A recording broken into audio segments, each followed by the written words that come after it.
In a fractured world where survival depends on ingenuity and trust, one small farm becomes a beacon of resilience. Isolated from the chaos beyond their valley, Bernard and his family pieced together a fragile new order, forging alliances, salvaging hope, and discovering that leadership can emerge from the unlikeliest of hearts. Among them is Bella, a young woman learning that strength is not only found in defiance, but in compassion, strategy, and courage when it matters most. As alliances form and tensions simmer beneath the surface, every decision carries the weight of survival. In this world of scarcity and shifting loyalties, they must redefine what it means to build, protect, and believe in something larger than themselves. A gripping, deeply human tale of endurance and quiet heroism, where the smallest choices can alter the course of what remains of civilization. This is Bella, Saviour, Born out of conflict. Book 3 in this series of books, written by Barrel Coops. Chapter 1. Was it time to go? Alex waited until the clatter of cutlery softened and the warmth of the meal had settled in people's faces before he said it. The words arrived without fanfare, as if they had been waiting at the edge of the table for their moment. He intended to leave by week's end. His uncle in Scotland weighed on him, an old man facing much the same storm they had weathered here, only without the buffer of other hands or voices. Alex had meant to stay a few days, help them find their feet, and move on. The world and its delays had stretched those days into something larger. Now the pull north was stronger than his reasons to linger. He would take the Austin Champ Jeep, he said, since the Land Rover now belonged to the group's daily life, and felt rooted here. If the choice were his alone, he would have straddled the BSA motorbike that Tom kept, the one that could slide between stranded cars and slip off the road when it had to.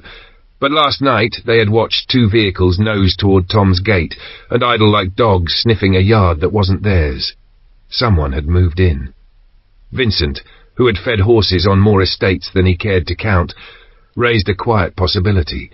There was a place he had visited for the bloodline of its thoroughbreds, and beneath all that polished quiet lay a dragon's hoard of vintage cars and motorcycles. If scavengers had found it, and who hadn't found everything by now, they might have driven away the gleaming cars and left the bikes behind, either out of ignorance or simple preference. A motorcycle would cut through the choke points, Vincent said, would take to the rough with less complaint than a jeep, would be a better companion for a long road north. Alex's eyes sharpened at that. He would go look in the morning. Vincent offered to ride along. The place was tucked off the obvious paths, and more than once he had missed the turn himself. They could take the van, Alex thought aloud, and a good stout plank to serve as a ramp if they found a bike worth coaxing home. Vincent, suddenly remembering the last conversation he'd had there, explained that the owners had flown to their American house more than half a year ago, leaving the stables and everything else to emptiness. His last invoices had gone unanswered. The silence felt permanent now. How did he know about the collection? A stable boy had shown him, half proud, half conspiratorial, grateful to be paid to keep dust from chrome rather than curry sweat from horses. The work had suited the boy and paid a little better. That was all a man needed to be loyal with his mouth closed. The doors, however, would not be friendly.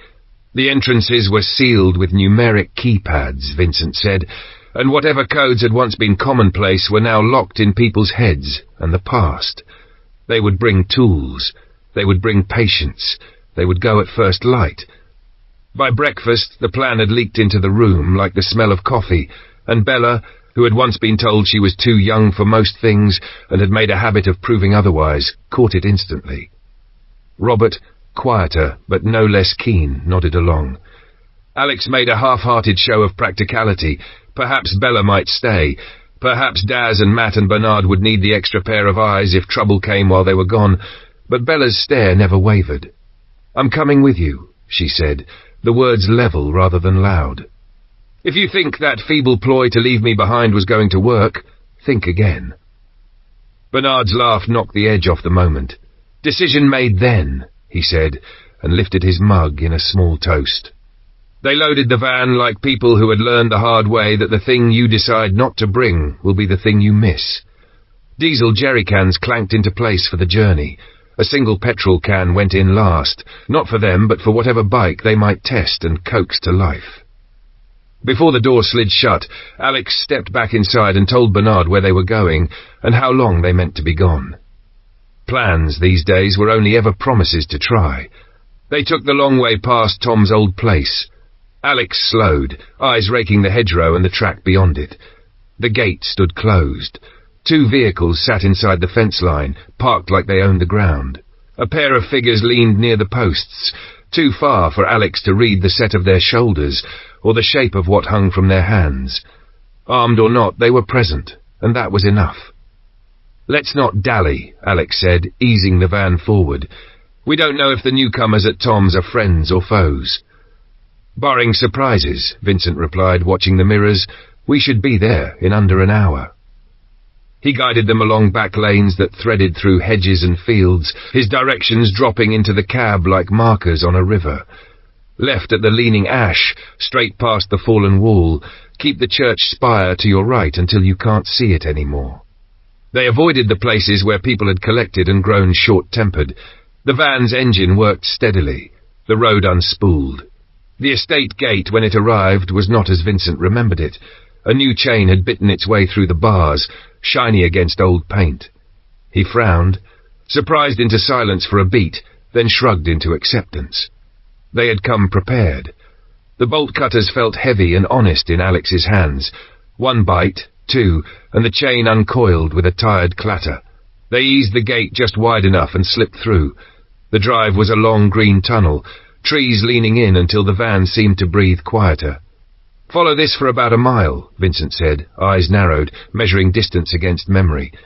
"Then an immediate right. Straight on will take you to the house, which we don't want." The stables appeared by degrees, roofline first, then the clean front of an indoor arena, doors yawning as if someone had left in a hurry and never returned. Alex nosed the van into a nook of shadow where a roll of hedge broke the sightline from the direction of the main house. They listened. Wind moved through leaves. A bird scolded. No engines. No voices. The arena smelled of dust and a sweet, old wood that had known better days. Vincent led them along the viewing platform to a seam in the panelling you would miss if you blinked. Only the keypad betrayed it. No code would be offered today. Alex set down his bag, drew out a flat bar and a hammer, and began the slow, careful work of persuasion. Metal complained. Wood answered in small splinters. Time lengthened into a string of knocks and prees that built their own kind of rhythm, and when the lock finally yielded, it did so with a reluctant sigh. They stepped into a preserved stillness. Rows of vehicles and motorcycles sat as if they had been parked yesterday by people who intended to return after lunch. Dust lay thin as tissue. Paintwork threw back the light like stored sunshine. Each bike was its own personality, lean frames, fat tanks, narrow grips, none of them kin to the next. For a moment, the room quieted even their breath. Alex shook himself free of the trance. If there were bikes in, there had to be a way out. He scanned the walls for anything that looked like a hinge or the limp suggestion of a handle. There was nothing so obvious. Vincent admitted he had never seen the doors work. Only the boy had spoken of them. Bella moved along the perimeter with the patience of a locksmith's daughter, fingers grazing, eyes calculating. "Here," she murmured, crouching.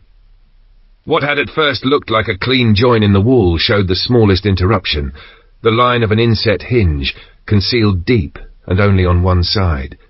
Instead of latches, someone had driven bolts clean through into the frame, heads sunk flush. "Clever," she said softly, admiring and annoyed at once. Alex's respect matched hers.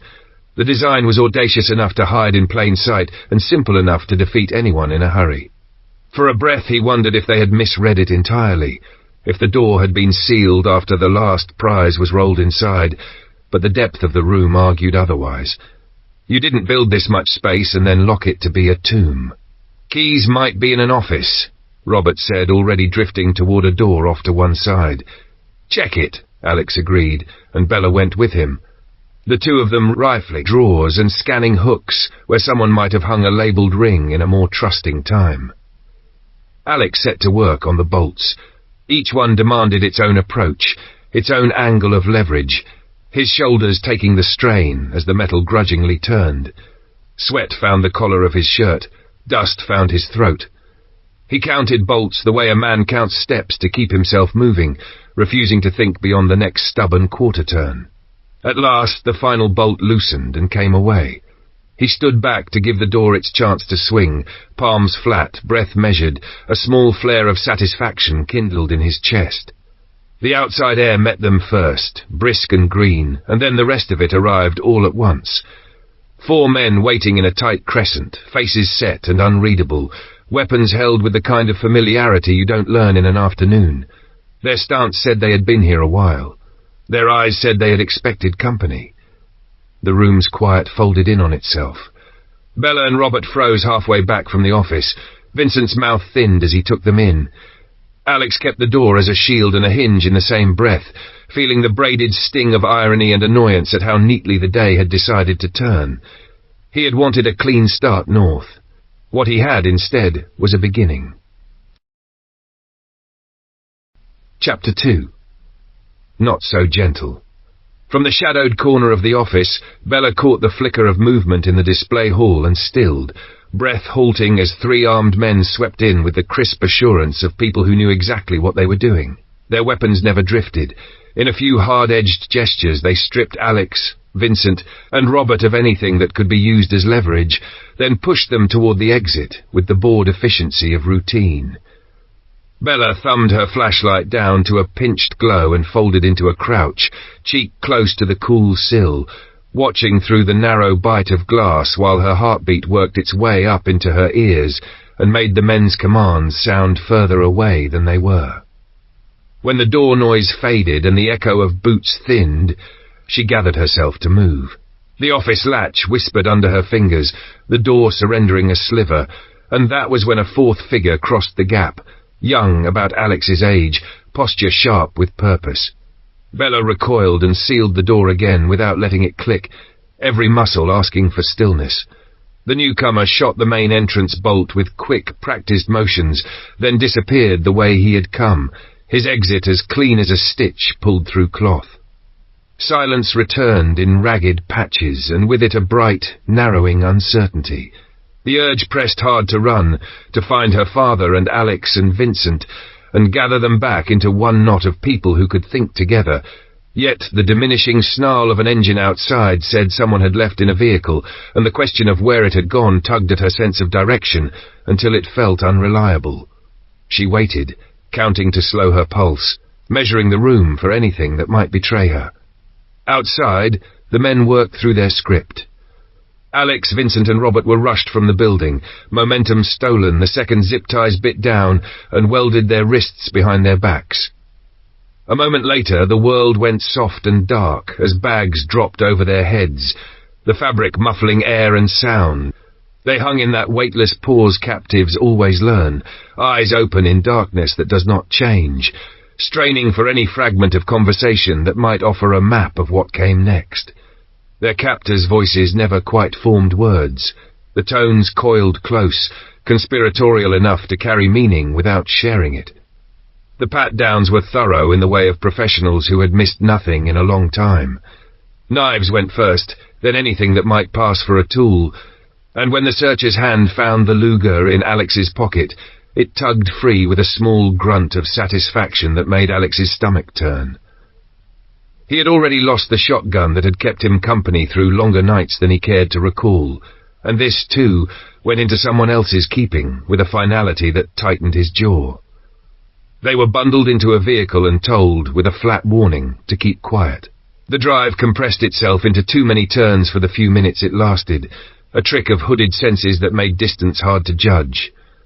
Cold concrete absorbed their footsteps when they were hauled back out, the echo of each tread stacking on itself as they were marched down a flight of steps, turned along a corridor that smelled of damp stone and old dust, then sent down another narrower stair into a room where the light barely reached the corners. The bags came off in one rough motion, the skin at their necks protesting. The ties stayed, a bite at the wrists that throbbed in time with their hands. They listened to the retreat of booth eels before testing their voices. They didn't even ask why we were there, Alex said, frowning not only at the omission but at what it might mean. Maybe they assumed we were there to burglarize the place, Robert offered, uncertainty taking the edge off his attempt at logic. Vincent weighed it and nodded. When they do ask, we keep it plain.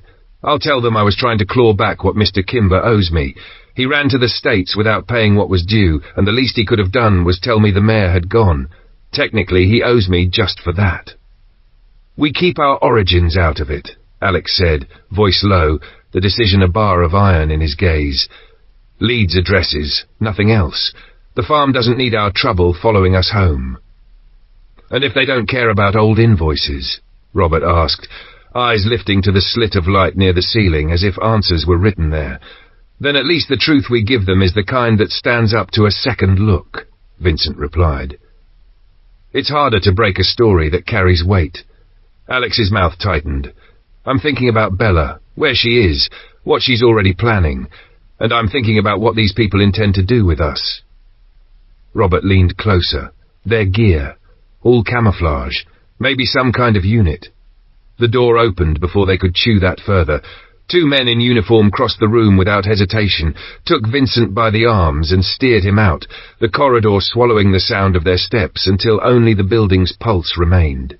They placed him in a chair in a room that tried too hard at importance, large desk, heavy air, then left him to sit in it. Time splayed. When the man arrived, he wore the same uniform cut, but his presence did more of the talking than the fabric. He sat opposite, gaze clear and measuring, and asked the simplest of openings. "Who are you?" "Vincent," he said, meeting the look with enough steadiness to be noticed. "And you are?" The man let the question fall where it landed. "What business did you have in the motor collection storage?" Vincent kept his voice even. "We needed a motorcycle for Alex, the man you have in the other room. He's bound for Scotland, and a bike would carry him where a jeep wouldn't. Mr. Kimber vanished to the US without settling his account with me, so I took it that he owed me at least that. The collection looked like the only thing left that might balance the book. Last time we were here, there was no one around. The gardener, unpaid like the rest, was the one who told me Kimber had gone." The man's face did not shift. "Firstly," he said, the word clipped and cool, "everything there now belongs to me. Whatever Kimber owed you is not my affair." He let that sink, then continued, voice dropping half a shade colder. "Secondly, no one steals from me." He stood, left the room without looking back, and the silence he carried with him was a kind of verdict. Bella counted her breaths and fed herself caution as if it were air. Rushing would only make noise. Noise would bring hands on her shoulders and a bag over her head. She risked another glance through the narrow office window into the museum. Nothing moved. The grand entrance stood in profile, big enough to swallow a lorry, and she ghosted toward it, laying her ear against the seam to harvest any scrap of sound. The wood gave her nothing. She slipped along to the smaller door they had forced earlier.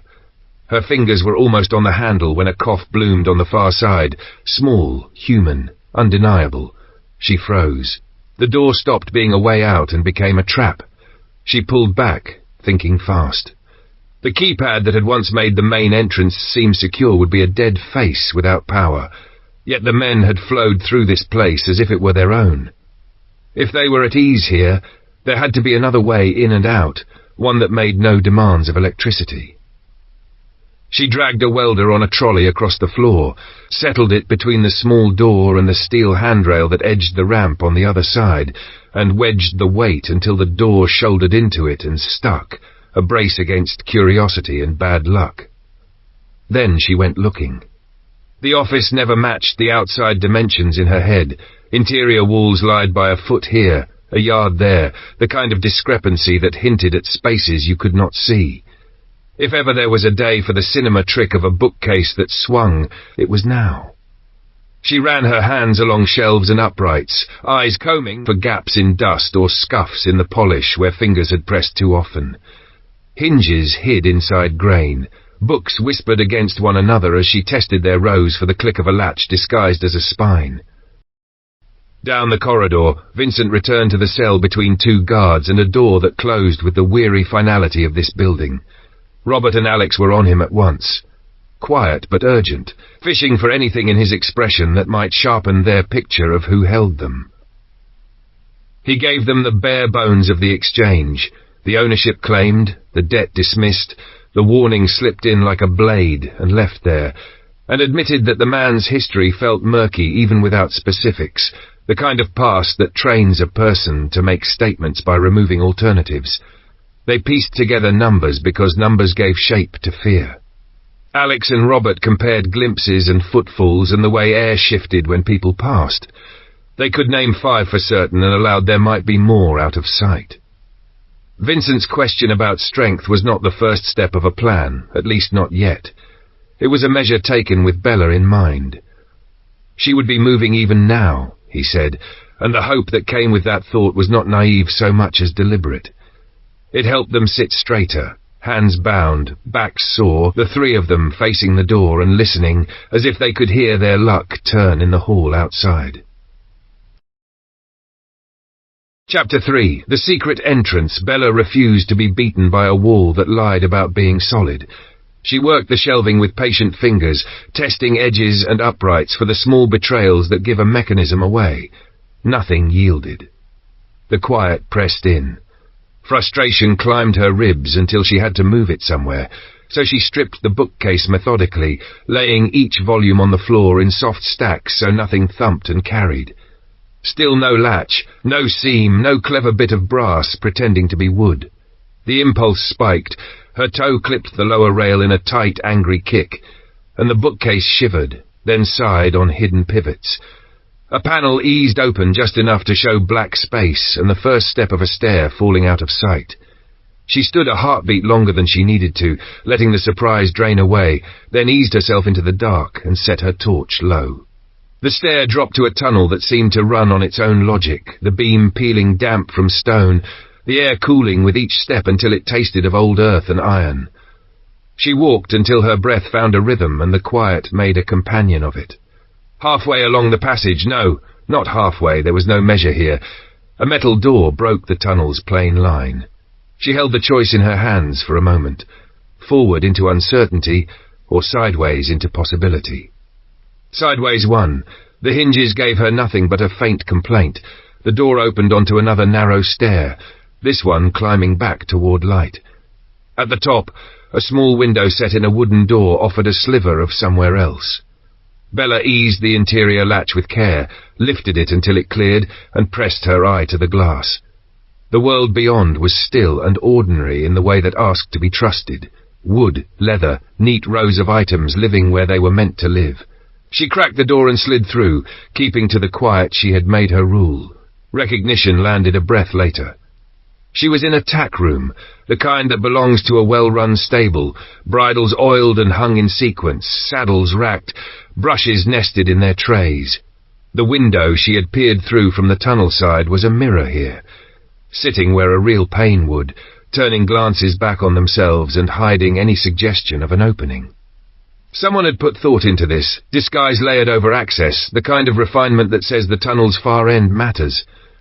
She traced the mechanism from this side, fingers closing on a coat hook that, tilted just so, brought the disguised door gliding inward. Good. She could get back if she had to, and quickly. The next problem was larger. She needed the van, needed the bow most of all. A knife in her belt was comfort, but it could not out-talk 3 men with guns.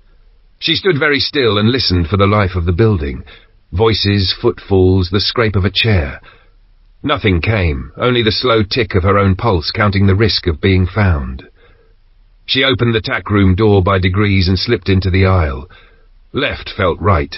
Fewer eyes, fewer sightlines, and she moved along the run of stalls in a shadow close to the wall, boots setting down as if the floor might snitch. The stable opened onto a pair of high double doors braced from within by a thick beam shouldered into iron cups. Beside them a smaller door held a simple shed rim lock and a square of wired glass at eye height. Bella lifted herself to it and looked out. The van sat where they had left it, patient and oblivious. No movement around it, no guard where a guard would have stood if someone were nervous. The lock was a problem she could solve if she had the right tool. A rim lock gives up its keeper before it gives up its secrets. She needed a screwdriver and time. The nearest shed gave her neither, its drawers and hooks emptied of everything useful. Back in the tack room, though, improbably misplaced among hoof-picks and saddle soap, lay an old dinner knife with its edge worn blunt, and the back discoloured as if someone had used it to scrape rather than cut. She weighed it in her hand and smiled without humour. If it would bite the slot of a screwhead, it would do.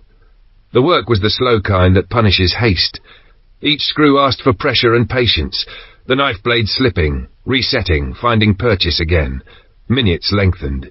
She stopped herself from rushing by counting turns, by pausing every few to listen to the building breathe. An hour unravelled that way. More, perhaps. The light beyond the tiny window gentled toward evening, while she worried the last threads of rust free. At last the second screw lifted, and the keeper came off in her hand. The door, now unpinned, would open. Dusk gathered in the yard, and the first cool of night came with it. The sensible part of her argued for stillness. In the dark, anyone patrolling would carry their own betraying light, a torch, a phone, anything that would paint them onto the night for her to see first. She set the keeper back in place with one screw only, angled just enough that she could slide it aside in a breath, and check the look of it from a pace away. Untampered, to any casual glance. Secure, to anyone not trying it.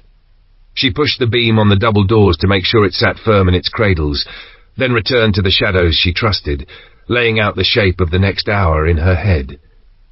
Wait for night to take the edges off the world. Watch for moving light. Move only when the dark belonged more to her than to them. Several hours congealed into a single airless stretch of waiting before anything shifted outside the cell. Metal rasped, hinges spoke. 2 guards entered with the dead-eyed indifference of men doing a job, hauled Alex to his feet, and walked him down the corridor to the same room where Vincent had been taken. They sat him in the chair and left. The silence thickened just long enough to prickle his skin, and then the large man arrived and lowered himself into the seat opposite, his attention settling on Alex as if he were a specimen under glass. "I take it your name is Alex?" Alex chose a tone that acknowledged the obvious without surrendering more than he had to. "Why have you locked us up? Vincent will have told you why we were there, and why he thought he had the right to take a motorbike. It wasn't for him. It was for me. My uncle's alone in Scotland. I need to get to him. We didn't know anyone was living there. If we expected anyone, it was Mr. Kimber. If you own the place now, that's your right, but please, let us go on our way." He let contrition colour the edges, enough to be read as practical rather than craven, still hoping that a softer line might shift a hard position, even with Vincent's experience warning otherwise. The man's answer cut that hope down to its outline. "Sorry, but it doesn't work that way. Whether you knew or not, you tried to steal from me, and no one steals from me." Alex kept his voice steady. "Then how do we make it right?" The man's expression did not move. "I haven't decided yet. When I do, I'll let you know." He stood, turned, and left Alex with the echo of the door and the weight of an answer that contained no information at all. The guards escorted him back along the chill corridor. In the cell he gave the others the shape of the exchange as it was. Brief, controlled, oddly incurious. "It was strange," he said, brow furrowing. "I expected questions, a proper grilling. Instead, he asked almost nothing, made a point of the theft, and left a vague threat hanging. I can't tell if he's lulling us, or if the theatre is the point. Either way, I don't have his measure yet." Robert was drawing breath to offer his read when the door snapped open again. Hands closed around his arms and yanked him into the corridor. He gave them a flash of bravado over his shoulder. "See you shortly," and was gone. Time lost its numbers. When the guards finally shoved him back inside, the sight of him stripped the cell of air. His eyes were puffed near shut, purple pooled beneath the skin. Thin cuts laddered his face and forearms. 2 fingers sat at wrong angles, the kind of wrong that speaks its pain without a sound. The message required no translation. Whatever pretense of mildness the big man had shown Alex, it existed alongside something far less patient. Outside, night settled like a cloak, and Bella let it cover her. She slipped from the tack room, moved across the yard, and reached the van with the careful speed of someone who knew every sound she might make could be the one that cost her. The familiar shape of the bow steadied her hands. The extra arrows slid into their place with a quiet that felt like competence. Then a soft disturbance brushed the air, just enough to nudge instinct awake, and a pale cone of torchlight began to sweep the ground not far off. The distance was nothing. She had seconds, not minutes. She eased out of the van, hugged her gear to her, and slipped to its far side, using bulk and shadow to buy a breath. There was no clear path back the way she'd come, and the main doors would box her in. She called up the geography fixed in her head from the tack room window, and chose the dark she trusted, a stand of trees that lay beyond the yard. She ran for it, keeping her feet from loose gravel, praying the torch's arc wouldn't happen to find the space she was crossing. The tree line took her in, and she sank among trunks and leaves that smelled of sap and earth. From there, she watched the torches comb the outskirts of the buildings, patient and thorough, then tilt away. The figures climbed into a vehicle. Engines coughed, tires whispered. The car rolled out with its beams dipped. She had to know where it went. The decision made itself. Bella broke from cover and ran, keeping low, letting the fading red of taillights pull her forward through the soft dark. They dwindled faster than her legs could match. When the rear lights finally bled into the night and were gone, she altered course, cutting at an angle across the grass in the direction she judged the drive must take, trusting that the line of tarmac would be a darker ribbon she could intercept. The ground rose and fell. Wet blades licked her shins. Then rubber met road underfoot, smooth, certain, and she turned onto it, drawing breath, settling the bow against her shoulder. She followed the drive into the unknown, not knowing how far it ran or what waited at the end, only that every step took her closer to the men who held the people she would not leave behind. Chapter 4. Bullets flying everywhere.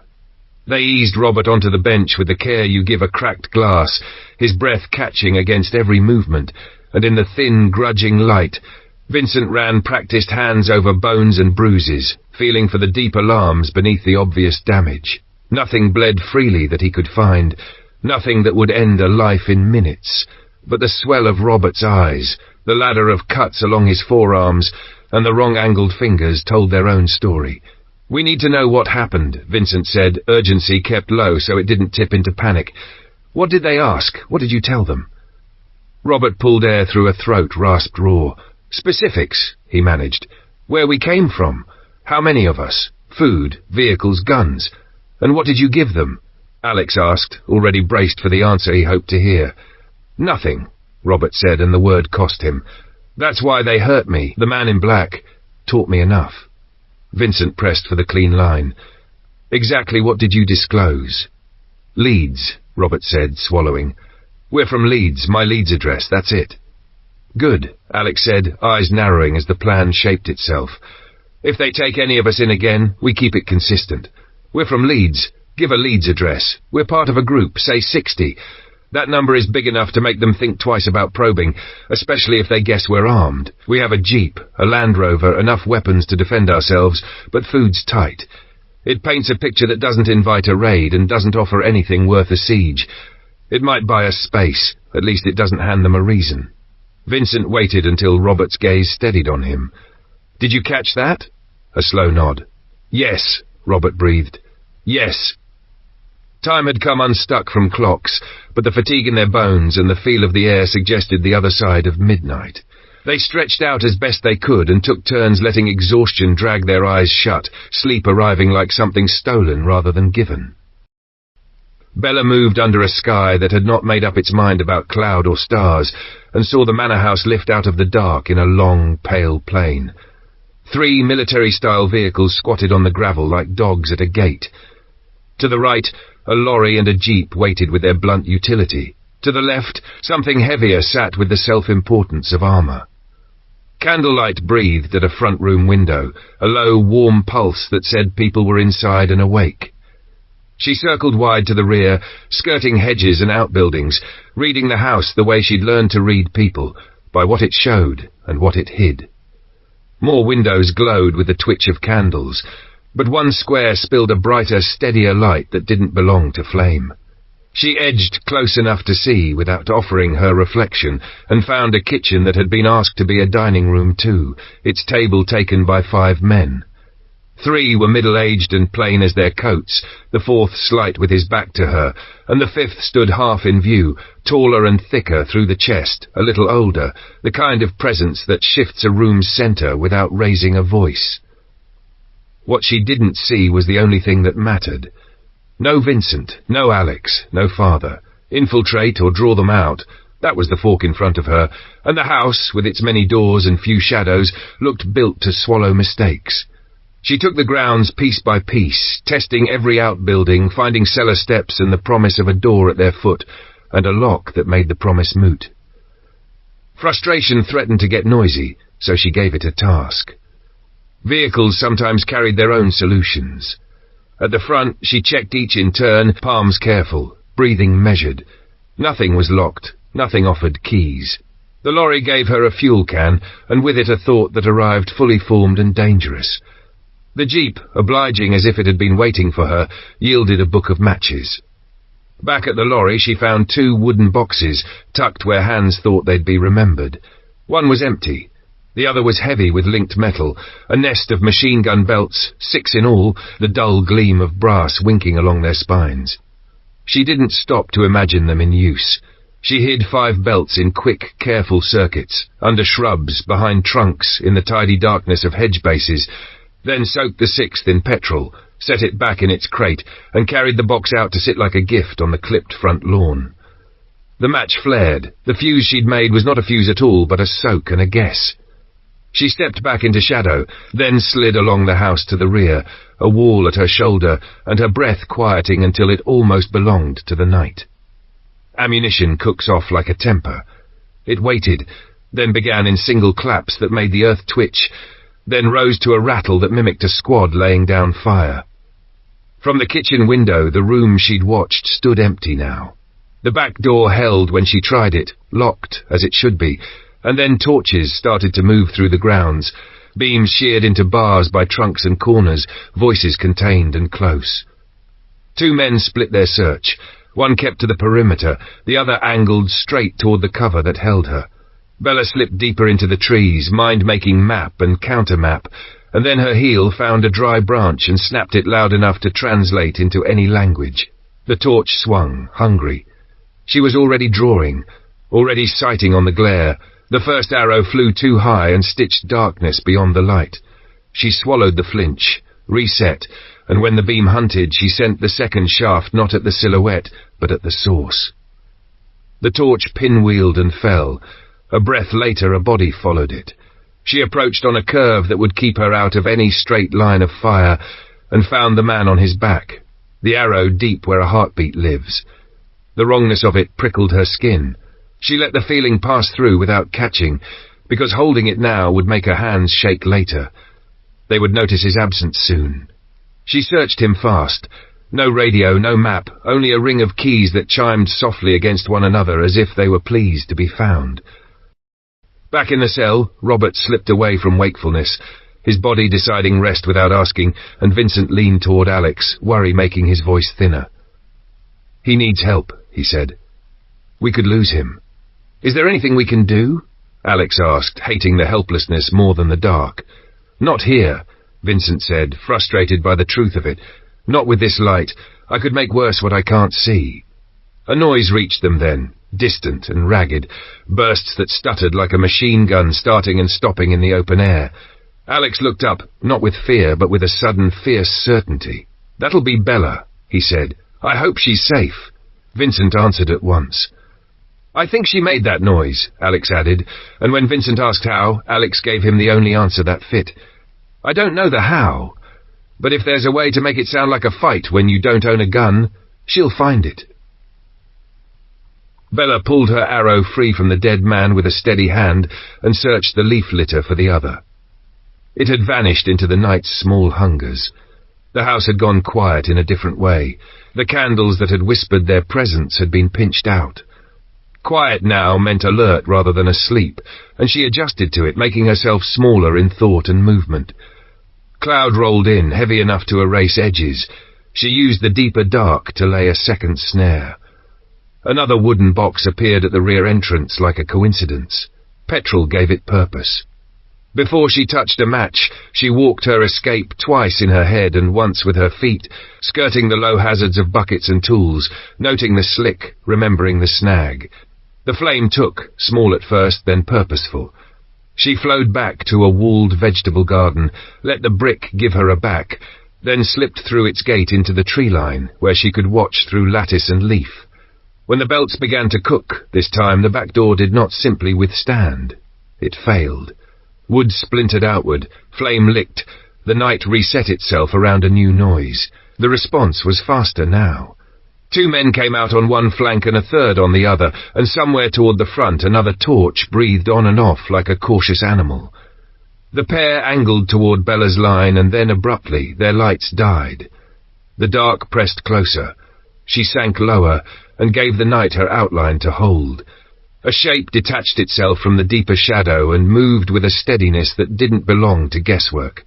She saw the telltale silhouette on the man's head, the insect curve of lenses in a frame she knew from games and films, and the small, uneasy research of a prepared mind. Night vision goggles. The advantage shifted in a heartbeat, the forest that had been her ally becoming a map he could read and she could not.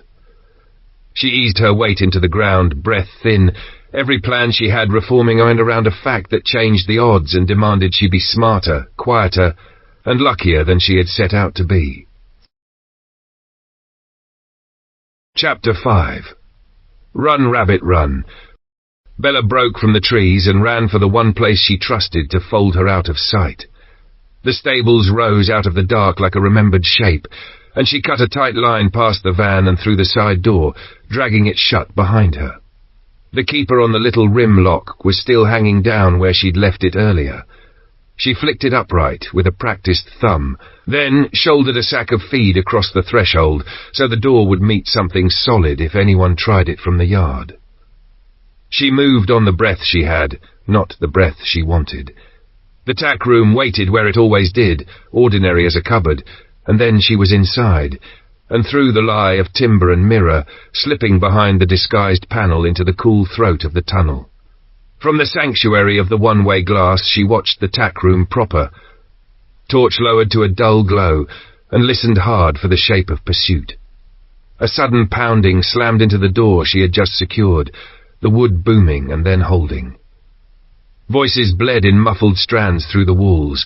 Beneath them she caught the steady thrum of an engine somewhere close.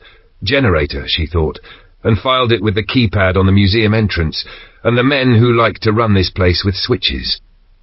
The stable's door went quiet, then swung inward with a jolt. A beam of light carved the room to pieces before someone reached for the switch and flooded it with a harsher, permanent glow. The torch played once across hooks and saddles. No human breath met it. After a bout of perfunctory looking that told her the man already believed what he wanted to believe, the light snapped off again. The door closed. The lock settled. Darkness returned to the room like a held breath exhaled. Time edged back to her side, a small, temporary gift. If the keypad brought them into the museum, they might still be ignorant of the tunnel. The bookcase would not save her twice. Keep them out, she told herself. Use their habits against them. She ghosted down the passage, climbed to the office end, and lifted her torch just enough to find the seam. The door that had admitted her earlier wore its own answer in plain sight. 2 bolts, top and bottom, black with old handling. She shot them home, one and then the other, feeling the satisfying travel of steel into steel. She tugged once to be certain. Impenetrable from their side unless they broke it. Good. She checked it again because doubt is noisy, then turned and let the stairs take her back into the tunnel's hush. Footsteps approached long before the door opened on Alex and Vincent. Boots on concrete, a pause, then the scrape of hinges. The man who stepped in carried the room with him the way a storm carries weather. Vincent didn't wait for theatre. "We need medical help for Rob," he said, voice controlled but urgent. "That will not happen," the man replied, flat as the floor. His eyes pinned Alex as if the request had been a trick to bring him closer.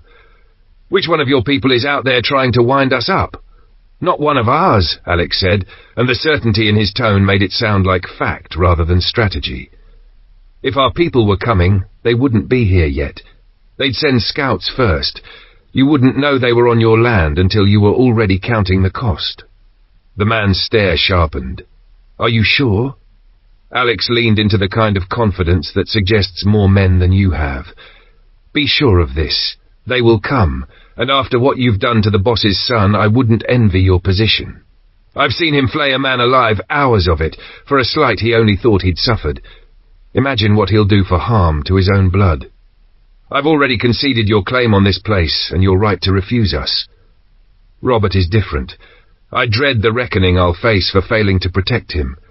I can only imagine the one waiting for you. I just hope I'm there to watch him take his due." The silence after that had corners.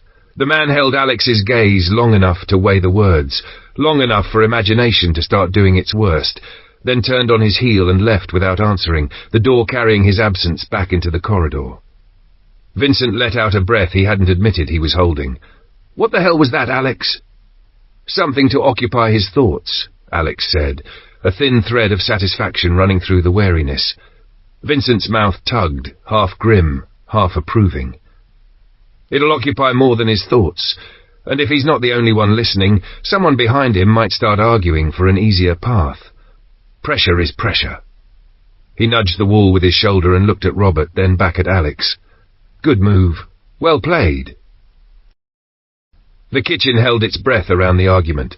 Terence, broad-shouldered, jaw set as if it could bully sense into the room, worked to settle Simmons, whose nerves had been jangling ever since he'd spilled Alex's words to the others.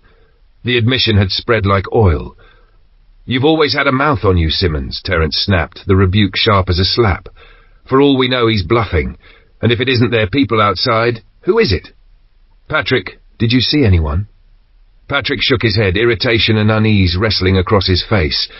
"Brian and I swept the woods, circled the stables, even went in. Both doors were secured. Nothing.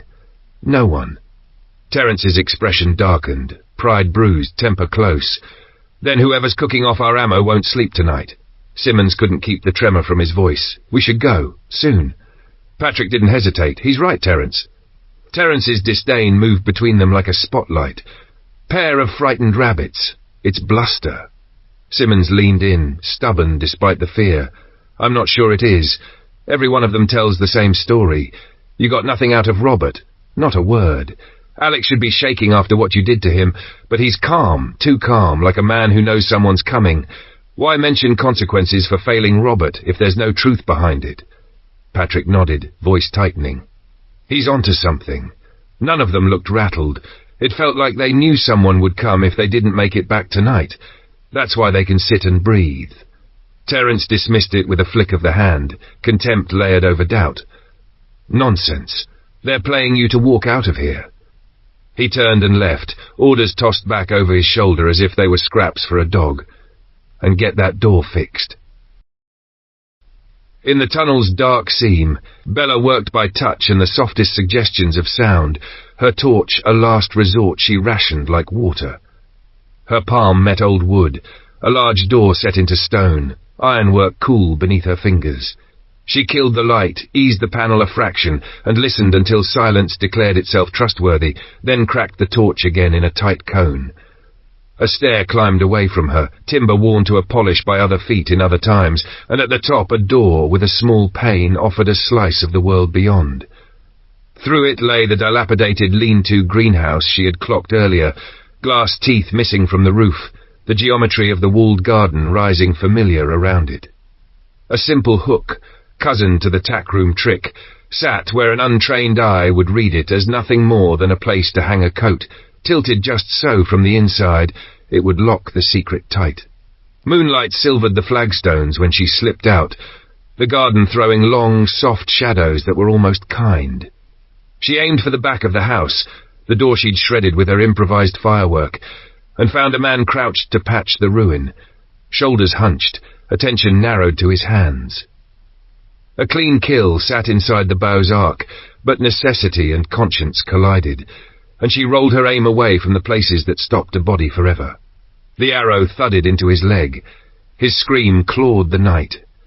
A second figure lurched from the kitchen's gloom to help him, and Bella took the moment the way you pocket a coin you didn't expect to find. She loosed again. the shaft taking the newcomer in the hip so that both men folded into a crawl and dragged themselves back through the door, leaving her to the quiet that fell in their wake and the awareness that the next move would not be hers alone. Inside, Simmons muscled the wounded into chairs, strength belying the shakiness that had started to fray his edges. He reached for the words he'd need to bring Terence up to speed when Patrick cut across him, fear and clarity mixing into something that sounded very much like resolve. "We need to go," Patrick said, each syllable landing hard. "All this, camo, guns, it's costume. We look like we can hold ground, but we can't. He," a tilt of the head toward the corridor Terence had taken, "is going to get us killed. Leave him. Save ourselves." Brian, pale, sweating, the makeshift tourniquet biting under Simmons's fingers, found his voice enough to agree. Now, before it's worse. The immediate problem was iron and wood and flesh. Simmons knelt, set his jaw, and drew the arrow from Brian's leg in one clean pull that left both of them shaking. Patrick's shaft had buried at a bad angle. When Simmons tried to back it out, the wood snapped, leaving a splintered length lodged where he could not reach it without tools or light that wouldn't come. He swore under his breath, then tore tablecloths into bands, binding with the brisk care of a man who had come to understand the cost of delay. Keys became the next calculation. Between them they could account for the lorry and the jeep. The jeep would be quicker, quieter, more likely to thread through whatever waited on the drive. They left the lorry keys on the table as a concession to Terence's pride or rage. Let him have the big vehicle and the noise to go with it. The Saracen's keys had hung from Dick's belt last anyone recalled, and the unspoken agreement in the room was that Dick no longer needed them. Chapter 6. The Saracen. Bella had meant to let the night settle back into itself, to wait until the house exhaled and the grounds went slack. The plan tore itself up when an engine barked awake. She ran for a better view and caught the jeep as it shot down the drive, 3 figures hunched inside, the taillights smearing red between the trees. Curiosity pricked, but so did the sharper question of who, if anyone, remained in the house. The answer arrived in camouflage. A broad-shouldered figure burst from the grand doors, anger and frustration written into the set of his jaw. Bella realized she had lingered too long in open ground. She stilled, breath tight, and luck, or his temper, turned him back inside. He left the doors yawning wide, a gesture that might have been carelessness or bait. Open doors are promises and traps in equal measure. She waited, counting to slow her pulse, watching the threshold as if it might speak. When he came again, he carried a rifle and no plan finer than noise. He threw rounds into the dark without choosing a target, bullets tearing air close enough to lift the hair on her arms. She recalculated. If the jeep had gone with 3 aboard and he was the one left to make the big noise, then he might well be alone. She had the means to end it. She hoped not to need them. He swapped mags with the practiced movements of someone who liked the feel of metal done right, then climbed into the lorry. Bella shifted to anticipate a straight departure, aligning herself to track the lights down the drive. Instead, headlights flared and the vehicle snapped into reverse, slewing toward her hide like a hand sweeping crumbs from a table. Had he seen her, or was he raking the margins on instinct? She ran for the only sanctuary that would deny the lorry its size, the walled vegetable garden. He caught the flicker of her movement and braked hard, engine growling as he bailed out and came on foot.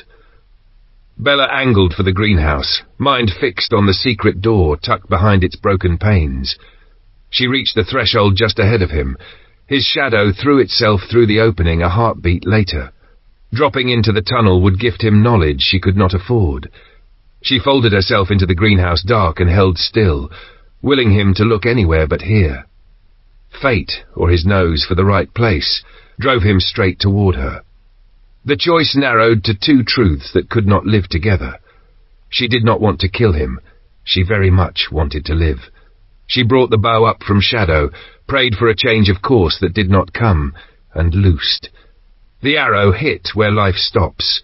He went down hard, and the quiet that followed carried both relief and the bitter taste of another line crossed. She stayed with the silence long enough to be certain it would hold, then moved, brain reordering the map. First, the jeep, no glimmer of returning lights on the drive, no engine note coming home. She slipped through the open doors into the hall, each step a careful negotiation with old timber that complained under weight. The house was a maze of listening spaces. Hope and dread walked alongside her, sharpening the ordinary into omen, the drag of her breath, the echo of her footfall, the blowback of her own heartbeat in her ears. An open door yawned beside the grand staircase, a darker mouth within the dark. It read as cellar at a glance, the air cooler, the scent of earth and cork drifting up. She let the beam of her torch graze the steps and took them down, swallowing the urge to call for Vincent, for Alex, for her father. If anyone else remained here, a voice would summon them on terms she would not choose. Torchlight picked out regimented ranks of bottles, glass winking, labels turned outward with the pride of someone who had once had guests. She passed them without a thought for their worth, eyes on the rectangle of another door at the far end. The handle was cold under her fingers. She tried it once, twice, locked. The word reverberated in the small space like a verdict. Alex held himself still and let the room speak. The scrape at the edge of hearing, the tiny promising scuff that didn't belong to guards with keys and habits. He coiled for whatever came next, refusing the idea that this dark space might be the end of his road. The handle twitched, metal worrying at metal, and then stalled. "What, have you lost the key?" he called, aiming for lightness that didn't quite reach his throat. "Alex, is that you?" Bella's voice came through the wood, familiar enough to set something in him unclench. "Yes," he said, relief roughening the word. "We're locked in." Outside, Bella's torch picked out a large rust-shouldered key hanging on a hook, as if it had been waiting for someone sensible. It slid into the lock with a gentleness that felt undeserved and turned. The door pulled back and Alex stepped out, the strain written into his face even before the story could be told. Vincent moved first. "Sorry, your father's bad," he said, urgency stripped of ornament. "We need somewhere with light, somewhere we can lay him out." Bella's instinct carried her past talk. She went to her father in the dim cell and knelt, fingers finding his hand, the sight of his skewed fingers punching breath from her chest. Vincent's touch on her shoulder was careful, guiding her to one side, making space for movement, rather than pushing her away. He and Alex lifted the bench like a stretcher, small, precise shifts, no jolt, no bounce, and bore it into the front room where candle stubs bled their thin light onto a dining table that would take weight. They eased Robert down onto the sturdier surface. "We need more light," Vincent said, already taking stock of what he could and could not see. "The kitchen," Bella said, steadying herself on the practical. "There are more candles in there, and a Tilly lamp." "Where?" Alex asked, already turning. "Back of the house," she said, worry threading her voice. "That's all I know." He ran the map in his head and found the room quickly. Cold ash smell, tiled floor, the reliable bulk of a range that had seen better winters. The Tilly lamp sat where a careful person would have left it, a single candle waited beside it like a promise. He took both, left the window candles where they were, light was life, but it was also advertisement, and hustled back. "What else?" he asked, setting flame to wick, coaxing the lamp toward a proper glow. "Drawers," Vincent said, eyes on Robert's injuries. "Tablecloths, sheets, anything I can tear for bandages." Bella stayed linked to her father's hand, thumb stroking the back of it, as if touch might stitch something back into place. The wrongness of his fingers made her stomach tilt. Alex reappeared with the entire drawer lifted out, linens mounded and ready. He set it down within reach. Vincent tore strips with methodical speed, working the bindings tight and clean, building order against chaos in the only way the room allowed. "Next," Vincent said, breath measured, "we get the van to the front steps. Less to carry. And a mattress, a duvet, anything to keep him still and warm for the ride." Bella didn't wait to be asked. She took the stairs 2 and 3 at a time, found a mattress in the first room she opened, and dragged it to the landing, tipping it so it slid end over end down the flight and thumped to a stop without folding. She ran back for a duvet, snatched one from a bed that had kept other people's dreams, and returned to find Alex in the hall rather than halfway to the stables as she had imagined. "There are 2 vehicles outside," he said, urgency sharpening the line of his jaw. "Do we know where the keys are?" "I found a set earlier," she said, pulling them from her pocket with a lift of hope that felt almost light. "Want to try?" He took the keys and was out the door before the question finished breathing. The six-wheeled Saracen ambulance sat like a memory of order on the gravel, painted to be practical rather than pretty. If anything here could carry a broken man without breaking him further, it was this. The key turned, the lock yielded. Inside, the fittings were still as they had been made, bare-bones ambulance, litters and rails, space enough to move around a body without jarring it. Exactly what they needed. He brought the Saracen around to the front steps, big tyres whispering on stone, headlights hooded to keep the house from becoming a beacon. A stretcher slid free at his hands. He ran it up the path as Bella appeared with the duvet, her focus already 2 steps ahead. She pressed boxes of ammunition into the gloom of the ambulance, belts and loose rounds she'd salted across the grounds, now gathered, along with the pump-action shotgun he knew as well as his own temper. "And the rest," she said, already turning to go. "I'm not leaving them a single gun to point at anyone." They worked quickly, gently, lifting Robert from table to stretcher, stretcher to vehicle, Vincent talking the move in a low, constant thread that made muscles obey and panic stay small. Vincent climbed in back and set himself where he could brace and watch, hands already checking ties and dressings as the engine coughed and settled. Alex took the wheel. First stop, the place where the yellow monster, their van, waited under its ration of shadow.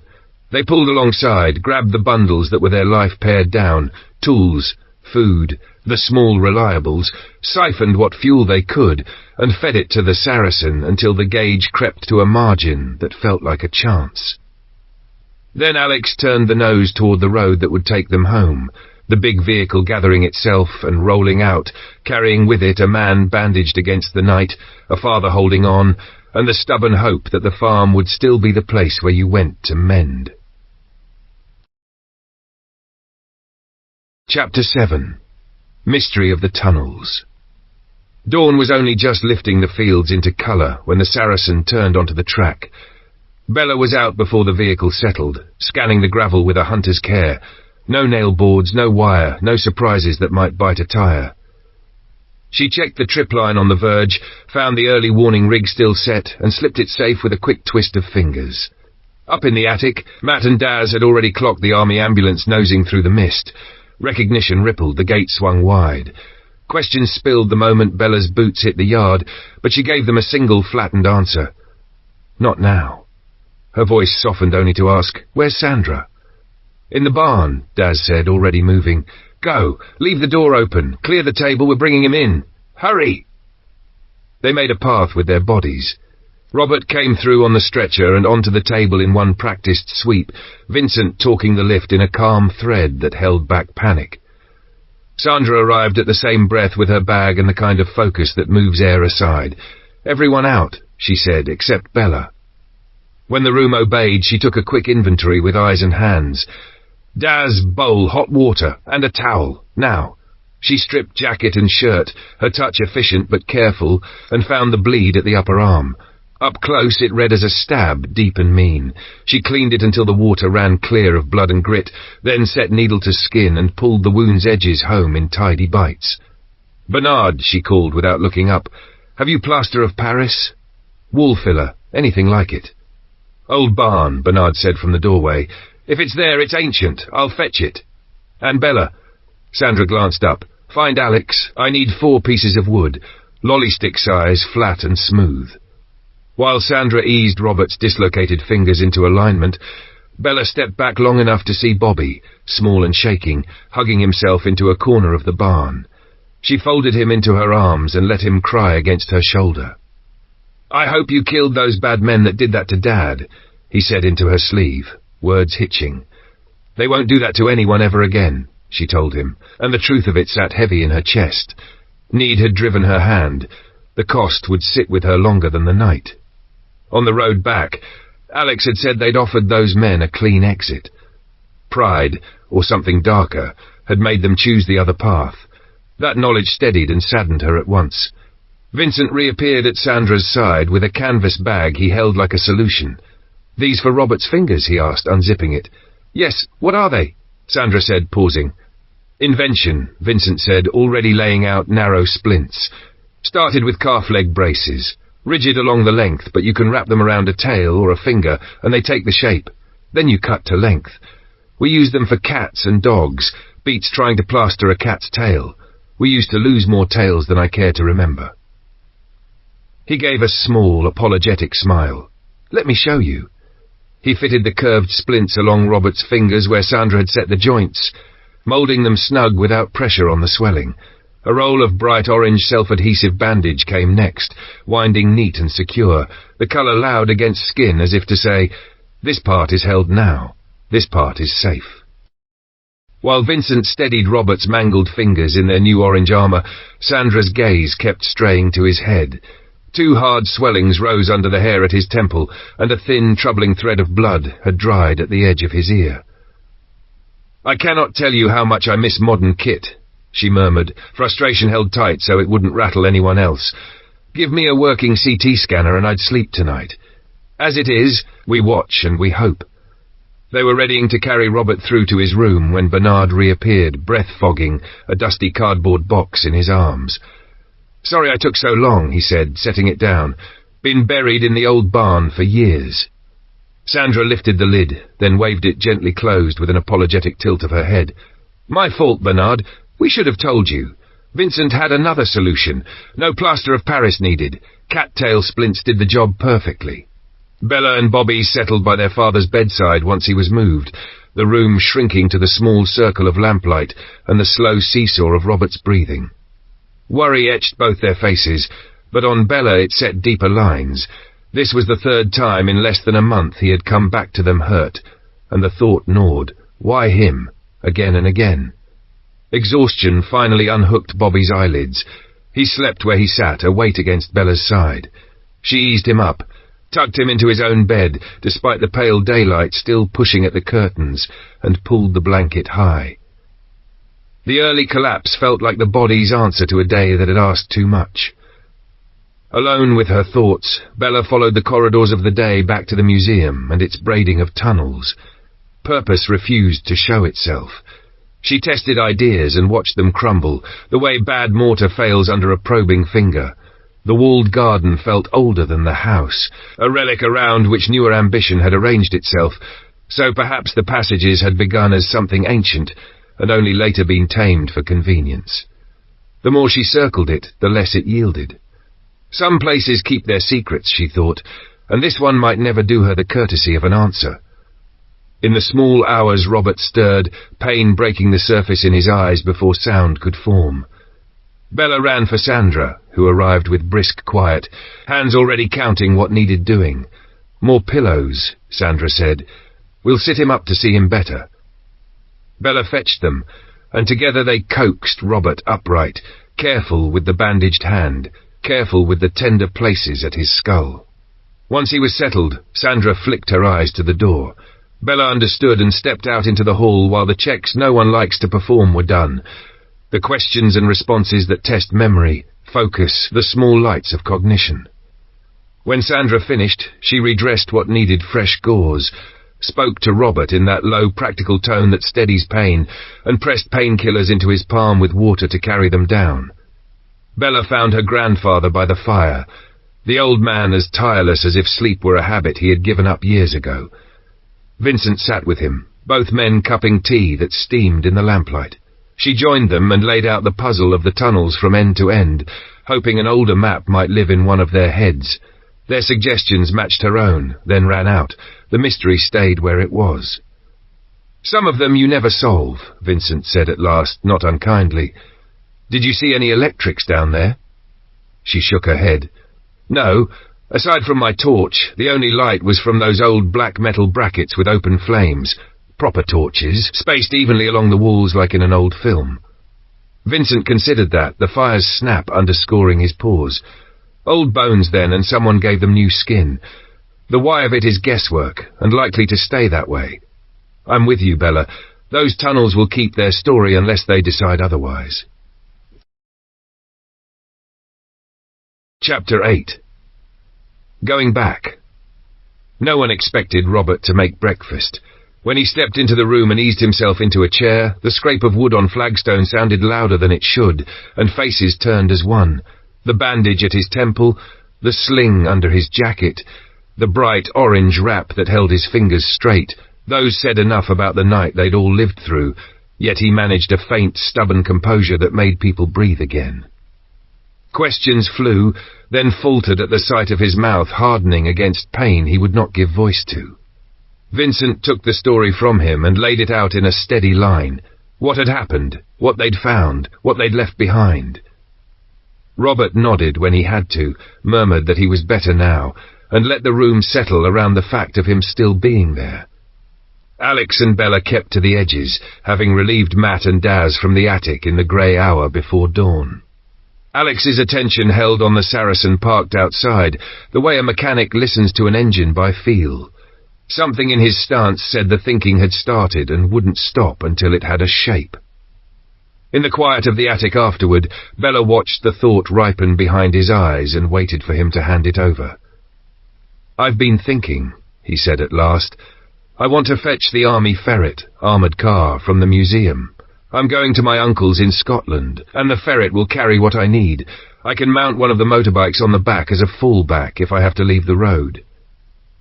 Bella weighed that, then asked the only question that mattered. "So you're really going?"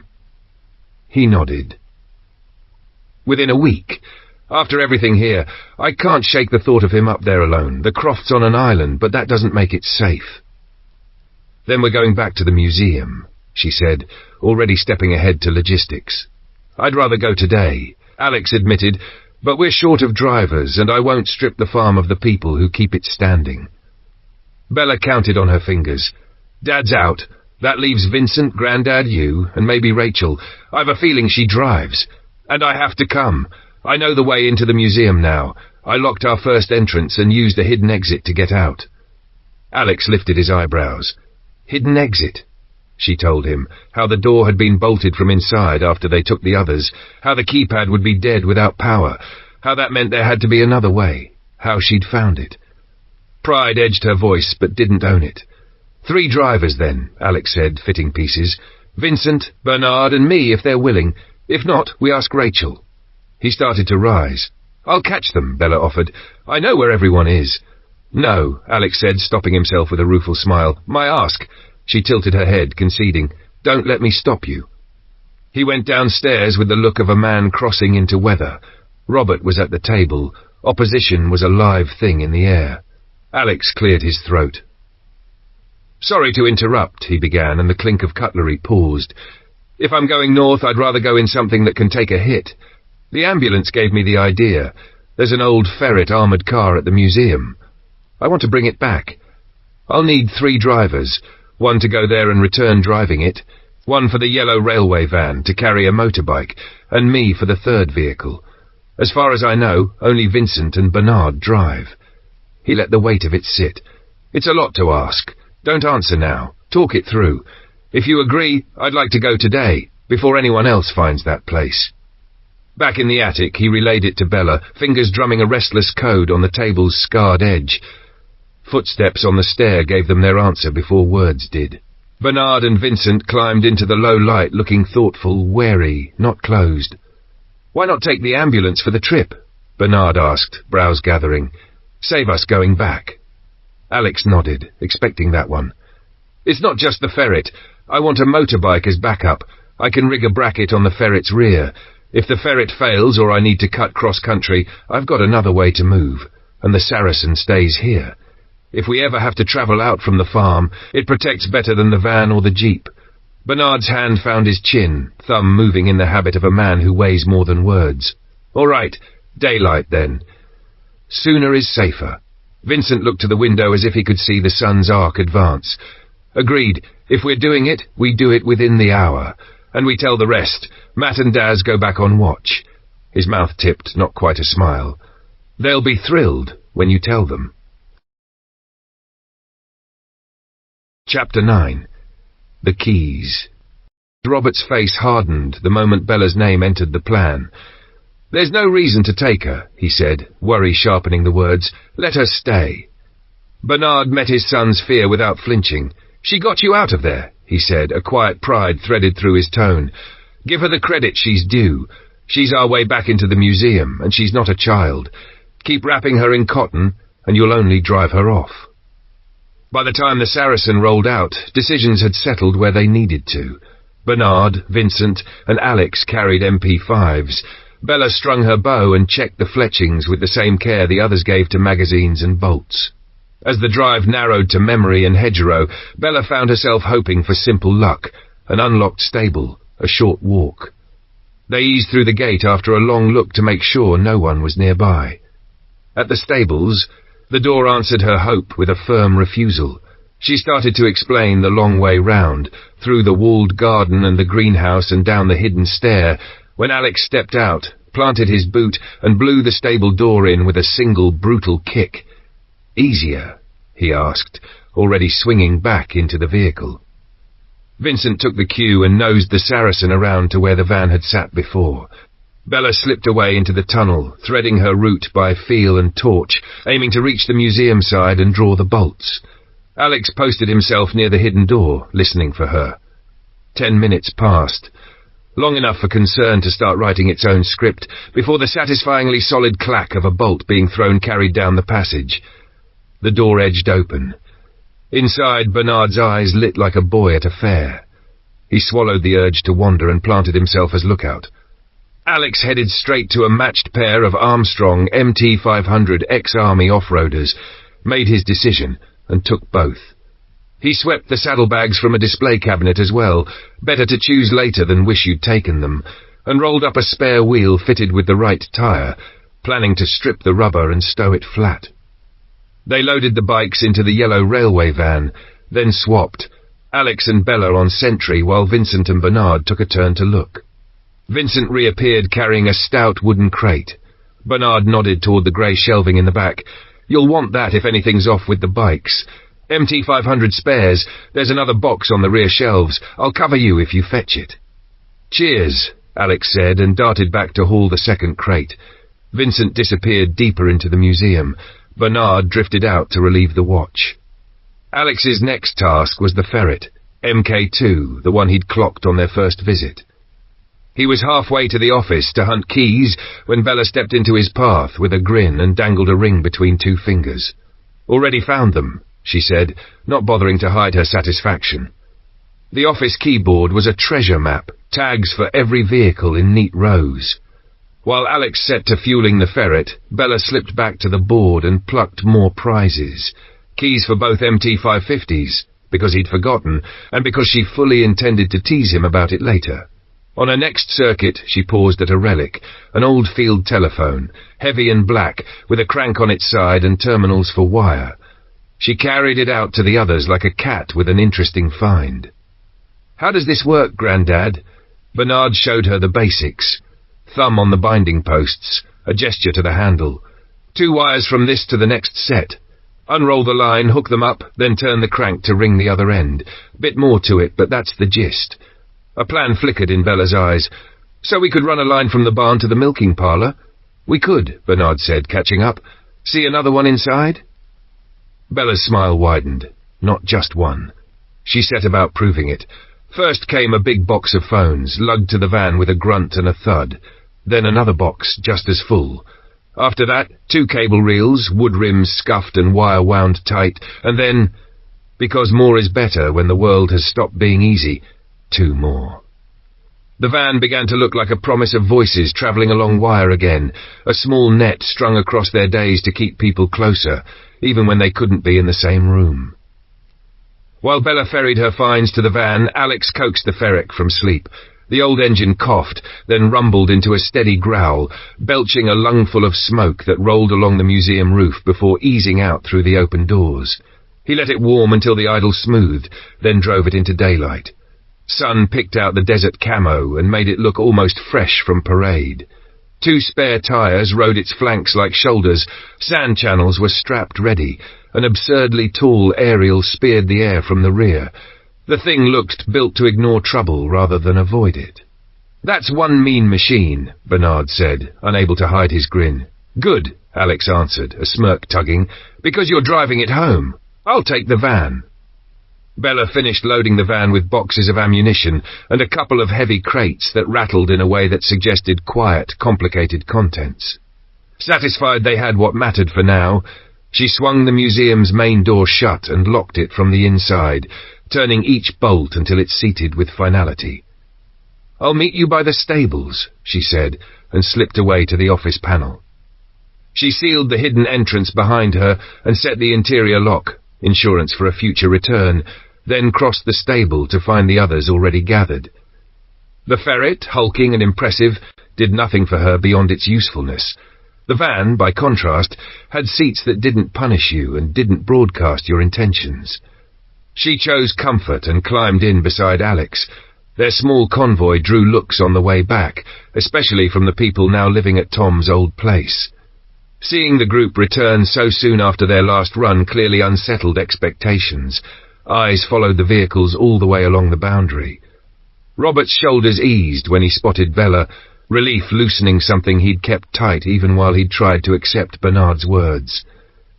Sheba did not bother with restraint.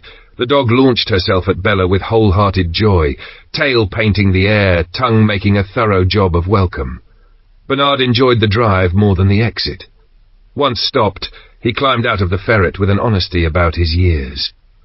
"Grand old beast," he said, catching his breath, "but it's not a gentleman's carriage. Too many angles to climb over for a man my age." Alex, meanwhile, was already turning the next problems over in his hands.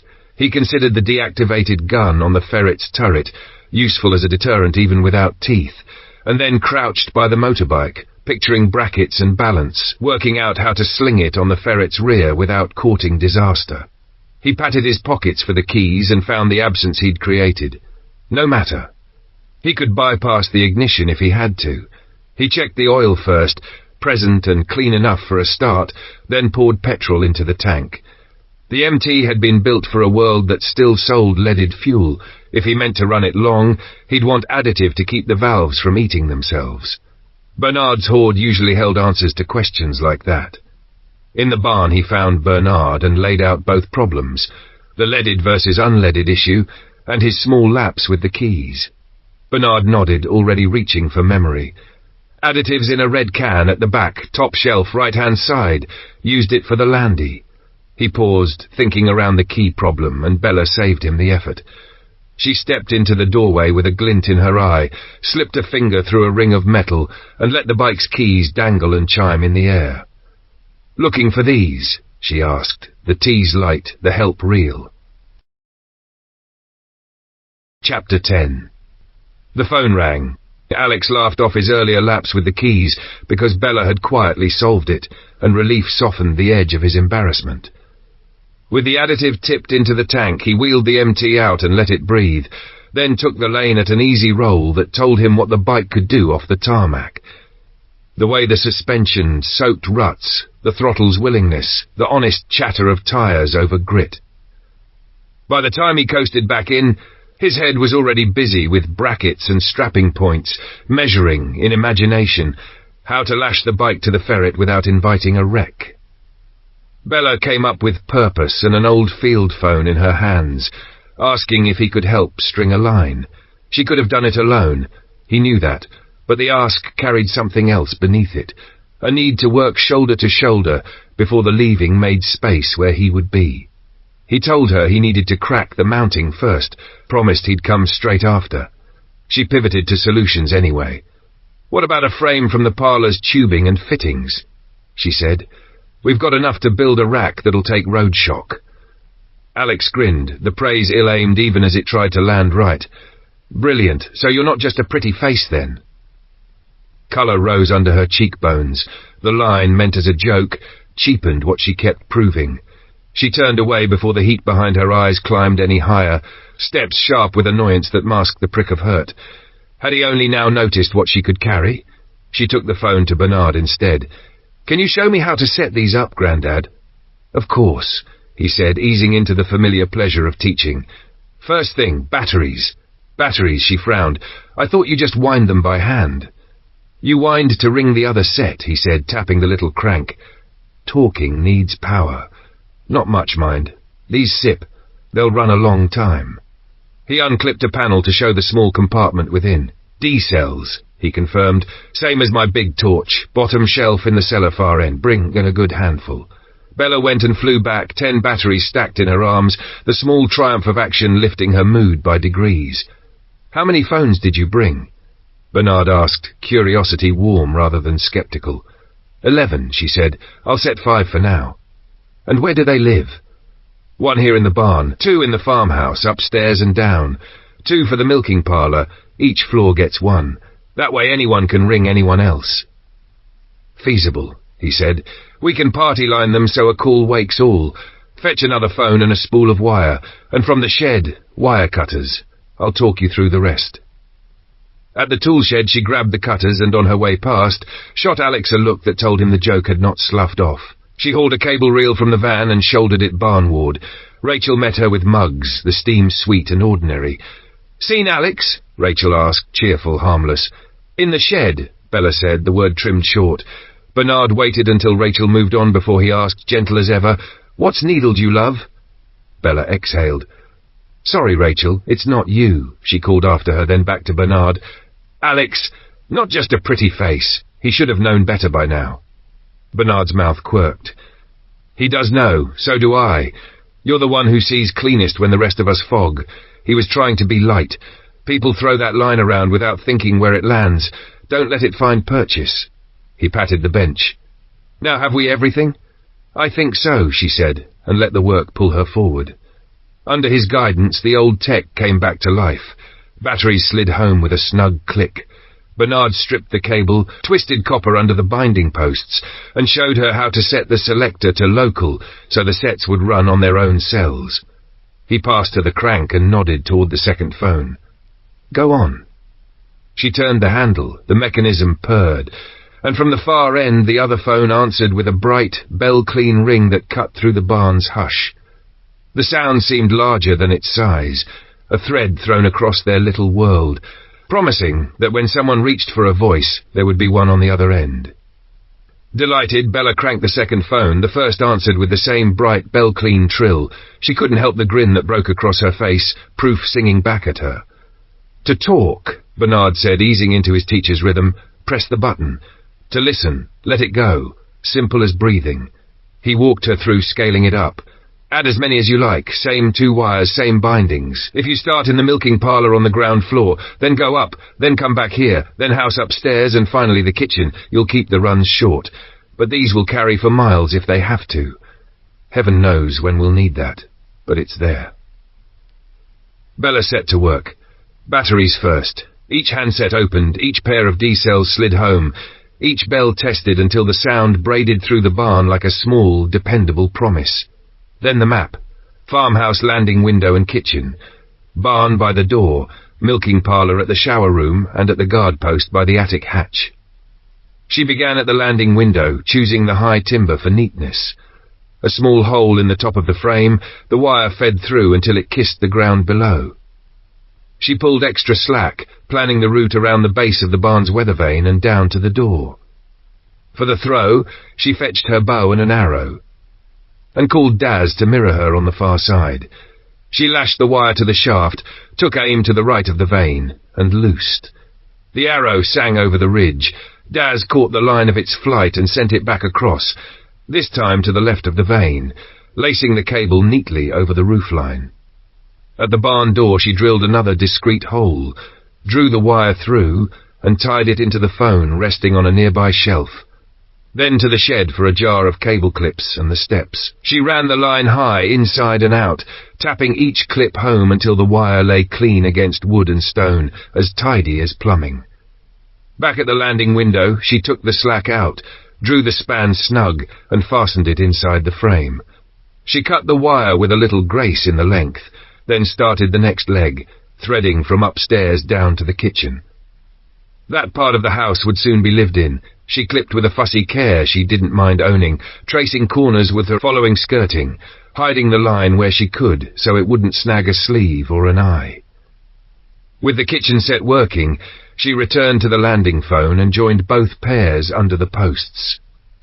The milking parlour ran easier.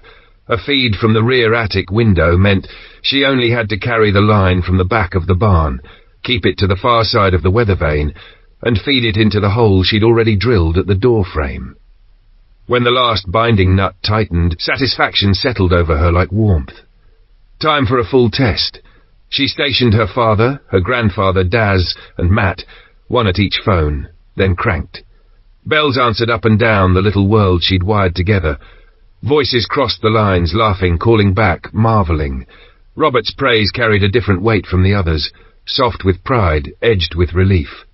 Bella let herself lean on a bale, drink sweating in her hand, the snack Rachel and Brenda had pressed on her at her elbow.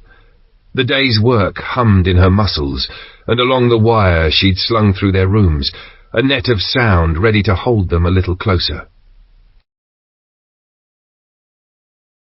Chapter 11. Robert gets the wrong idea. Bella had watched Alex wrestling with the bike mount long enough to see the pattern of the problem. The platform flexed when it shouldn't. There was no sane way to get the bike up onto it, and once there it would never ride out a hard break or a bad pothole without kissing the armour. She turned the ideas over until they clicked into place. Offering them was another matter. Advice has teeth when tempers are thin. She took a breath anyway. "Do you need a hand?" Alex didn't look up from the wrench. "Not unless you can solve the problem of keeping it on here," he said, fatigue sharpening the edge of his voice. "3 problems," she answered, gentling her tone. "The platform isn't strong enough, we've no way to load the bike, and there's nothing to stop it shifting once it's up." He glanced at her, bristling. "I thought you came to help, not criticize." "I am helping." She kept her footing. "Put a support at the front with a slot for the wheel like a rack, and fix that diagonally across the truck. 1 brace, 2 fixes. It's an armoured car," he said automatically, the correction unhelpful even to his own ears. "Fine. Car. The name won't hold the bike," she said, a thread of impatience showing at last. "Let's solve what matters." Cornered by the clarity, Alex tried for sarcasm and only found honesty. "Okay, yes, that would help. What about the rest?" 2-part ramp, Bella said. "The main piece folds up and becomes a support under the back wheel. Second piece extends it when we need to load. Shape the channel so the wheel can't bind. Assemble with couplers and 1 Allen key." Alex opened his mouth, the old phrase poised on his tongue, as I said earlier, and she cut him off with a look. "Don't finish that sentence if you want to keep your good looks. It's insulting. Do you want help or not?" He winced, contrition dragging the heat from his face. "Sorry, I meant it as a compliment and made a mess of it. You're smarter than most people give you credit for, including me, apparently." A breath.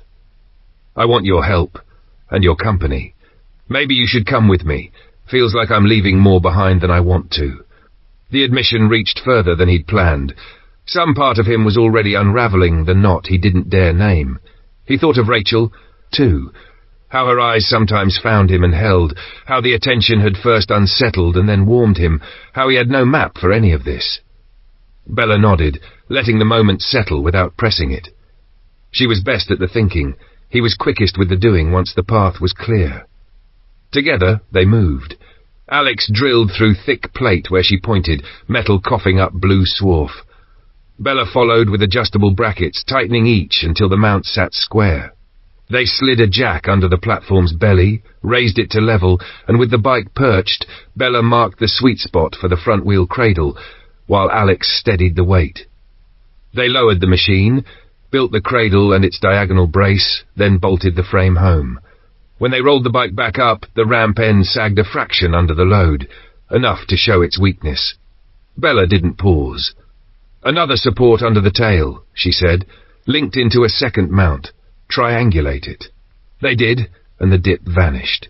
Next came the dual-purpose tail support, a section that lived as a back wheel rest but unfurled into ramp when needed. The second ramp piece was simpler, a straight extension that pinned into place. A pair of couplers, a twist of the Allen key, and the whole assembly became a clean, sturdy bridge. They loaded the bike again. This time it sat true but rocked a whisper, just enough to tap the armour if the ferret stamped its brakes. "Side tube," Bella said, already reaching for chalk. "Here." She marked a line parallel to the bike's flank. "It keeps the lean in check and gives us a proper tie-down point." They welded and bolted the addition, slung straps through and cinched them tight. The bike settled against the new geometry, held firm in 3 planes. It looked right, as if it had been designed that way and not born from scrap and stubbornness. They grinned, grease on their hands, and smacked a high five that stung pleasantly. Alex, carried by relief and gratitude, pulled her into a quick, honest hug. "Food's ready," Robert said from the doorway, the words flat with the effort of keeping his face neutral. The moment unspooled between the 3 of them.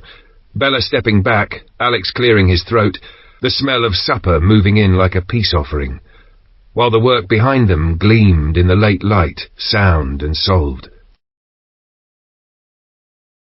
Chapter 12. Alex decides to leave early. Robert paused in the doorway and took them in, Bella and Alex with grease on their hands, the bike sitting clean and sure on its new mount. "It works, Dad," Bella said, the pride bright in her voice. Robert's answer was a single word, flat as a lid closing. "Dinner." He turned and walked inside. "Not that bloody rabbit again," Bella muttered, then to Alex, softer, "Don't worry, I'll sort him." They ate in a room that felt too small for the air inside it. Robert gave Alex a look that tasted of disapproval and left his plate half-finished, pushing back his chair with enough scrape to make a point. Bella followed him down the corridor and into his room before anger could cool into something that would last longer. "What is going on?" she said, heat held low and steady. "Are we doing this again? Alex and I are friends. We work well together. We're not sleeping together, and I've no plans to. Whatever story you're telling yourself, drop it." He's clearly more interested in Rachel, and I know because I've seen the way they look at each other. He doesn't look at me like that. Leave it. She left before he could shape a reply. Her words ran ahead of her, carrying beyond doors and around corners. When she stepped back into the shared space, she felt the hush she'd made, a silence that had the weight of listeners in it. Without breaking stride, she crossed the yard toward the farmhouse. Maybe I should just go with Alex. Alex slid through her thoughts like a blade through cloth. He slipped out to the attic and took Daz's watch, grateful for the dark and the view, and the fact that they did not ask for conversation. He knew Bella hadn't meant for anyone else to hear. He knew, too, how exhausting Robert's protectiveness could be when it landed on the wrong side of love.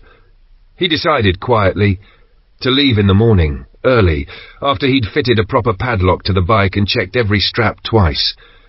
Bernard noticed the changeover, Daz coming down silent, Alex staying up, and guessed the rest. He poured 2 mugs and carried them to the house. He found Bella not in her usual nest of a back room, but curled on the living room sofa with Sheba's head pressed into her ribs. He set a cup in her hands. "Thought you could use tea," he said. "Thanks, Grandad." "Your voice carried," he added gently. "Everyone heard." She blew out a breath that was half apology, half fire. "I know. He finds fault in everything. It's like I only turned 15 yesterday in his head. I love him, but there are days I don't like him. Things aren't what they were. He has to see that. At this rate, I might as well leave with Alex next week." "Don't choose in anger," Bernard said, patient as timber. "He'll come round. He always does. He's fixed to an old world and hasn't learned the shape of this one yet. Push, and he'll push back. Give him time." Across the yard, Rachel sat in her room, cheeks hot with the echo of what Bella had said. The truth of it stung and steadied her in the same breath. She did feel that way about Alex. She had not let herself believe the feeling might be returned until now, and he was leaving. Soon. Brenda tapped the jam and came in when Rachel didn't look up. "What should I do?" Rachel asked, voice tight. "Tell him," Brenda said simply. "Say what you mean." "When? How?" Panic fluttered. "He's going so soon." "Now," Brenda said. "He's alone in the attic. Or you'll spend months with what if." The room went quiet around the decision as it took shape. Alex's worries were their own country, an uncle on an island, the kind of bond that makes duty feel like love. Could she ask him to stay? Should she ask to go? And there was Brenda to weigh in the balance. She had never called anything love before, but the sharp, hollow ache in her chest felt like the stories had promised. "I need to speak with him," she said, standing fast enough to jolt herself. "Choose your happiness," Brenda said, meaning it. "Don't count me in the cost. Promise me." "I promise," Rachel said, and the promise steadied her feet. She took the ladder to the attic slowly, not wanting to spring anything on him harder than the climb itself. The light was pared thin. The space smelled of hay and old wood. Alex started when her head appeared above the hatch, then sat up straighter, nerves and something like hope colliding in his face. "We need to talk," Rachel said, perching on a bale opposite him, hands quiet in her lap. Alex nodded, the words coming rough but honest. "I know, I'm not good at this. I never have been. I don't know how to talk to girls without making a mess of it." "Same," she said, a small, rueful smile acknowledging the clumsiness they shared.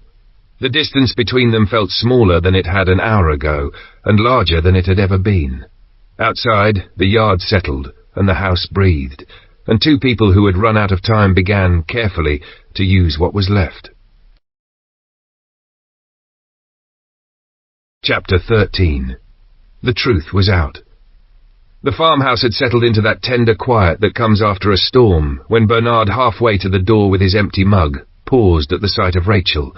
She stood there with a steadiness that had clearly cost her. "I know it's awkward," she said, earnest and unflinching, "but I'm not upset."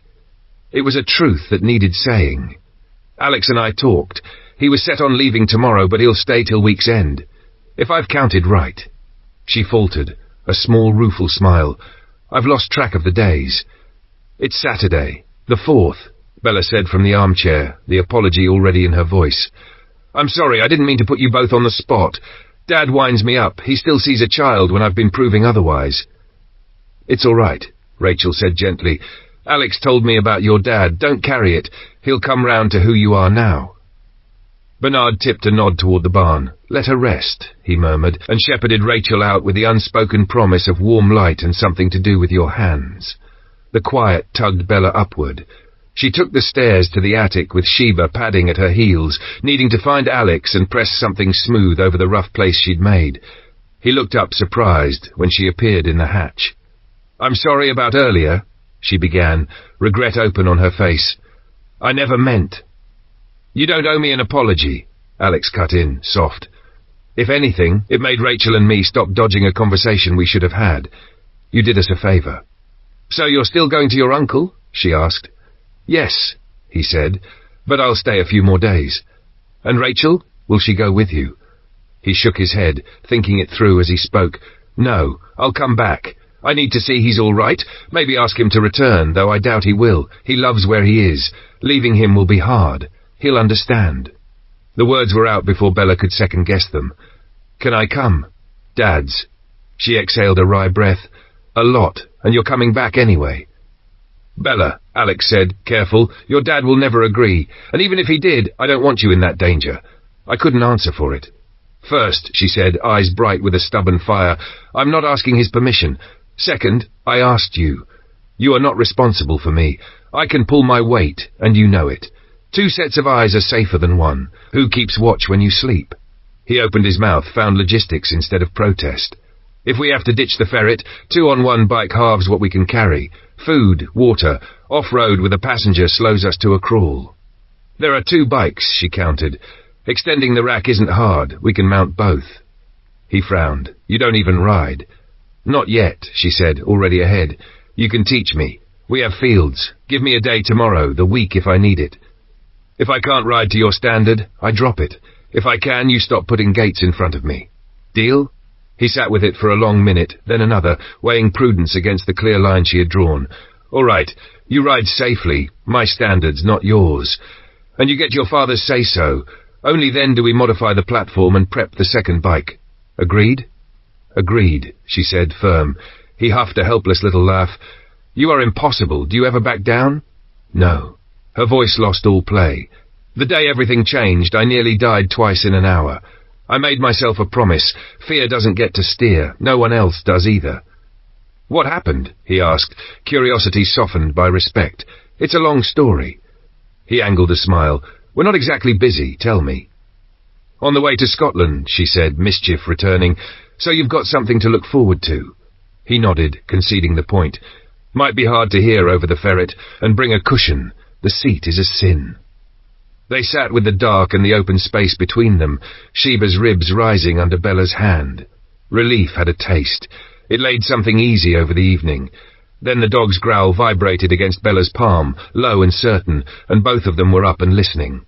They had wedged the bus across the entrance as a polite barricade, useful in a pinch, maddening without a way to throw light from above. "Keep watch," Bella said. "I'll hit the bus headlights." She went down the ladder and crossed the floor by feel, fingers learning the panel in a breath. When the beam snapped on, the white flood stabbed her eyes. She blinked hard and blinked again until the intruder resolved. A large, unkempt ginger cat, the white bib at its throat smeared a shocking rust red. "Alex," she called. "Gate, please." She scooped the cat and carried the complaining weight to the barn, settled it on a blanket by the fire, and shook Vincent gently awake. "Blood," she said, pointing to the patch. He took one look and set to hands sure even in sleep's wreckage. After a brief, thorough check, he nodded. "Not his," he said. "Someone else's mess." Relief loosened Bella's shoulders. She set the cat down.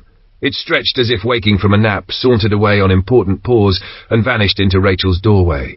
A moment later it climbed onto the bed, tucked itself against the warm curve of her back, and went fast asleep, as if it had always belonged.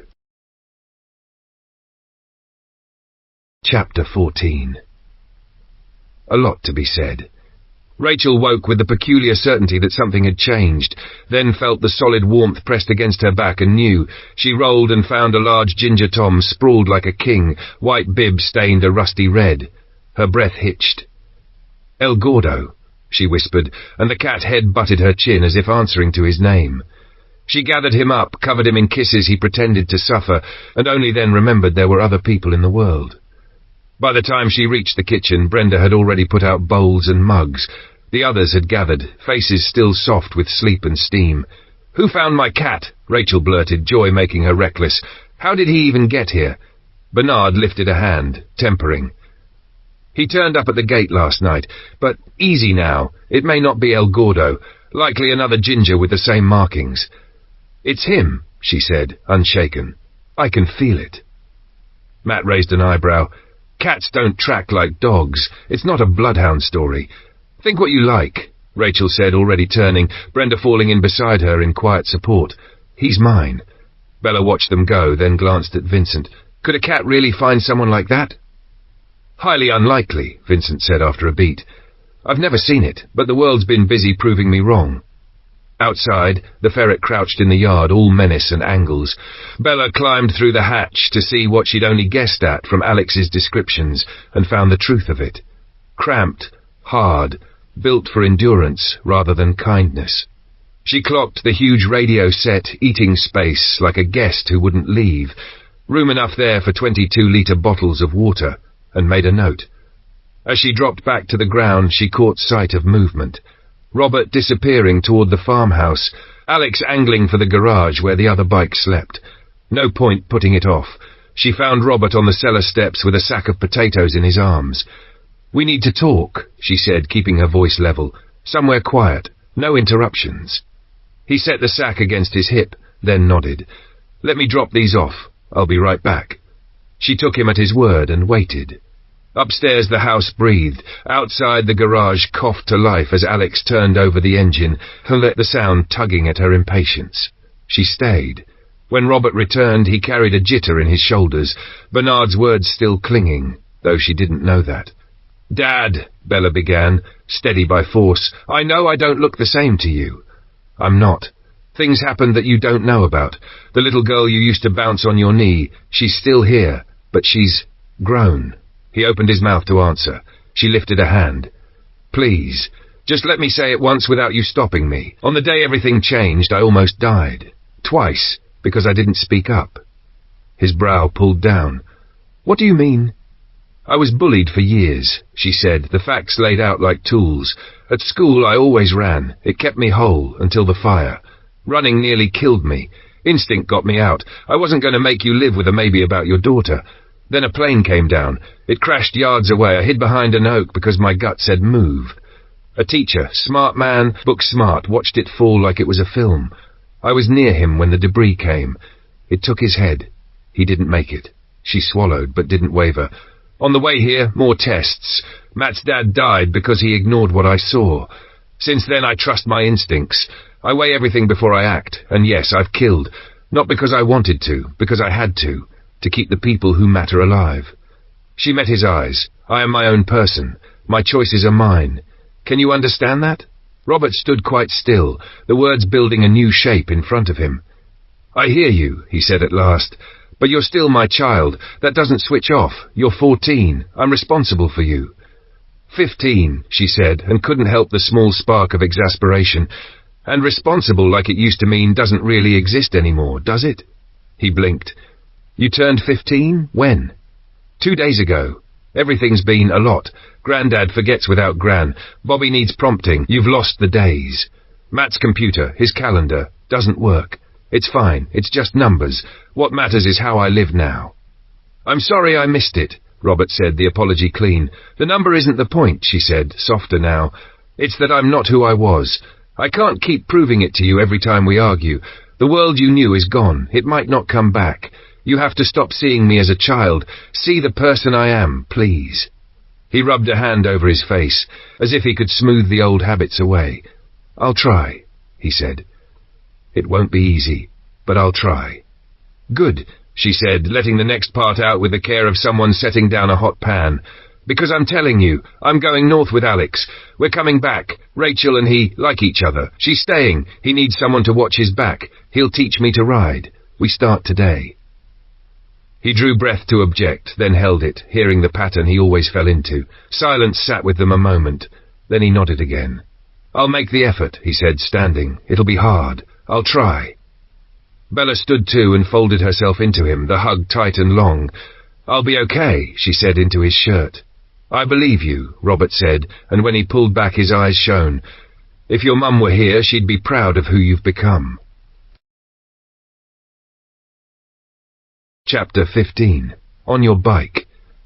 Out in the open field, the grass lay flattened in pale tracks from last year's hay cut, and the second bike stood waiting like a test. Alex had already gone over it bolt by bolt, coaxing confidence from old metal before he waved Bella closer. Controls first, he said, easing into the teacher he wasn't sure he could be. He tapped the left lever with 2 fingers. Clutch. You'll feed this out to move, slow and smooth. He rocked his boot on the pedal. Gears here. Down for first, that's your start. Then click up for second and on. Back to neutral between first and second. He worked the lever so she could see the travel. Watch. He squeezed and released, a patient demonstration rather than a flourish. Front brake on this lever, he said, nodding at the right bar. Opposite side, your rear brake, this pedal. Press down to slow. He leaned in, making sure the next part landed. Brakes, never grab a fistful of front on a hard surface, unless you like flying. On soft ground, it'll wash the wheel out. Keep the bars straight if you brake hard. Don't stomp the rear either, or you'll lock it and slide. Everything's smooth. I've never taught anyone to ride, so you'll probably do what I did.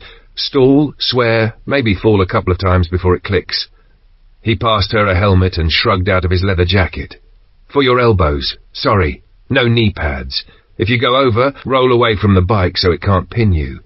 From here on, it's in your hands. The first attempts were always the same. Clutch too quick, a lurch and stall.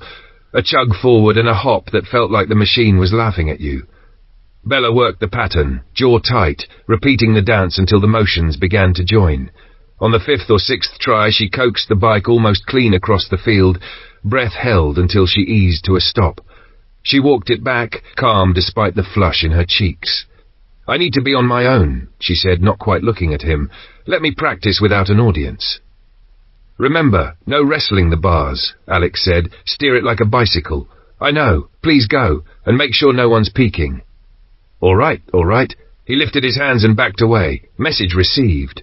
He returned to the farm and took Daz's place at the lookout. Pass it along, he told him. If anyone spies on Bella, I'll tell her, and she won't be impressed. From the milking parlour's shadowed entrance he couldn't see her, but an engine has a voice, and he listened. The stutters smoothed, the revs steadied, the pauses shortened. She was learning faster than he had. Whether Robert would consent to her going north remained a question, but even if he said no, the skill would be hers.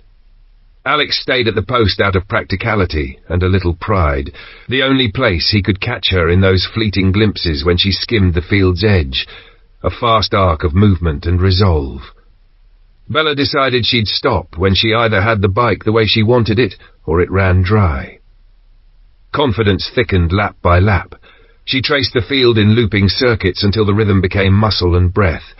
Alex, from his vantage, caught the blur of her passing every so often and let himself smile. By the time she'd counted 30 circuits in her head, the day had lengthened, and her thighs had started to tremble from the constant stand-sit sway of balance.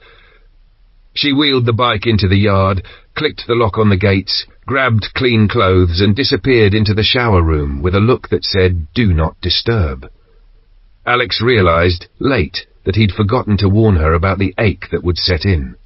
He whistled Matt up to the loft to take the watch and went hunting water. Thirst had crept up while he'd been listening. Rachel handed him tea that steamed like advice. Over the rim he asked Bernard about parts, shops, spares, anything that would let them throw proper light on the gate so the yard didn't vanish at night. Last night had proved the lack. "There's a tractor place in Hellifield," Bernard said, scratching a rote in his head. "Lights, batteries, odds and ends. Trouble is it's the far side of the centre on the A65. Might be more eyes than we want. Skipton could be better. Trading estate out toward the big roundabout. Fewer neighbours to notice." He spread a map and tapped at Vincent's farm. "Take the back road. Pick up the B6265, then south to the roundabout. Big auto parts place on the estate. We'll take the Saracen. I'll drive." "Early tomorrow?" Alex said. "We'll bring one of the lads to haul." Bernard nodded. Sensible. Later, with the fire smoothing the edge off the day, Alex refilled his mug. Rachel slid onto the bench beside him, worry and purpose sharing space on her face. "If you're heading out soon," she said, careful, "could you fetch some things from Vincent's first? Beds, carpets, a Welsh dresser. We need the house ready for the cold and a kitchen that works." Alex pictured the rooms and the road. "Saw a big trailer at Daniel's old place," he said. "Doubt anyone's touched it. We can use the van's tow hitch. Talk to Vincent. See when it suits. Just not tomorrow. We'll be at Skipton or Hellifield." Rachel left and returned with an answer that fit the people they were. "He says he'll work around you," she reported, relief making her voice lighter. "He'll make a list in the morning." The plan settled into the evening like another log on the fire. Practical, warm, promising light when the next night came round. Chapter 16. Day Trip. Bella didn't hide her displeasure when Alex announced the plan for the morning. He argued that while he and Bernard ran for parts, she could turn the field into a training ground. Cones, makeshift gates, ruts to ride, useful work for a rider who was already good and could be better. Bernard preferred Skipton over Hellifield. Alex worried about the approach. They let a coin decide. It flashed, fell, and Skipton won. Because they meant to leave with first light, Alex and Daz split the early watch and stood down at midnight to steal a few hours' sleep. The others took the remaining shifts, the farm breathing in its careful rhythm, while the two of them laid out kit and lists by lamplight. At dawn, Bernard fried bread and eggs for the early risers, the pan snapping quietly in the hush. Alex and Daz ate standing, the kind of meal that says go. When they were about to climb into the Saracen, Brenda and Rachel arrived, hair sleep mussed, faces intent. Brenda told them to be sensible. Rachel, holding herself in check, settled for, "Come back safe," when what she wanted was to catch him and kiss him and pin the promise to his mouth. There would be time, she told herself, before Scotland. Alex shouldered gear with the absent-minded thoroughness of someone who has learned what he reaches for under pressure. Crossbow, MP5, shotgun, a hunting rifle that he passed to Daz with a nod. Bernard came up with a green ammo tin and an expression that said he'd been thinking. "What's this?" Alex asked. "Bren ammo," Bernard said. "For the roof gun. Odd fit for an ambulance, but I'm not complaining. 303, standard rounds." Alex huffed a laugh. "And the ferret's gun?" "Browning." "Deactivated," Bernard said, "though you might check the crates Bella loaded. Never know what else she rescued. I found the Bren belts in there." "At this rate we'll need an armory," Alex said, only half joking. "The number of guns that have fallen into our laps since this started." "Then let's make them work for us," Bernard said. "Take the Bren's cover off, load it, and leave it where folks can see. Deterrent's better than a firefight." "I'll set it." Alex slung the tin and moved to the bus. I'll open the gate. Ready? Let's go. The Saracen's six-wheel drive and the old Rolls-Royce eight-cylinder did what they were built to do. Push through a world that had jammed up. They shouldered cars aside or kissed the verge and took to grass when the road refused them. Not fast, but unstoppable. Rain came in hard, sudden sheets as they left the B665 for Thorlby, and within minutes they learned the vehicle was far from watertight. Bernard grinned through the leaks. Fewer people in weather like this, he said, and he was right. Thorlby slid by empty, but for their noise. The A65 near the roundabout was a graveyard. Cars and lorries locked nose to nose, doors ajar, windscreen glass glittering dull. Bernard put the Saracen onto the verge, then down a sloped field edge that made the engine bray, the big tyres biting. He handled the descent like someone who had done it before.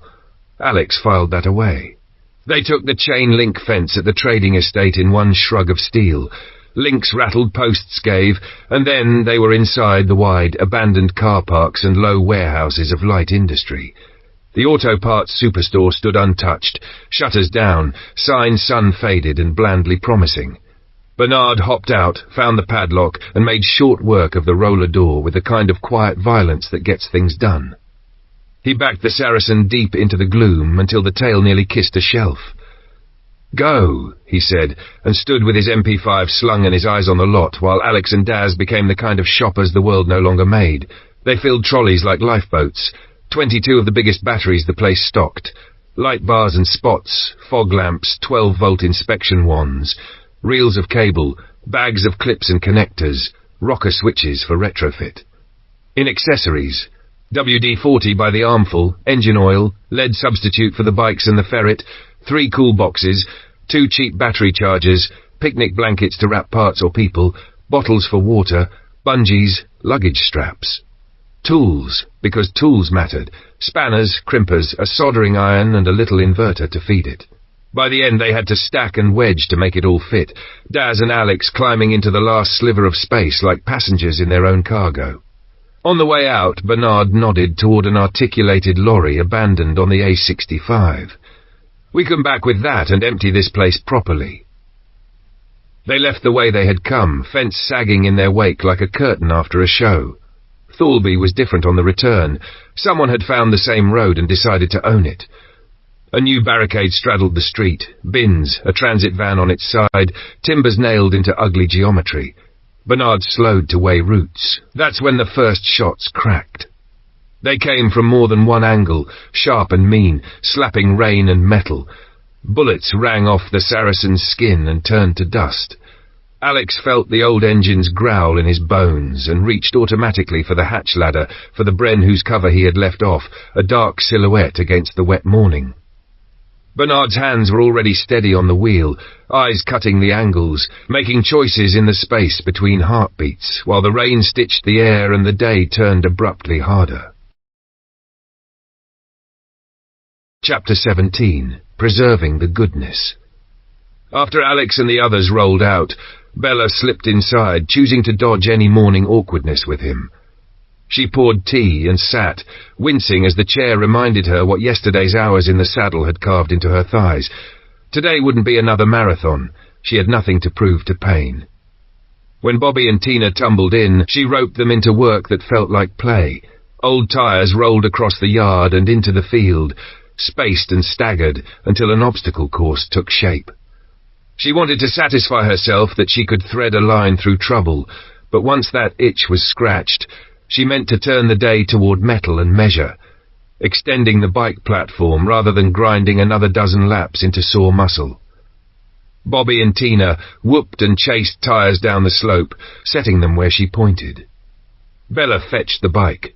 Kicking it to life was a wrestle. She was light, and the engine wanted a heavier voice to answer, but memory of Alex's timing guided her foot. The machine finally coughed, caught, and settled. She nosed into the field under the twins' expectant stare and ran the pattern. Steady throttle, feathered clutch, weight light on the pegs through the turns. If they were waiting for a spill, they were disappointed. She carved the course twice more to prove it to herself, and that's when the sky darkened and the rain chose its moment. The first cold sheet sent Bobby and Tina squealing barnward. Bella followed, locking the gate with fingers already numbed and streaming. She grabbed dry clothes and made for the shower. The water was no warmer than the weather, but at least it was clean. Back in the barn, the children huddled at the fire, steam rising from sleeves and socks. Brenda pressed a mug into Bella's hands. "Coffee," she said. The tea's past its best. Heat moved through Bella like scents. She was as sure of her riding as she needed to be for now. Robert, reluctantly but clearly, had given his nod about Scotland. The next job was the rack, widen and strengthen, build a second ramp, make room for 2 bikes. But first, a pause. Let the rain have the morning. Rest never sat long on her shoulders. She climbed to the attic and found Vincent keeping watch with a clipboard in his lap, gaze lost in the seam of rain across the fields. He'd seen her ride, he said, and it showed. She told him what he already knew, that she planned to go north with Alex, that being competent on a bike wasn't optional if they had to abandon the armoured car. "Yesterday was the first day," she admitted. "Bicycles since forever, but gears and clutch are a different dance, and the speed feels like falling forward until it doesn't." "You're quick," Vincent said, not as flattery but as observation. She glared at the rain. "I could be useful if it would stop." "It's been dry for weeks," he answered gently. "The sheep need this. Fresh grass is better than us bringing armfuls in." She nodded, conceding the point, and started down.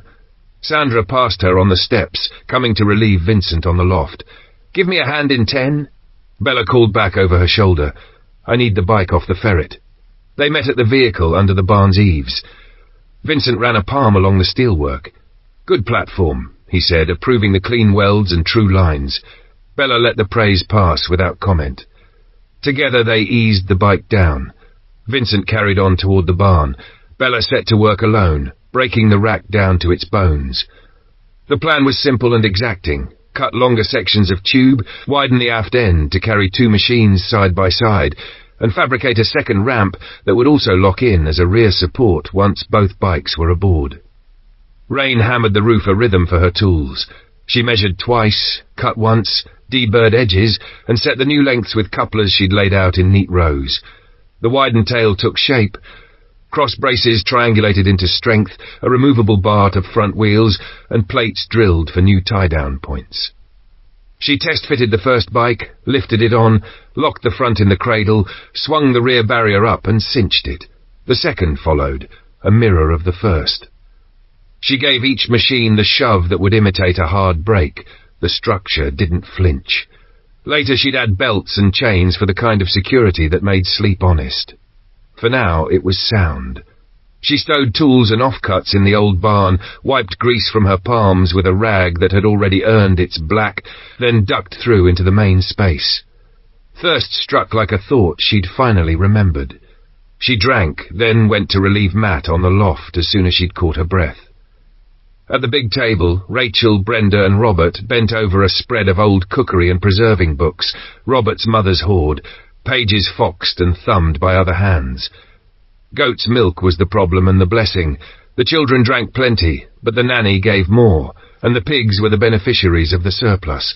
It felt like feeding coins into an animal that turned them into meat, useful, but perhaps not the best use. "Cheese," Brenda said, frustration and hope sharing the word. "There must be a way with goats." "So far," Rachel grimaced, "plenty on yoghurt." "I'd eat yoghurt," Brenda said promptly. Bella leaned a hip on the table's edge. "What about the cow's milk method? Surely it's all milk at the start." Brenda's face brightened. "I saw something." She leafed with purpose, then found the long chapter she remembered. "Here, cow's cheese. We can adapt. What do we need?"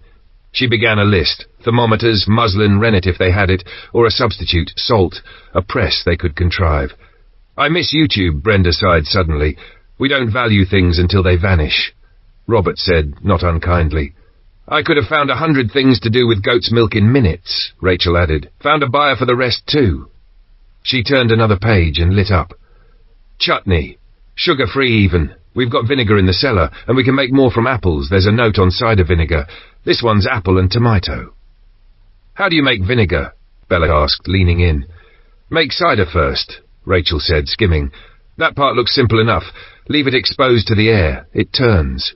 There's more to it. Mother cultures and time. But that's the shape. I'll read properly. Vinegar's the key to keeping, Robert said, eyes already moving down a line of possibilities. We can pickle almost anything, eggs even. When the hens go off lay, we'll still have protein instead of pouring it into the pigs. Feed the pigs, though, Bella countered. That's preserving too. What goes to them comes back to us on 4 trotters. Fair, Robert said, and they'll eat what we won't. Bella pushed on, practical as ever. Cooked meat's the other problem. When we kill a pig, we can smoke and salt. That's good eating, but not for the dogs. Offal needs cooking, and it turns fast. Remember the sheep Grandad butchered? We lost a lot before the dogs could get through it. She tapped the books. We need a way to keep it. Bottling in jars, tinning if we can rig it. Feels wrong to waste anything. Robert nodded, decision settling like a weight he was glad to carry. You're right. I'll take it on. Night watches I'll read. Dogs earn their keep. We should do as well by them. Rain eased and then returned. The day turned inward around the fire, and the pages and the small necessary plans that keep a place whole.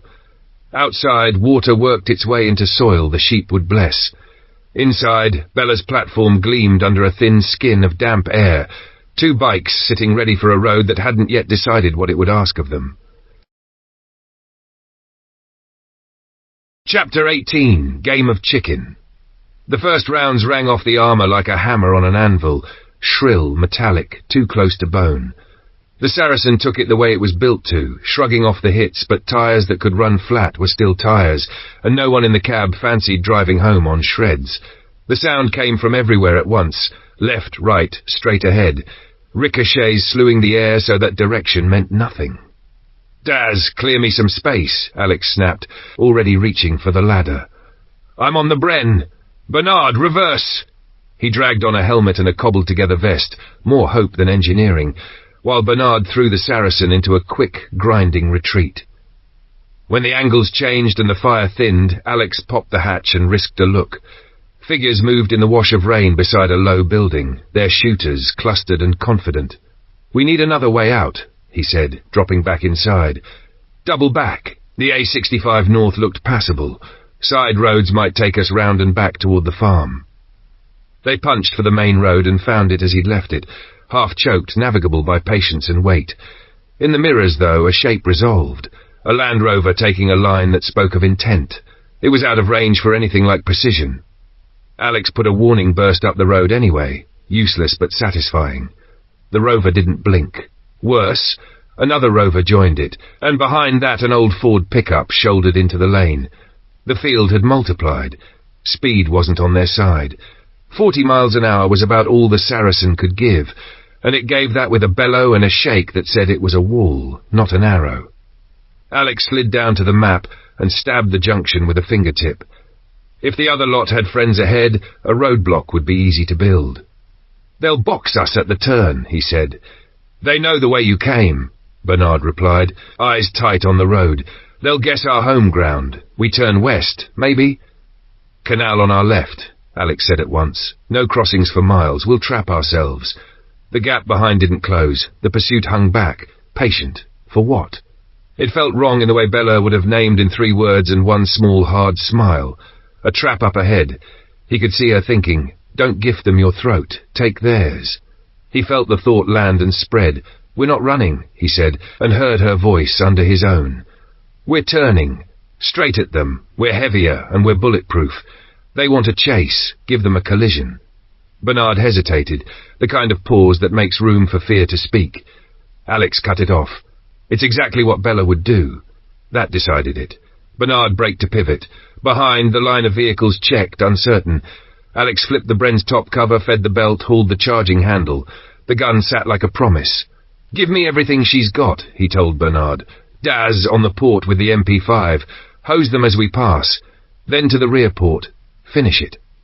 The Saracen gathered itself and charged. As they came on, Alex raked the lead vehicles, tracers stitching rain. One Rover slewed off the road, skidding into a hedge to escape the stream. The second jolted, stalled by the sudden violence. The pickup didn't move fast enough. Bernard met it head-on, nudging like a bull. Steel smacked steel. The truck bucked and then left the tarmac altogether, slewing into the verge with a hopeless crunch. Daz kept the fire hot, short, mean bursts as they roared past, then a scramble to the backport and more cutting arcs to make the point. Stay down, stay broken. Silence arrived in pieces. The three shapes behind them were wreckage, or might as well be. Back to the village road, Alex said, the plan unspooling as he spoke. Right turn into the field. There's a wooden gate. I saw it when we ran. Track the A59 edge. There's a road north off that. Bernard took them off the tarmac without ceremony. Rain had slicked the top inch of soil, but weeks of dry meant the ground beneath was hard as old bread. 6 wheels bit and held.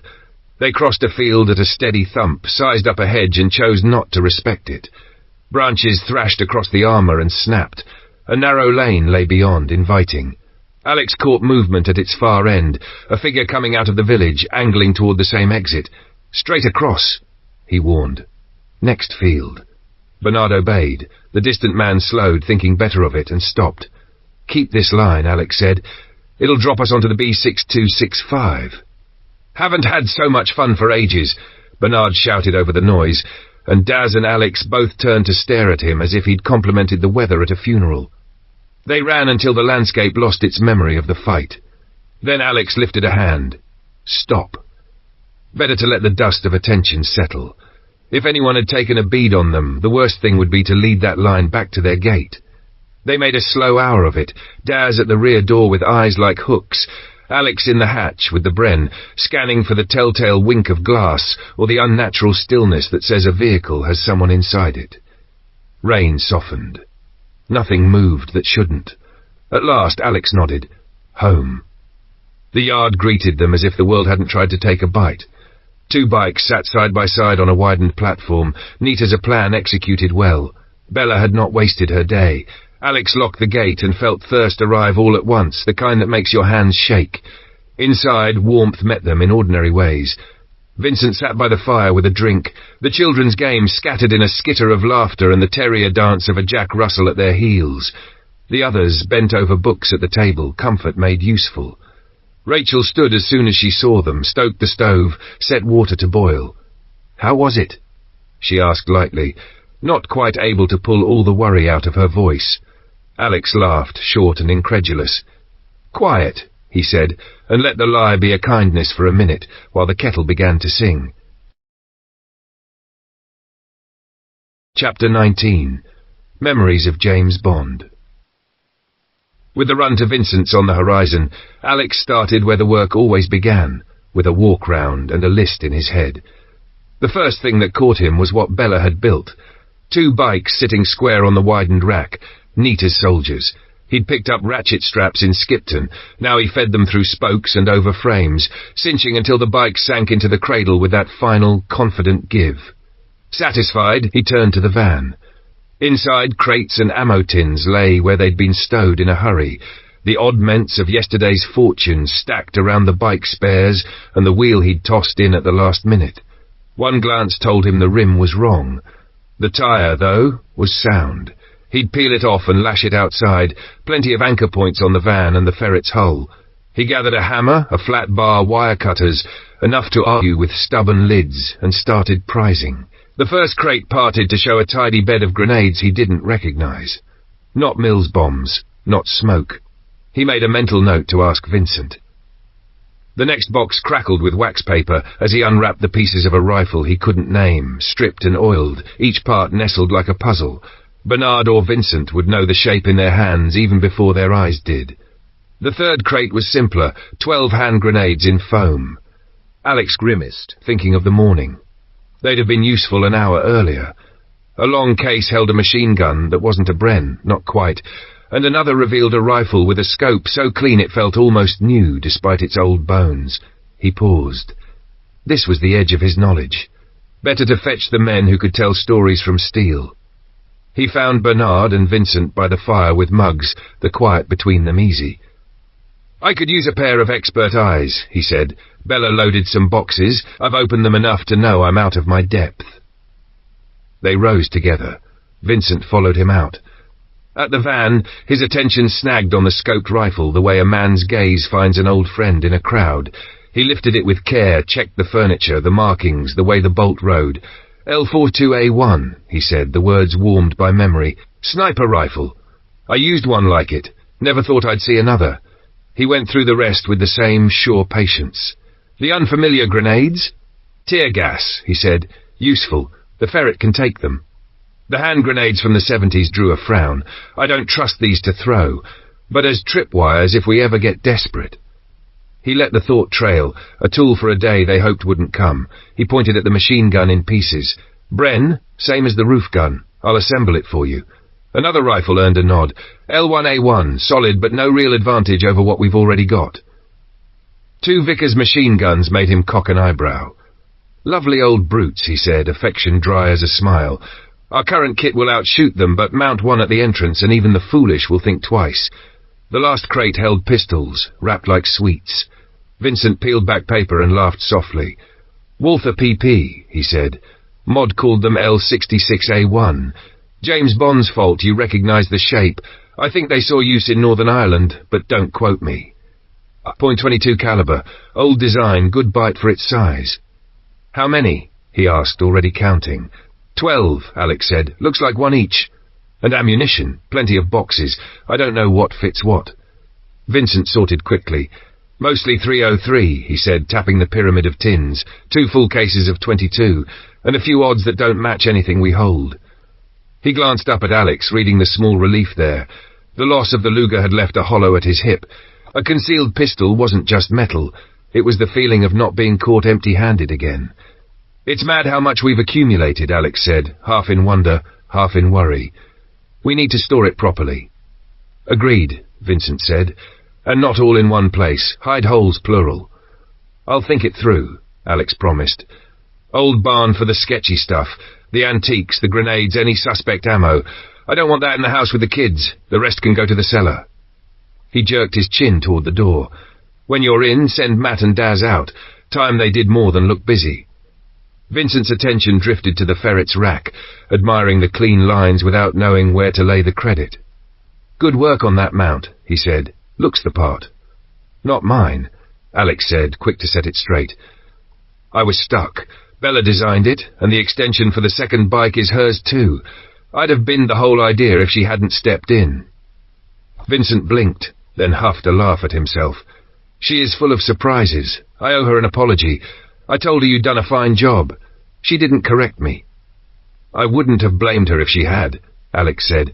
I was out of ideas. She wasn't. He hauled the questionable crates, grenades, the oldest tins, anything he didn't want within reach of curious hands, into the old barn and stacked them deep. When Matt and Daz finished emptying the van, they straightened with that hopeful look boys get when they think they're done. Not yet, Alex said, friendly but immovable. Shift the Saracen's kit to the bus. I'll back the Saracen right up to the door. Save your legs. Then we'll talk about where every last thing lives. He swung the armoured car around until steel kissed steel, made a bridge of the gap, and stood while the boys turned a van load of war into an inventory that might keep them alive, tidy, labelled, and, with any luck, out of the wrong hands. Chapter 20. The Baby is Sick. Vincent found Bella in the barn, Rain muttering on the roof. Bella, he said, contrite, I credited Alex for the rack on the ferret. He's just told me it was you. I should have asked before opening my mouth. I'm sorry. She flicked it away with a hand. It's nothing. It isn't, he said, remembering his sermon in the attic. Not after what I said earlier. I'll stop jumping to conclusions. Honestly, don't worry, she said, and let it lie. Up in the loft, Alex had a different problem. Where to throw light so the yard wouldn't disappear when night pressed in. He was mapping beams in his head when Rachel appeared with a steaming mug. You've been at it all day, she said, setting it in his palm. There was warmth in her eyes that had nothing to do with the tea. Thanks, he said, and surprised himself. I'm driving to Vincent's tomorrow for furniture and carpets. Do you want to come? A heartbeat's pause, then. Yes, if you don't mind. Any reason? He asked, curious. She weighed her words. Vincent said I could take what I need from his kitchen. The fire at Bernard's. We lost almost everything. Wood, plastic, even some ceramics cracked in the heat. Cookbooks, too. He mentioned some of his wife's preserving books. We'll take the van and the Saracen, Alex said, already adjusting the plan. Plenty of room. Rachel had just turned for the stairs when the front gate alarm clanged through the evening, cutting the soft edges off the room. Alex reached for the field phone out of reflex, but below he saw Bella already moving toward the gate, dogs boiling around her legs. He didn't like that she went unarmed, but the figure at the bars was a woman, hands empty, fear honest on her face. Bernard met Bella halfway and paced her to the gate. The woman looked about Rachel's age, breath misting in the cold. "Do you have a doctor?" she blurted, words tipping over one another. "I saw the ambulance. My baby, she won't stop crying." "Hold on," Bernard said, and sent for Sandra. Bella hauled the dogs back, quieted them with a hand on each scruff, then latched them away. Sandra arrived at a trot with Bernard at her shoulder. "I'm a doctor," she said, calm as a hand laid on a fevered brow. "Where's the baby?" "At the farm down the road," the woman said. It was my uncle's place. Bella's caution was a muscle now, not a mood. "We've had trouble," she said gently. "We check who comes in. If it was your uncle's, what's his name?" The woman's throat bobbed. "Uncle Tom, Aunt Betty, Cousin Clements. We found their graves. Did you bury them?" Bernard's face changed, old grief crossing it like weather. "We did," he said.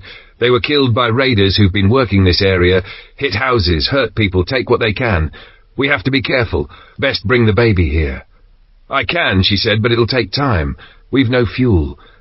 "Wait here," Bernard told her. "I'll see if Alex can take you." He hooked a finger to Bella and spoke low. "Fetch one of the boys to cover Alex's post. In fact, both, one on the back of the house. She seems straight, but we don't gamble." In the attic, Bernard gave Alex the shape of it. Alex remembered the vehicles he'd seen near Tom's and nodded.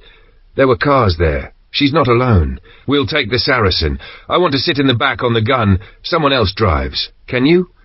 "I'll fire her up," Bernard said. On the stairs he met Matt coming up. They swapped places without breaking stride. "Eyes open," Alex told Matt, flat and firm. It could be a setup. At the bottom, Bella waited with her bow, the look on her face a promise. "Not this time," Alex said, gentling it. "I need you here. Watch everything. It's not that I don't trust her, it's that I can't trust anyone quickly anymore." Bella nodded once. "Okay." Alex took one of the 22 pistols, slid it into his jacket, slung the crossbow, and climbed into the Saracen's rear bay. Bella swung the gate, locked it behind them. The strange woman clambered aboard, clutching her coat closed. They rumbled the short distance to Tom's farm. At the gate, Alex had her step down alone. No surprises. He slid the back doors shut and climbed to the bren, eyes on the hedges. Bernard kept the engine live and watched the front, every mirror a story. Sandra waited on the step, bag ready. The woman reappeared minutes later with 2 people behind her, shadows who stopped at the house wall and stayed there. She came on with a baby in her arms, the cry high and exhausted, raw enough to set nerves on edge. One look and Sandra had her answer. "Back to ours," she said, already reaching. "We'll do more for her there." Chapter 21. Wires and whispers. Bella had the gates swinging wide before the Saracen even rolled into view. They threaded the drive, eased past the barrel barricade, and found Vincent had already turned a table into a clinic. Cloth laid, instruments boiled and waiting, the neat order of someone who anticipates what pain will ask. Sandra and the young woman went straight for it. "I'm Sally," the woman said, voice raw at the edges. "And this is Emma." The baby's cry soared the air, thin and relentless. Alex, nerves already frayed from the ride with that sound filling the steel belly of the Saracen, peeled off with Bella to the front bedroom, looking for a pocket of quiet.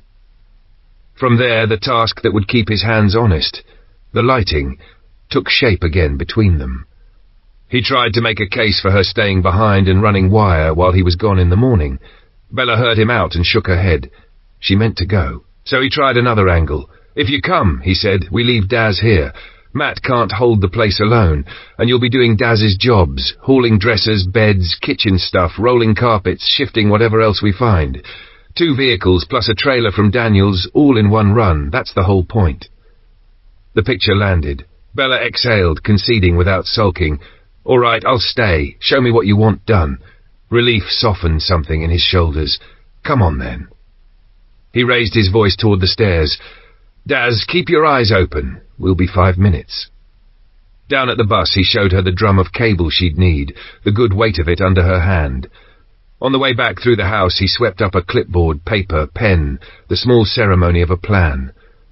In the bedroom, he sketched the yard and buildings, the lines spare but certain, then marked crosses where beams should fall.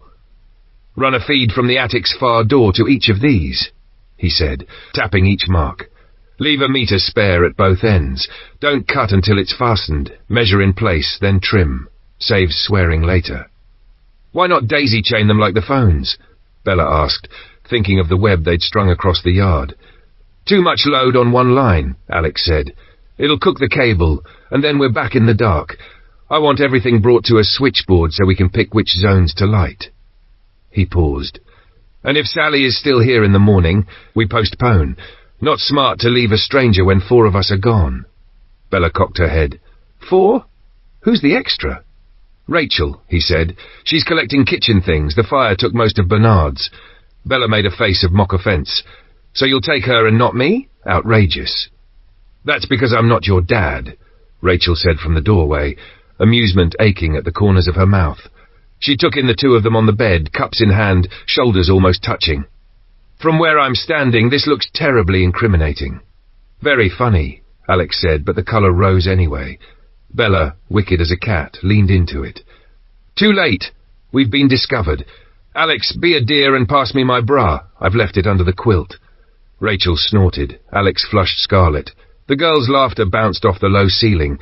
None of them had clocked Daz in the hallway behind Rachel until Bella glanced past her and caught the boy's wide, stunned eyes. She choked on a laugh and nearly sloshed her tea. Daz, wordless and mortally embarrassed, backed into the shadows and vanished toward the rear room.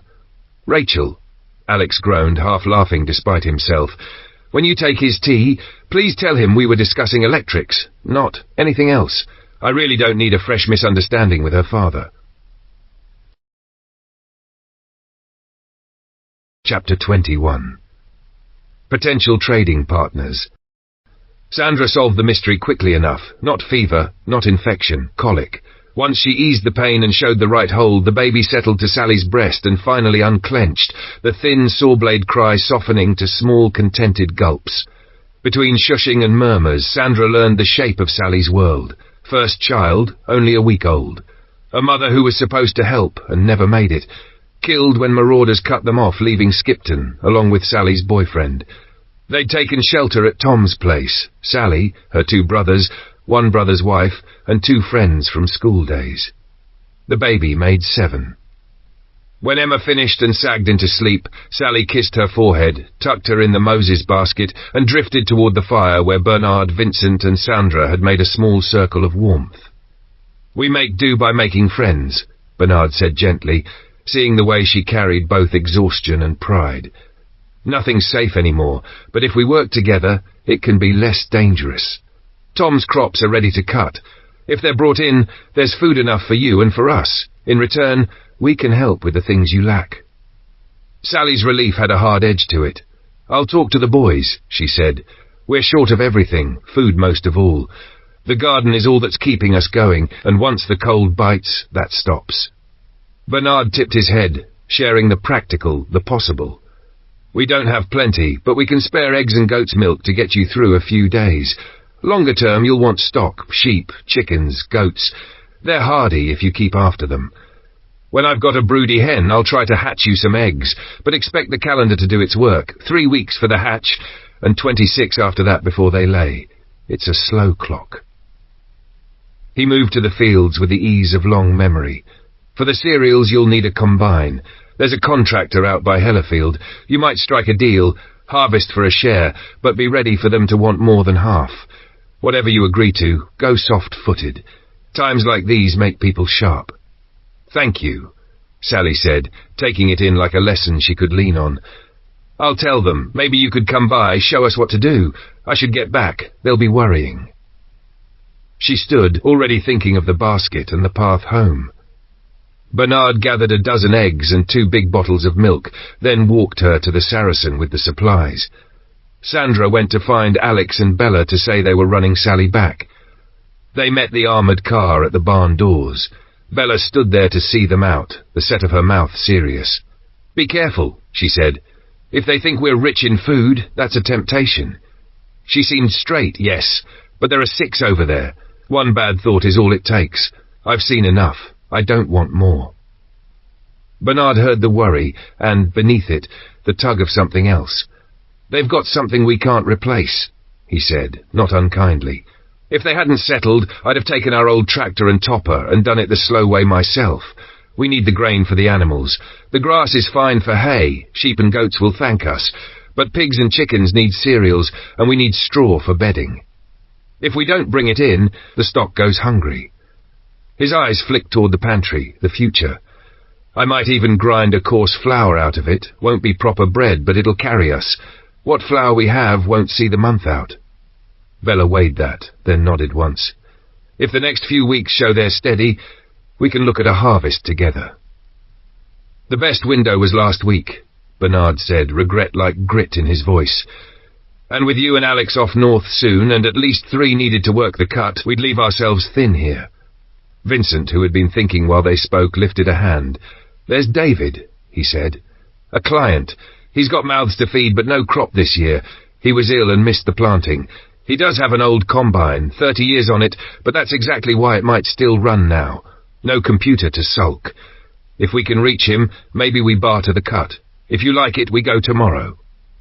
They went the next day, Vincent and Alex together, keeping the party small on purpose so they wouldn't look like a threat. David's farm wasn't far, and that was exactly what made Alex restless. More roofs meant more eyes. Near the entrance their way was blocked by a big trailer parked crosswise. Vincent's hand went to the door handle immediately. "We walk from here," he said. "No surprises." "The Saracen could shift it without breathing hard," Alex replied, watching the hedges, the windows. It was true. Steel moved what steel wanted, but Vincent shook his head. "Not to David," he said quietly. "Not his family. We don't startle people we're asking to trust us." Alex let the engine idle down and listened to the ticking cool. The air had that held breath feel places sometimes do when you're not sure if you're welcome. They took to their feet, leaving the armoured confidence behind them at the lane, and went to knock on a door like neighbours. Chapter 22. Terms of a Harvest. David knew Vincent on sight and waved them through with a shout, though his 2 broad-shouldered sons stayed outside at his word, watchful, arms folded, the kind of quiet that means we've learned things the hard way. Inside the farmhouse kitchen, heat and the smell of strong tea wrapped around them. David introduced Helen with a touch to her shoulder. Vincent had been here often enough for work, but never across this threshold. Vincent didn't waste the welcome. "I'm here about your combine," he said, voice level. He laid out the problem and the shape of the solution in clean lines. They had access to cereal fields, but no way to cut and cart them. David had the machine and the know-how. The deal he proposed was simple. David brings the combine and the skill, they supply trailer and tractor, a maintenance crew to keep the old girl sweet, and protection on the road with a Saracen if needed. At the end, a 3-way split of grain and straw. David's eyebrows tipped up. "Where are we talking?" "Near Waygill," Vincent said. David's mouth twitched. "Tom's place." Vincent blinked, surprised. "You guessed that quick." Helen set mugs down, one in Vincent's reach, one by David's elbow. David nodded thanks, then explained. "Frank worked those fields with a Hellerfield contractor a couple of summers. He'll tell you the lie of every ridge. How are they standing?" Vincent unfolded Bernard's paper, the notes spare, practical. "Barley's over and wants cutting yesterday. Wheat and oats are on time and ready." David's gaze shifted, weighing parties as much as plants. "Who's involved beyond Tom?" "Tom's gone," Vincent said softly. "All of them, raiders. His niece is there now with her family. The other is Bernard, the end of the road." David gave a small nod of recognition. "Know of him, kept to himself. Self-sufficiency talk." "Not alone anymore," Vincent said. "There are 12 of us there now, kids too. Bernard's son, grandson, granddaughter." David's jaw worked once. "These raiders, do they come back?" "No," Vincent said, and let the quiet carry the meaning. "They came up at us. They're not coming again." "You were in the thick of that?" Vincent told it straight. First the attack at his own place, the move uphill to safety, then the night the gang tried the farm and met Bella and the friends she arrived with. Later, a crew from Skipton testing them and regretting it. He didn't boast, but he didn't hide the teeth either. "All right," David said at last. "Sounds like you can mind yourselves. I'll look at the crops tomorrow, then come up to you. We've got our own motor. You can take me down to meet them after." They stepped back into the daylight together, and Alex, who had been counting minutes and imagining bad endings, let out a breath the instant he saw Vincent round the trailer with David beside him. Talk turned to the Saracen. David walked its length, rapped knuckles against armour, whistled low. "Looks the part," he said. "I'll check the fields on my way past, then head up. We'll do this right." From there, Vincent had one more stop in mind. At Tom's, they edged the Saracen as near to the house as the churned yard allowed. As Vincent dropped down, Sally came out with 2 men in her lee. "My brother Brett," she said, "and my friend Omar. We've known each other since school." She looked from Vincent to the armoured car, trying to make sense of a visit that came with steel. "Why are you here?" Vincent didn't dress it up. "Bernard wasn't happy about you going to Hellerfield, so we reached out to someone I trust. With our help, he's willing to cut your crops.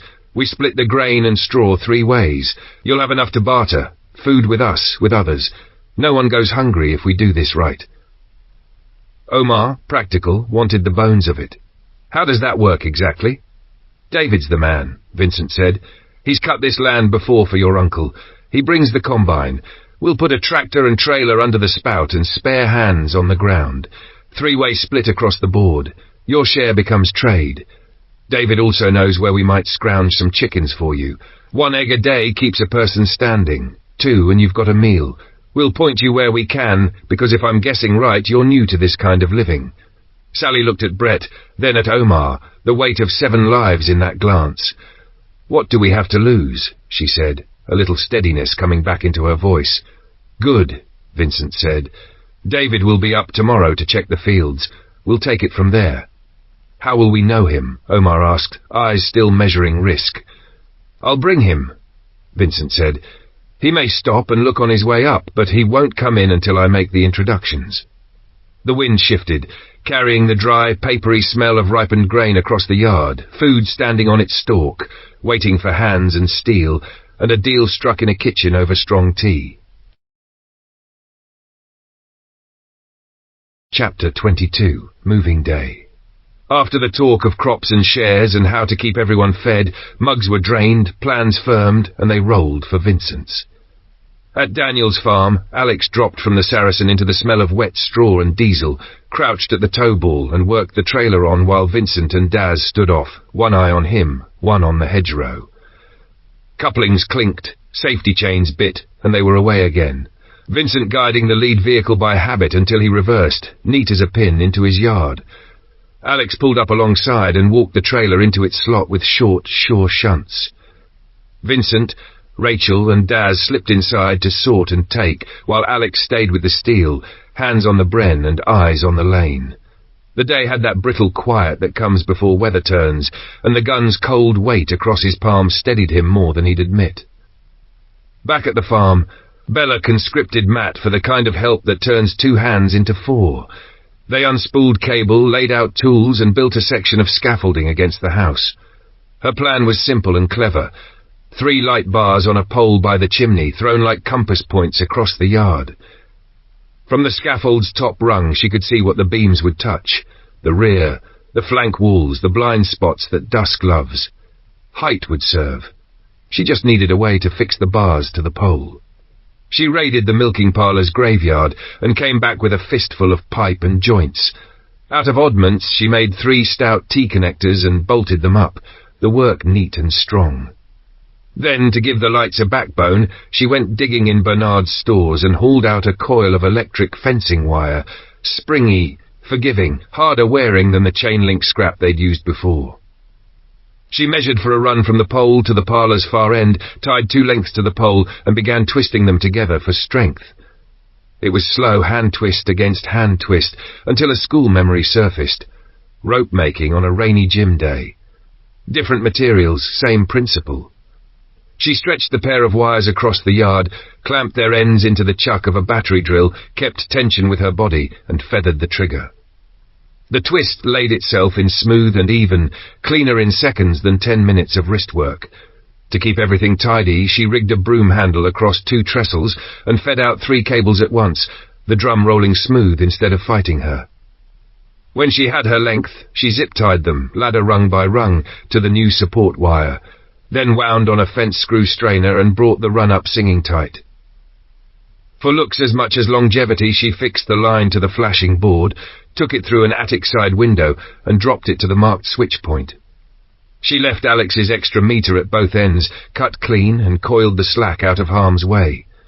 The milking parlour run went easily, measure, fix, clip, but impatience and a small hammer are a bad marriage. Twice she caught her thumb, once hard enough to swear. She stomped to the barn for a breather and a drink, cradling her hand. Bernard clocked the wince and without fanfare fetched a scrap of card. "Put the clip pin through this," he said, demonstrating. "Gives you something to hold that isn't skin. Slower, but it saves blood." "Sold," she said, and meant it. With the card as a shield, the next stretch clipped on without incident. She shifted to the front gate lights, lacing the cable along the fence with zip ties, quick, clean. Then came the lights for the trackside trees. She stood in the lane, looked at the dark beneath the boughs, and felt her stomach tighten. Tripwires. She didn't trust her memory of where they lay. Better to leave them for Alex. She ran the feeds anyway, one toward the track, one along the field, deliberately skirting the trees, and parked the live work until she had a second pair of eyes. Inside Vincent's place, the 3 of them packed the van and trailer like people who meant not to come back, everything they could lift and justify.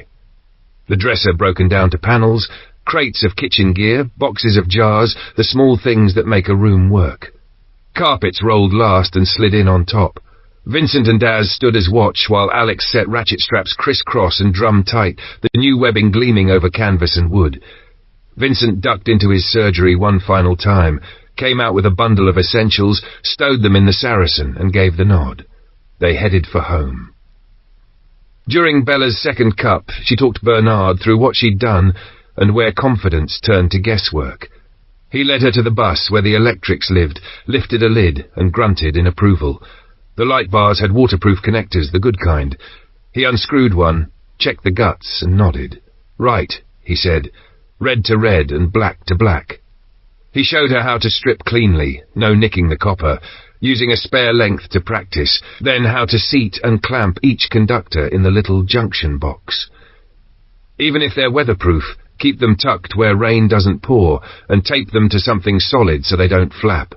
Wind will find a weak point if you give it one. He smiled, the lesson done for now. "That'll keep you out of mischief. I'll show you the next step when you've finished." By the time she tightened the last connector, engines sounded down the track. The Saracen and van nosed through, the barrel barricade making it awkward, and then they were in. Alex climbed down, took in the scaffold, the strung lines, the neat runs, and let his admiration show. "Looks brilliant," he said. "No T's in it." He needed hands, though, and the yard was already a churn of movement. Bella jogged to the attic, relieved Matt, and with Daz's help sheeted a board up to the rafters, a solid face where the switches would live. She stayed on watch while the boys joined the unload, and when the yard settled into the rhythm of work, she fixed the OSB to a beam, set a pallet at its base for the batteries, and leaned back against the wall.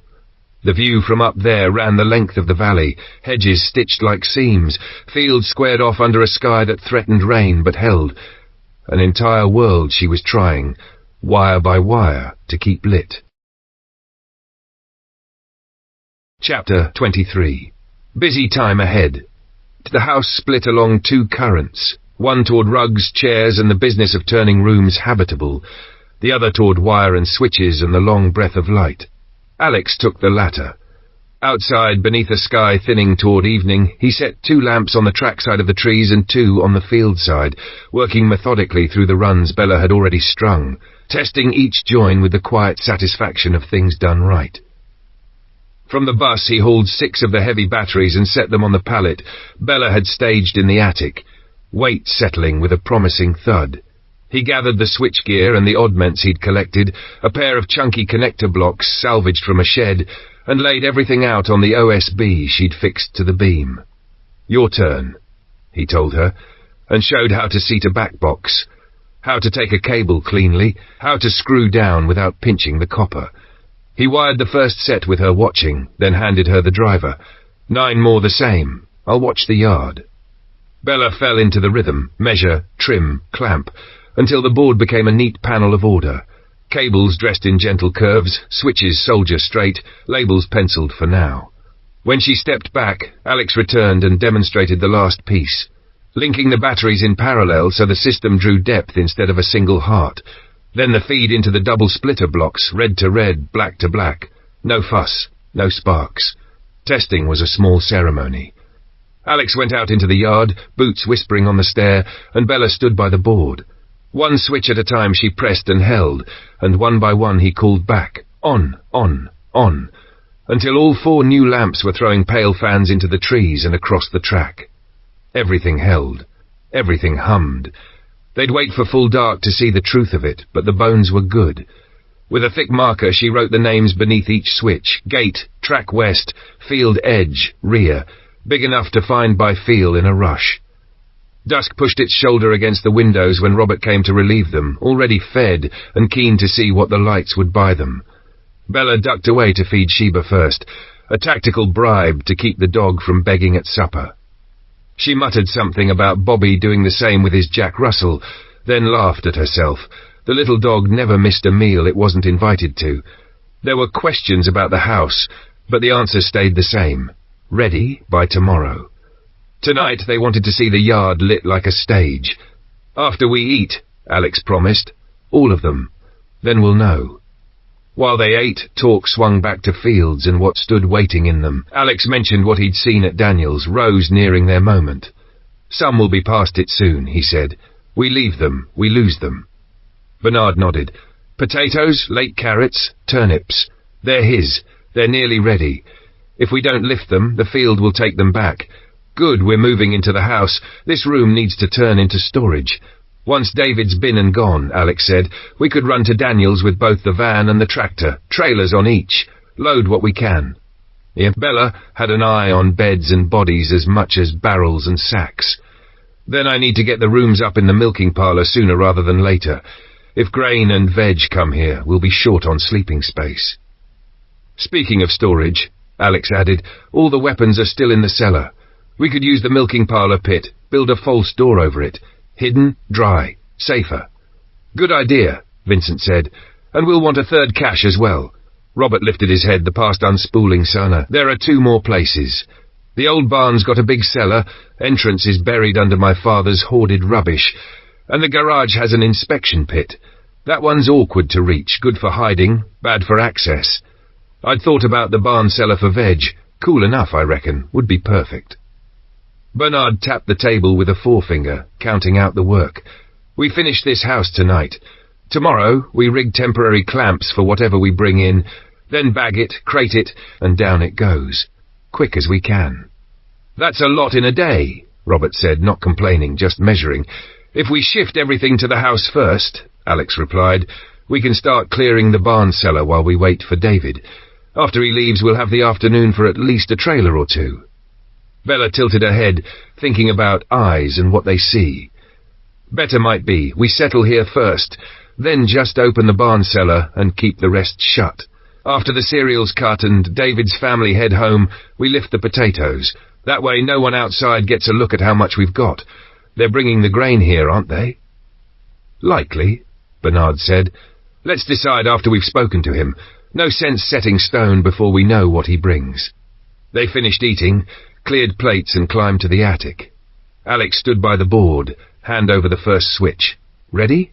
He called, and when the yard bloomed, gate bright as noon, the track picked clean under the trees, the field edge washed to its hedge, there was a small involuntary sound from someone behind him. Relief, wonder, both. Light pushes the dark back, only as far as it reaches, but for tonight it reached far enough. Chapter 24. First light. They filed out into the cooling yard as if to a small performance, breath feathering in the dark, faces tipped to the house. Alex handed the honour to Bella. She would rather have been outside to witness it from the ground, light spilling over cobbles, hedges cutting sharp against it. But she took the key anyway, waiting at the attic board until she saw her father emerge below. Only then did she settle her palm over the first switch. One beam flared to life, clean, white, startling, then the next and the next. She worked down the line in order, a quiet click for each, and from her high perch watched the night roll backward. The yard bloomed. The farmhouse walls stepped forward in crisp relief, the track unspooled like a silver ribbon, and the field edges took definition all the way to the far hedge. It wasn't just light, it was reach, visibility thrown 100 yards in every direction, blind corners softened, shadows tamed.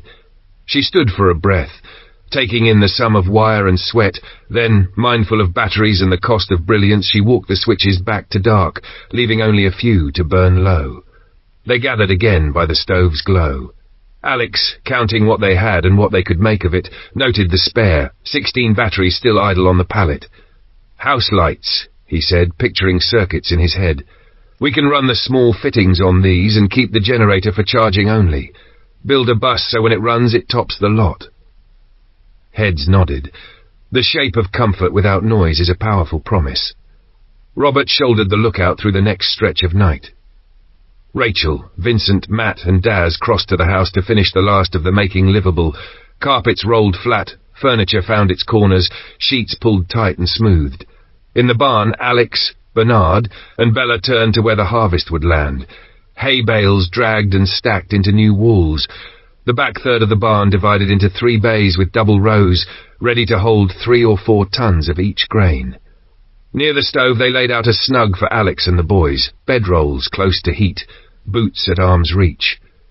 Brenda kept the children contained and content in the front room, a soft tide of whisper and giggle under the clink of mugs. As they worked, Bernard mentioned the 1-ton sacks he had tucked away, and something clicked for Bella. "Why tip it loose at Tom's only to shovel it again?" she said, wiping a sleeve across her forehead. "Fill the big sacks there, lift them straight onto the trailer with the front loader, and we unload at our pace back here." Bernard grinned, the kind that means we'll save backs and time. "Tom'll have some. David likely does too. Makes sharing simple, count the bags, not the bushels." "Then that's tomorrow's pitch," Alex said. Less mess, fewer hands needed in the open. They were still talking through angles when Rachel appeared in the doorway, cheeks high with work and pride. "Come see," she said. "Bed's made. It's ready."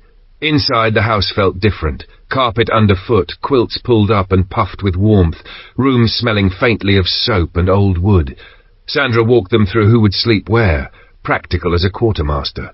The big back bedroom would take Rachel, Brenda and Bella. Robert and Bobby would share the newly finished room. Sandra and Tina would have the front.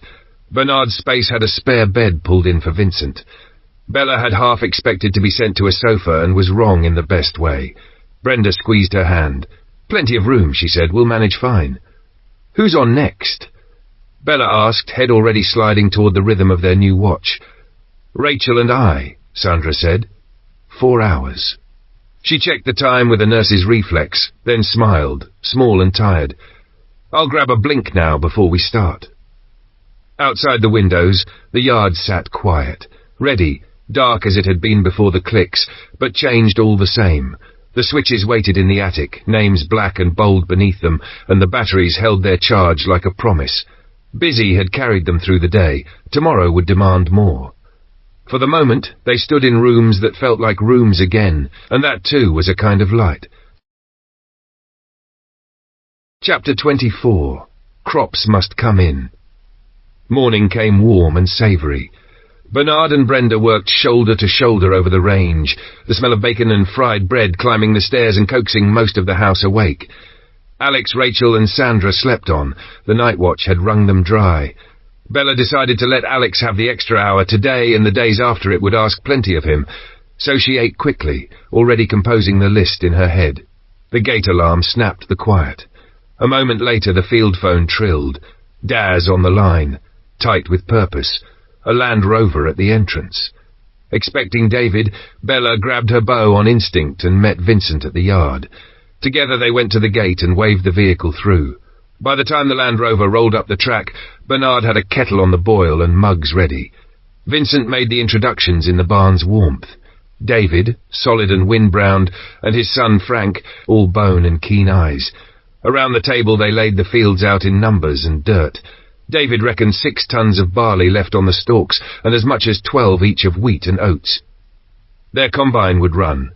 They had 2 tractors, the old Fordson Supermajor and a Massey 135, both with front loaders, and a pair of tipping silage trailers that needed a bit of spanner work. 2 days, he said, and they could start. Did that suit? It does, Bernard said, pleased. We've a Fergie with a working loader and a flatbed trailer. He glanced around the table, then back to David.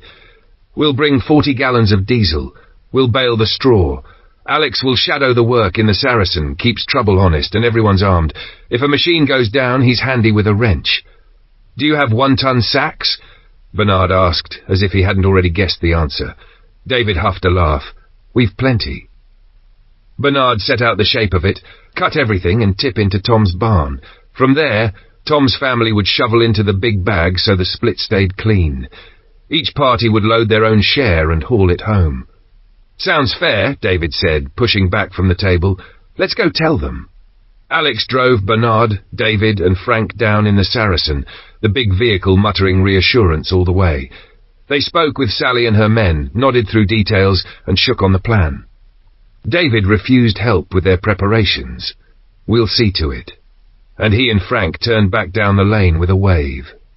When the Saracen returned, Bernard reported that Tom's folk were on for bag filling straight from the barn. They'd need extra shovels. He checked his stores and came back with a number, 8 spare 1-ton sacks, and then, with a look that meant work, he raised potatoes. All of us, he said, this afternoon. Children too. It'll be a novelty for a day, and it needs doing. Bella, Brenda, Robert and Vincent stay on guard here. The rest take forks and buckets. We dig, we pick, we tip into sacks. Alex runs the tractor and empties the buckets into the bags. We'll rotate jobs, backs will thank us. Aim for 4 full sacks, then home. Turnips and carrots tomorrow. After the grain we keep at it daily until the ground's given us back what it owes. If some spoils, the animals eat well, nothing wasted. Bella frowned at being left behind. Bernard met her look. Swap tomorrow. You go, Alex stays. She nodded. Fair enough. No one else raised an objection. Let Rachel and Sandra sleep a little longer, Bernard added. We start after dinner. Alex, thinking in angles, lifted a hand. We sure we have to fork every spud? There might be a machine for it. Bernard pursed his lips. If there is, I've not laid eyes on it in years, but if we find one, we'll bless it. I saw old Kit behind Daniel's barns, Alex said. Couldn't name any of it. Did any of it have a conveyor? Bernard asked, hope creeping in. Couldn't tell you, Alex admitted. Engines are my language. The rest is not. They rumbled to Daniel's after they'd eaten, Bernard on the tractor and Alex in the Saracen. The equipment corner was a treasure hoard under dust and nettle, iron ghosts of better seasons. Bernard's face lit in a way but Robert had only ever seen when he held a newborn lamb or a perfectly sharpened chisel. He tugged back a tarp, and there it was, a potato harvester crouched in the gloom. Alex grinned. That the one? That and more, Bernard breathed, eyes flicking across the line. Harrow, plough, cultivator, potato planter, seed drill, chain harrow, enough to keep a farm honest. I'll bring the tractor round, Alex offered. Leave the trailer up by the field, Bernard said, already mapping the dance. Park the Saracen next to it where we can get at it fast if we need to. I'll hitch the harvester here. The afternoon tilted toward work, the good kind with clear edges and a harvest at the end, and for a moment the world felt almost ordinary again. Tools found, hands busy, a plan that might hold. Chapter 25. Bella backs out to save the farm's future. They came home used up, hands raw, backs humming, earth under their nails and the sweet damp smell of potato soil in their clothes. Bernard climbed straight onto the loader and started the last shift of the day, easing the bulging sacks from the trailer into the barn while everyone else gulped water and stretched out the kinks. The long dry spell had baked the ground and kept rot at bay. For once the weather had worked in their favour. When breath returned, Bernard set them moving again. They lined a bay with bales to soften the walls, shook straw over the concrete and slit the sacks. Potatoes rattled and thudded into a broad, shallow dune. Not too high, Bernard warned, spreading the pile with a fork, eyes measuring air and weight. They bruise themselves if you let them. A canvas went over the lot, then a quilt of straw to break the spears of sunlight that slipped through the roof lights. The heap settled into a patient, anonymous shape, quiet wealth. Sandra flexed aching fingers and gave a low whistle. I never knew how hard farming bit. Bernard smiled without humour. We cram the drama into a couple of months, but the work starts long before and doesn't stop after. Plant the same again, closer to home, he added, glancing toward the reservoir. Root ground, there's good. We'll keep back seed. Old barn cellars dry and steady, it'll hold them till spring. They took the soft height of the bales for seats, Bella, Sandra, Bernard, while the barn emptied around them. For a while they said nothing, boots dangling, watching dust turn in the last slant of light. Where do we get the rest of the seed, Grandad? Bella asked at last. Enough to matter. We'll need a seed merchant or a farm supplies yard that hasn't been picked clean, Bernard said. Soon. He rubbed a thumb over a callus, thinking aloud. With luck, the year after next we're saving our own. But Daniel's is too far to watch. Someone will stumble on it, pick it bare even if it's gone to seed, or move in and call it theirs. The kit comes back here before that happens. So where first? Bella pressed. For garden seed, Ayrton. 10 miles or so, he said. Commercial quantities, same trading estate in Skipton where you and Alex found the lights. A pause. They both knew what that implied. Quieter options out by Malham, old farm turned offices 2 miles shy, no houses on the leaflets if they survived the fire, longer drive, safer odds. Bella blew out a breath, weighing routes against risks. Sounds like a road trip, if Alex isn't already gone north, or if we're back before he is. Silence drew long again, companionable and heavy. Then Vincent's boots sounded on the thresh. He stepped into the dim, wiping his hands. Nearest seed merchants for carrots, swedes, turnips, root stuff? Bernard asked. Skipton, Vincent said, grimacing. Not my first choice now. Or the place before Malham, offices in the old farmhouse. Empty last I heard. I'd pick that. He tipped his head. Why? Next year's food, Bernard said simply. Eastfield, it took potatoes once, it'll take roots and legumes again. Vincent nodded, already with them. Good. Also Rachel and Brenda have food on if anyone can still lift a spoon. That I can do, Sandra said, hopping down. Coming? Me too, Bella grinned, letting the day unclench a fraction. They crowded around the table with a small, almost guilty relief at the feel of chair backs and solid plates. Rachel and Brenda set down a stew that smelled like comfort. The last of the garden Daniel's gleaned rose, and today's potatoes all simmered into something that made hands go still and conversation slow. Thank you both, Bernard said, finishing and setting his spoon aside. We keep eating like this only if we think ahead. Otherwise next year's soup is nettles and regrets. I've got to start now or we miss the planting windows. They listened as he unspooled the farmer's long view. Rotations and follow, how soil breathes, how weather runs your calendar whether you let it or not. What do we plant now for this time next year? Bella asked, pencil already twitching in her head. Depends on the crop. Bernard said, onions can take 2 seasons. First year grows the sets, the seed for next year's bulbs. Mild winter, you can risk autumn planting and lift late next summer, but variety and weather steer you. Each one has a right time, right drink, right bed. Miss those, and you're digging disappointment. Bella leaned in, catching the thread. What keeps well once it's up? Things we can store without losing half of it. Bernard weighed the question, then began to talk it through. Measured, practical, drawing on a lifetime's muscle memory. Plenty will keep, so long as it goes into storage undamaged and stays cool and dry. Folk managed it long before fridges and freezers. He ticked them off as they came to him. Squashes will sit 4 months easy. Most beets the same. Carrots can see you through half a year if you handle them right. Onions, strung properly, might last the full 12. Marrows, 3 months or so. Cabbages about a month, though if they've not started to bolt, better to leave them in the ground and lift as you need. Beans and peas are a different game. Dry them and they'll keep for years. Apples run to 4 months and we can bottle or dry those. There are others, even a few odds and ends people grow round here that pass for exotics, and they'll do if we treat 'em right. Herbs we dry. Garlic, same as onions, string it and it holds for months. He paused, eyes skimming the rafters as if rummaging through a loft of old knowledge. There'll be more I'm forgetting. And seeds? Bella asked, the question already reaching into next year. With potatoes it's simple, he said. Pick sound tubers and save them as seed. Beans and peas, once they're dry, they're seed too. Most of the rest, we need to let run to seed and collect it. Best we set aside a patch just for that. Grow it not to eat, but to keep the line going. So it's urgent, Bella said quietly. Getting seed in soon. Bernard nodded once. It is. Later, when the house had fallen to the hush of full bellies and sore feet, Bella and Alex took the late watch, trading the warm spill of the kitchen for the tempered dark. Bernard's litany kept threading back, crop calendars, soil needing time and patience, the blunt arithmetic of seed and yield. Neither of them came from this life. Both felt the weight of not knowing enough. Bella broke the quiet first, voice low so as not to disturb the sleeping rooms behind them. Alex, I need to be honest. She glanced out into the yard, where their new lights had turned the night to a pale, watchful dusk. After what Grandad said, I can see how much there is to do and how little I understand of it, but more than that. She hesitated, then let the truth out in one piece. I don't think I can go with you. He turned, startled. She pressed on. Grandad's only chance at seed is a long way off. I can't send him into that on his own.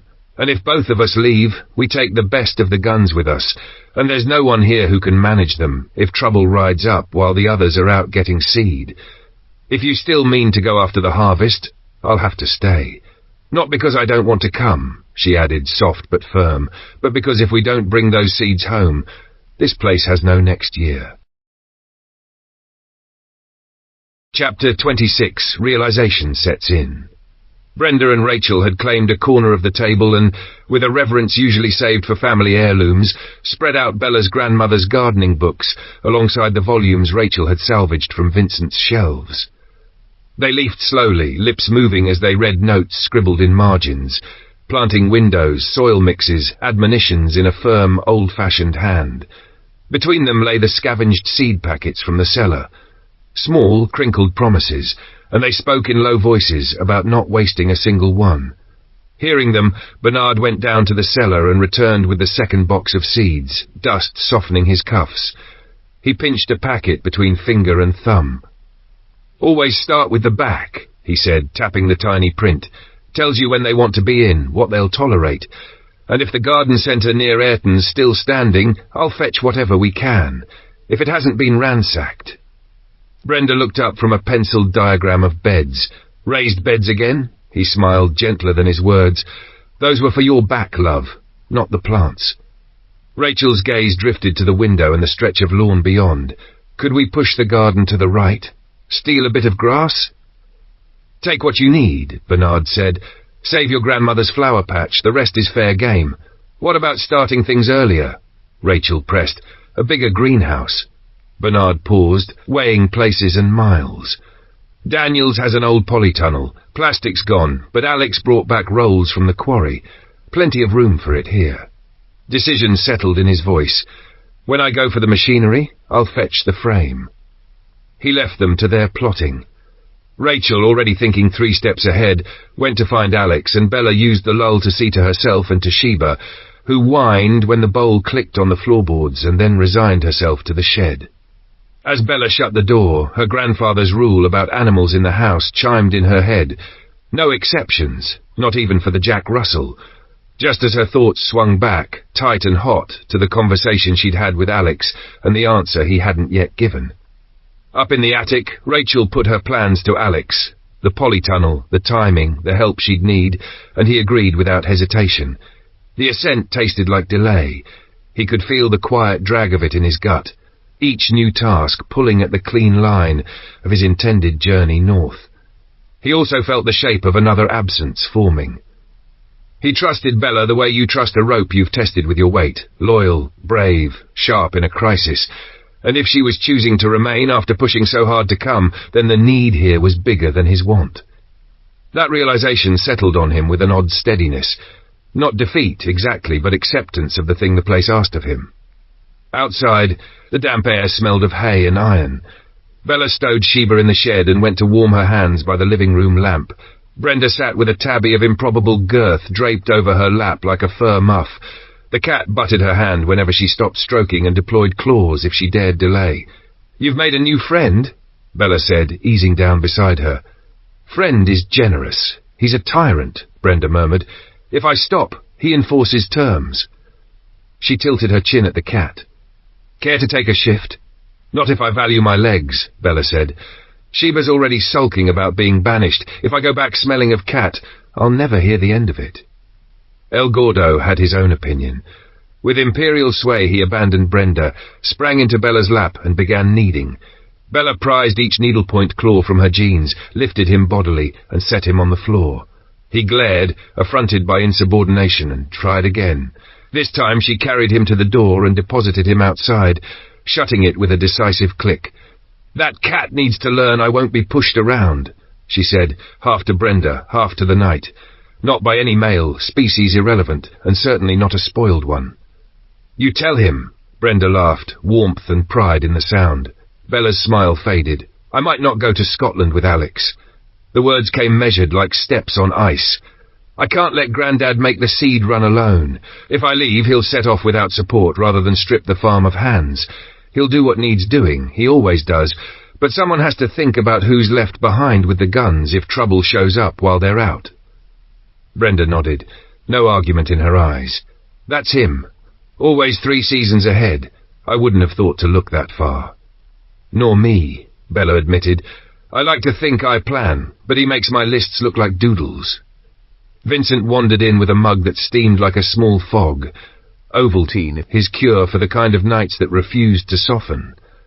He lowered himself into a chair and listened while Brenda caught him up. "I know," he said, rubbing a thumb along the mug's rim. "It's why I can't sleep. Harvest at Tom's, root veg at Daniel's, bring the kit home before someone else claims it, then Ayrton and maybe Malham for seed, clear the cellar, build shelves.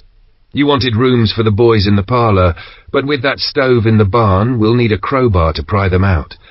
And the lights, Alex's plan to wire the house." He huffed a small laugh at himself, and next year's planting, nearly forgot the main act. Brenda raised a hand, and the polytunnel. "I'm not going with Alex," Bella said, careful, as if declaring it might crack something. "It was my choice." Vincent's brows went up, surprise first, then something like approval. "Didn't see that coming, but good on you." An hour thinned. Rachel did not return, and Bella found herself listening for her step on the stairs, then for Alex's voice, then for anything that would tell her how that conversation had landed. She fetched her coat to check, but before she could turn the latch, the dogs broke into full-throated warning, a shiver running down the line of their barking. Light snapped across the yard in clean bars as switches were thrown, and the stark ring of the phone cut through the night, bright and urgent as a bell in an empty church. Chapter 27. Food bore a heavy cost. Bella took the stairs 2 at a time, only belatedly remembering that most of the house was asleep. From the landing she pressed her forehead to the cool pane and swept the gate with her eyes, nothing but the fence line and the pale smear of their own track. She checked the bathroom window over the fields, then the rear bedroom. Still and empty, a hush laid over the pasture like a held breath. Back on the ground floor she found Vincent by the phone. "Alex says the barking doesn't make sense," he murmured. "Could you check your side?" Bella moved out through the shadows of the buildings, keeping walls between herself and the open yard. The dogs had sorted themselves into a tense line facing the front, hackles up, noses testing the air, but the gate gave nothing away. Footsteps on the parlour stairs brushed behind her. Alex came down, eyes already hunting the edges. "On my signal," he said, one hand lifting the torch. "Light the front and the trees." She slipped back to her post while Rachel took position by the switches. At the glimmer of Alex's beam, Bella called it, and the yard jumped from charcoal to cut glass as 3 pools of light flared alive. Nothing moved. The dogs, cowed by the sudden brightness, lost interest and began the practical business of sniffing tire tracks. Alex jogged back, shook his head. "We'll sit it till Vincent and Brenda take over," he said. "Go sleep." Vincent met Bella in the doorway, question already in his face. She spread her hands. "Nothing. Fox, badger, the dogs are liars when they're bored. She stifled a yawn. I'm done. Good night. Morning smelled of frying and wood smoke. Bernard was already at the stove, sleeves rolled, and no one had thought to wake her. By the time she gulped the last of her tea and went to help with the day's run to Daniel's, the yard was a neat parade of readiness. Tools stacked, buckets sorted, rope coiled. Bernard appeared, jerked his chin towards the Saracen, and they rolled out, he driving the armour, Daz on the tractor, while the children stayed to milk the goats and feed the dogs that had alarmed the night and were now saints again. Alex, with only Vincent on watch, turned his attention to the old barn. He wanted the cellar open before the bulk of the harvest arrived. Under the hatch he'd cleared, he'd expected steps. There were none. He fetched a ladder and an oil lantern, set the flame to a steady lick, and eased down into a cool mouth of dirt and old wood. At the bottom he found, not steps, but the suggestion of them a few feet off, another trapdoor, hidden under years of sweepings. He laughed once at himself in the lamplight and climbed back up to clear the right one. Above it, nestled in the rafters, a small hand winch and pulley told their own story. A loading hatch, not a foot entrance at all. He'd only finished freeing the timbers when the Saracen growled back into the yard, and the tractor rattled after it, trailing dust and pride. 3 one-ton sacks of potatoes swung in the loader, and 1 sack of turnips rode shotgun. Bernard cut the engine with a satisfied pat. Another run this afternoon, he said. Likely a sack of turnips and a couple of carrots. After they ate, Alex and Vincent set about making the cellar earn its keep. They boxed out 2 more bays, pushed the potatoes wider, left breathing room. With the children ferrying in smaller baskets, they began to loose the first sacks. Hands blackened, backs tightening by inches, they learned the stubborn weight of food. Alex, who'd always hated supermarkets, felt the memory of fluorescent aisles shrink to a toy. This, stooping, sorting, saving sound tubers from soft, was work you tasted in your lungs. And if the potatoes were plodding, the heap of turnip tops waiting for their greens to be twisted off promised to be mindless and mean. He found himself weirdly looking forward to grain, a paw, a hiss, a full sack. By the time the next load rolled in, 3 more bulging bags, they'd only just finished 2, and stood by the barn doors gulping air, while Bernard backed in and set the forks. 1 sack of potatoes aside, Bernard called, jumping down. Half a sack of turnips, half of carrots. I'll barter them for extra grain with Tom's lot. He swiped a sleeve across his brow. Anything bruised or the tops, go in the barrows for the animals. That's 2 fewer to empty, Alex said, grateful for any subtraction. And maybe 1 for David as well, Bernard added, thinking ahead even as he stacked. Grain keeps, and we can stretch it into feed. The boiler needs lighting. We're short on pig meal.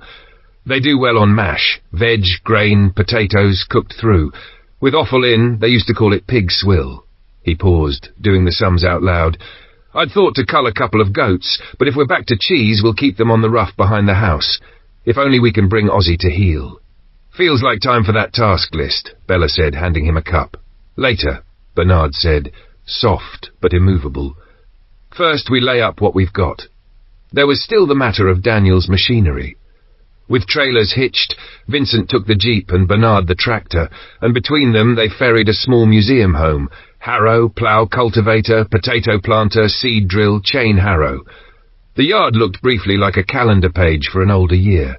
Bernard stowed the pieces by the old barn, wiped his hands and went straight to the baler. He greased and checked and tightened, the rhythm of it easing the lines in his face. Robert took the watch. Brenda and Rachel disappeared into clatter and steam, and the rest kept at the vegetables, slicing tops, laying roots, sweeping skins. When the baler was right, Bernard hitched the mower and cut the field behind the parlour into tidy combed swaths. Tomorrow afternoon he'd knock down the fallow strip for next year's veg. Once the grain was in, he wanted Daniel's pastures and the strip between cut as well. Hay now would mean sweetness in winter.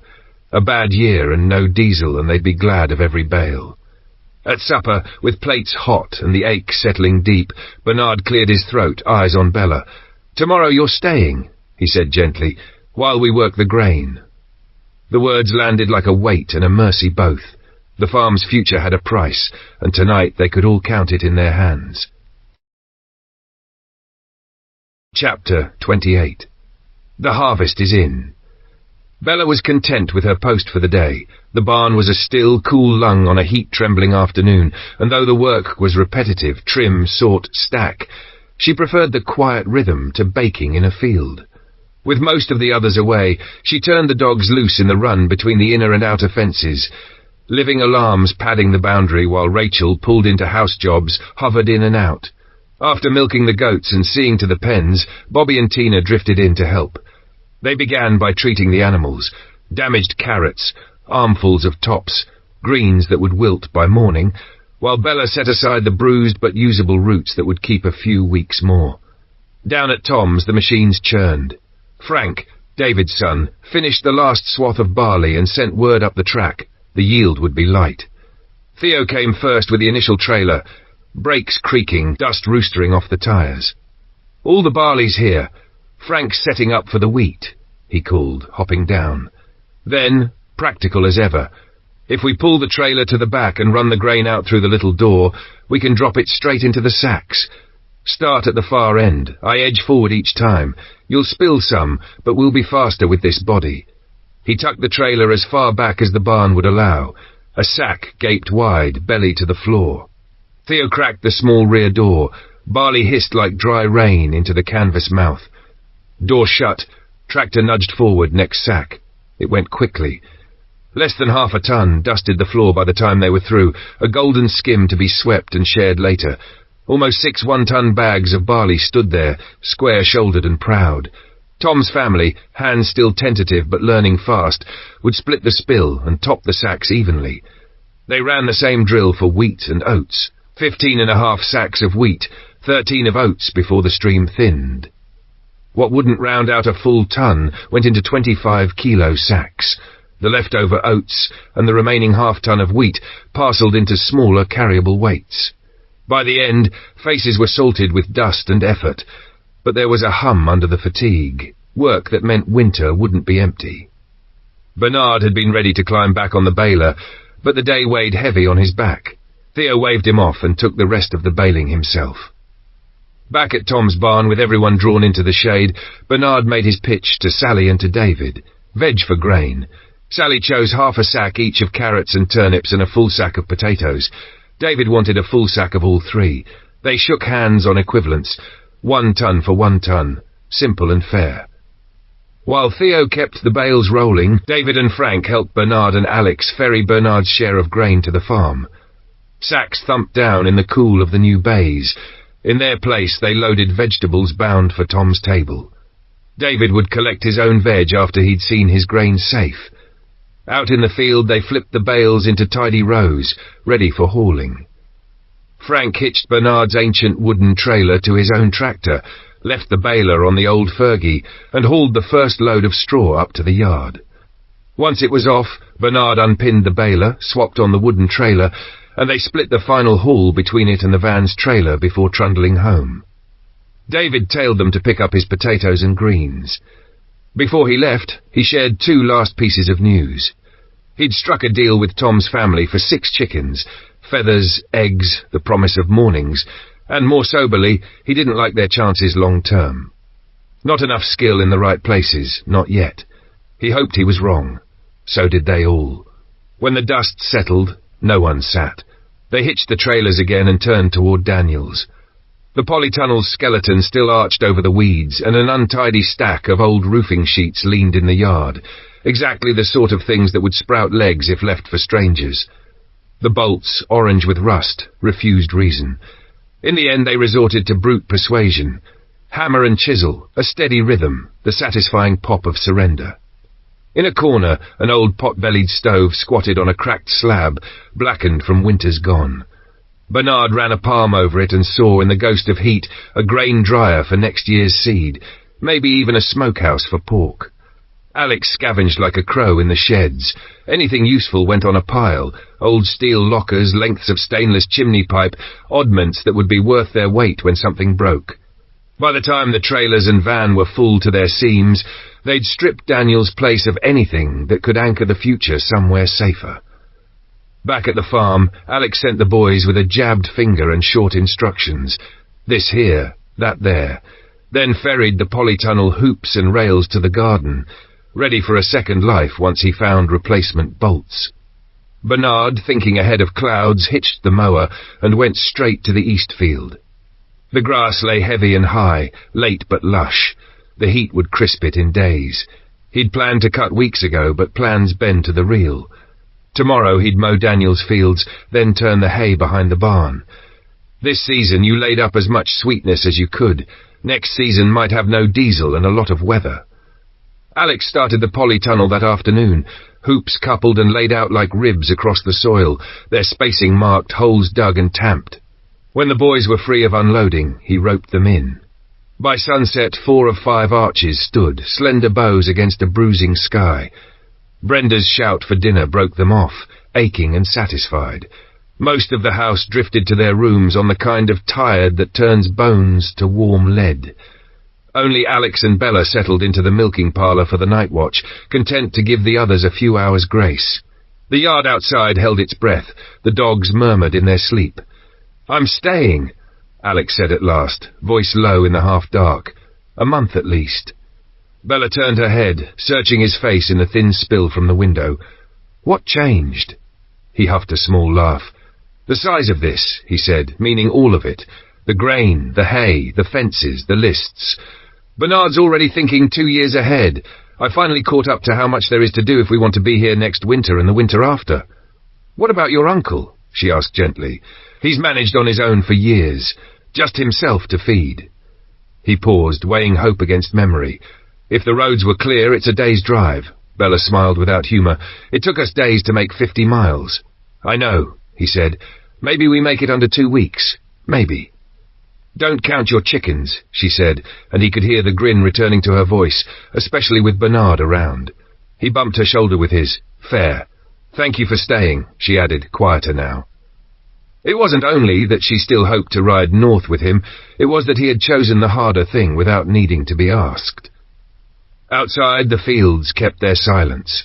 Inside, the two of them watched, and the farm, heavy with new work and new stores, breathed around them like something alive. Chapter 29. Sandra loses it. Bella walked into the dining room to find Bernard already up, sleeves rolled, breakfast working on the stove. The homely clatter and the smell of fried bread steadied her. She ate, half listening to the soft drone of morning, goats shuffling in the yard, a kettle sighing, when Alex appeared behind her, a shadow moving out of the stairwell. She hadn't heard the bathroom door. The sudden nearness made her start. "Are you coming with us?" he asked, as if it were settled. "Where to?" She set her mug down, measuring him. "Daniel's. Bernard's mowing for hay. I'll strip the sheds before someone decides to move in and help themselves. I could use you on lookout, just in case we get company." Bernard, passing with a pan, added without looking up, "If you turn up any black paint, grab it. I'll show you later. Grain dryer needs darking down inside." He paused, as if inventorying their stores in his head. "And green, if you see any. I'd rather the Saracen didn't scream ambulance from 3 fields over. Don't think I've enough to cover it." Breakfast gone, Bernard clanked away first, tractor chuntering, finger mower bouncing behind like a stubborn dog. Alex waited by the van with the trailer hitched, patient in that restless way of his, while Bella took a last sweep of the gate and locked up. She slid into the passenger seat, and Sheba hopped into the footwell, tail tapping the rubber mat as they rattled down the lane toward Daniel's. At Daniel's, Alex disappeared into the dark of the barns, prying open drawers, poking at shelves, the orchestra of a scavenger at work. Bella took the sun and the horizon, one eye on the track, one hand absently combing Sheba's ears. Heat shimmered off the corrugated roofs, skylarks stitched the silence above. Back at the farm, the work had a different rhythm. Sandra, with Vincent and the kids, had the line going, dry potatoes and firm-skinned veg being boxed for the old barn cellar. The stacks grew, the cellar waited. Wanting more hands for the ferrying, Sandra sent Bobby to fetch his father to cover watch so the boys could haul. He came back with the answer she'd been hearing too often. He's in bed.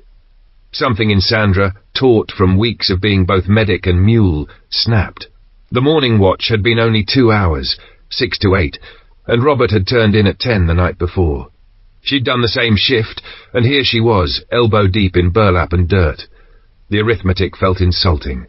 She strode across the yard, up the farmhouse stairs, and straight into his room.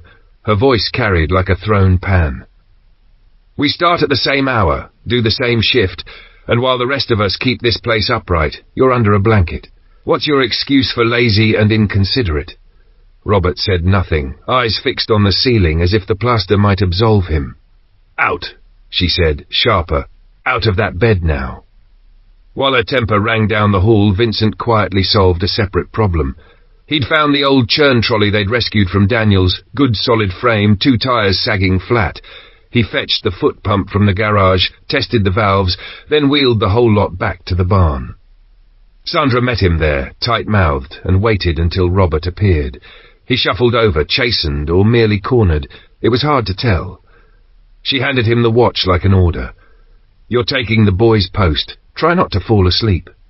On her way back through the doorway, the anger still hot as a kettle, she turned to the 2 youngest. "Bobby, Tina, up to the attic. Make as much noise as you like. If your dad complains, tell him I said so." Daz and Matt came in on the tail of that, eyebrows up. Daz opened his mouth. Sandra lifted a palm. Not a word. Then to Vincent, as if the sight of the trolley had given her something useful to bite down on. "That'll save our backs." "Needs air," Vincent said, passing the pump to Daz and Matt. They tried. The tires sighed flat again. Matt frowned, listening with a mechanic's ear. "Punctures." "In the garage," Vincent said. "Patch kit's the same as a bike, you'll manage." They did more than manage. Half an hour later the trolley came rattling back, tires rounded and springy, the boys grinning with the quiet pride of a job done without supervision. The pace of everything loosened. Sandra pointed out which boxes to take first, then followed Vincent to the old barn. At the cellar hatch, Vincent rigged the pulley they'd set up the day before, plank platform creaking into the cool dark. Sandra lit 2 lanterns and sent their honey light down the stone steps. In that dry, steady air, the sort of air people used for keeping roots alive through winter, they stacked box after box, voices echoing softly.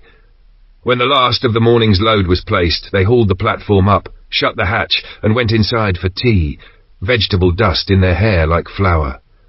Robert, now awake and set to watch, stayed in the attic, gaze on the hedge lines. Bella came up the track with the sun on her shoulders and spotted her father at the window. The room was warm. Sweat beaded at his temple. She offered to take over. "I'm all right," he said, lifting his bandaged hand, wry. "This I can still do. Go drink. You look half-cooked." In the kitchen the air felt different. A quiet tightness laid over everything like a sheet. Bella asked, and Matt, awkward and earnest, told her.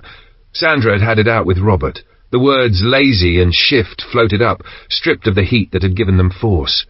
Bella bristled, reflex pricking at the thought of someone dressing down her father. She found Sandra and asked, not accusing, not quite. Sandra didn't flinch. She laid it out. The pattern of absence, the weight on everyone else, the stubborn hope Robert wore like a blindfold, that the old life might come back if he kept pretending. He can't keep stepping aside and expecting the rest of us to carry what he doesn't want to look at, she said, voice low now, tired rather than sharp. Not here. Not now. Anger cooled in Bella like water finding its shape. She had seen it too, the way he drifted from tasks, the way pain and fear and habit made him bend towards sleep instead of work. Love didn't make it less true. She nodded once, a slow concession to reality, and put the kettle on. Outside, the mower droned in the distance. Inside, the house settled around the day's necessary indignations and kept going. Chapter 30. Bella faces down a shotgun. 2 hard days, and the rhythm of the place changed again.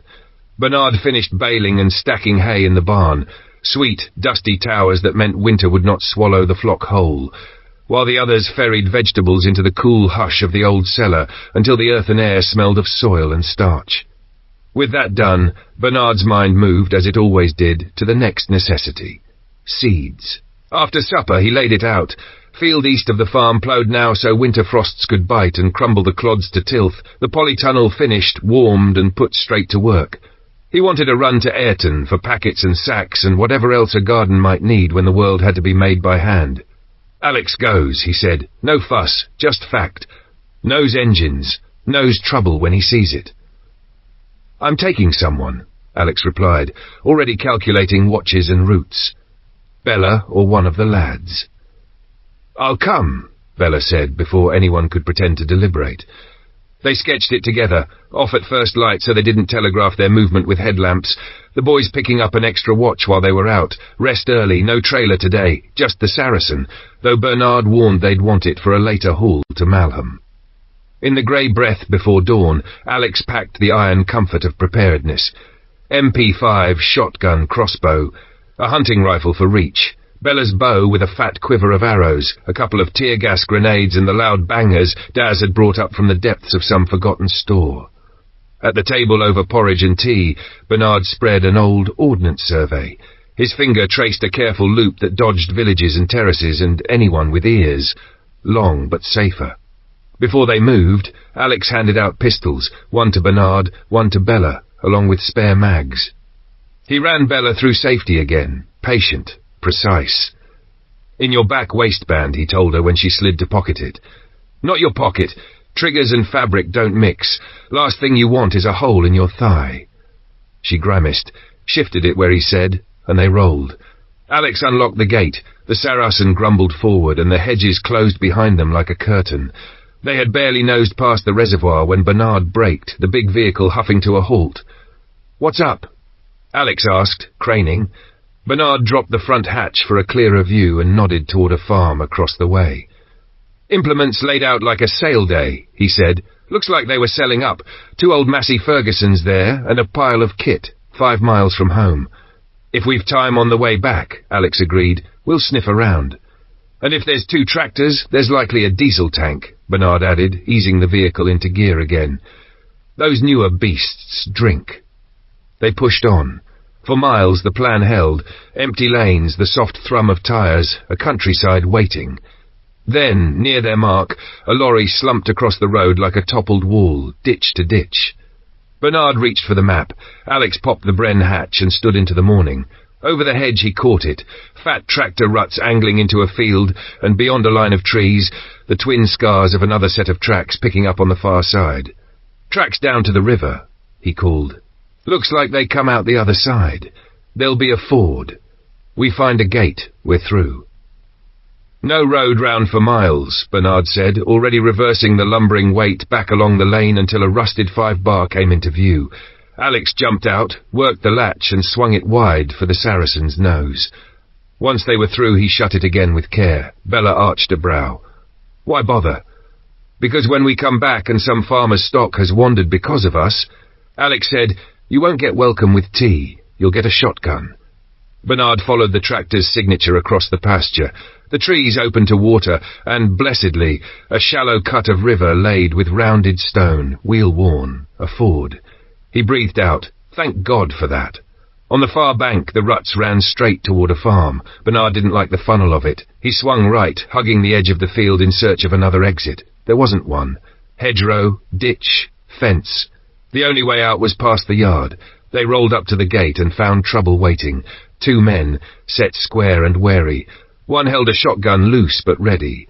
Bernard eased open the front hatch and let his voice go first. "Morning." "What are you doing in our field?" the man with the gun asked, clipped and hostile.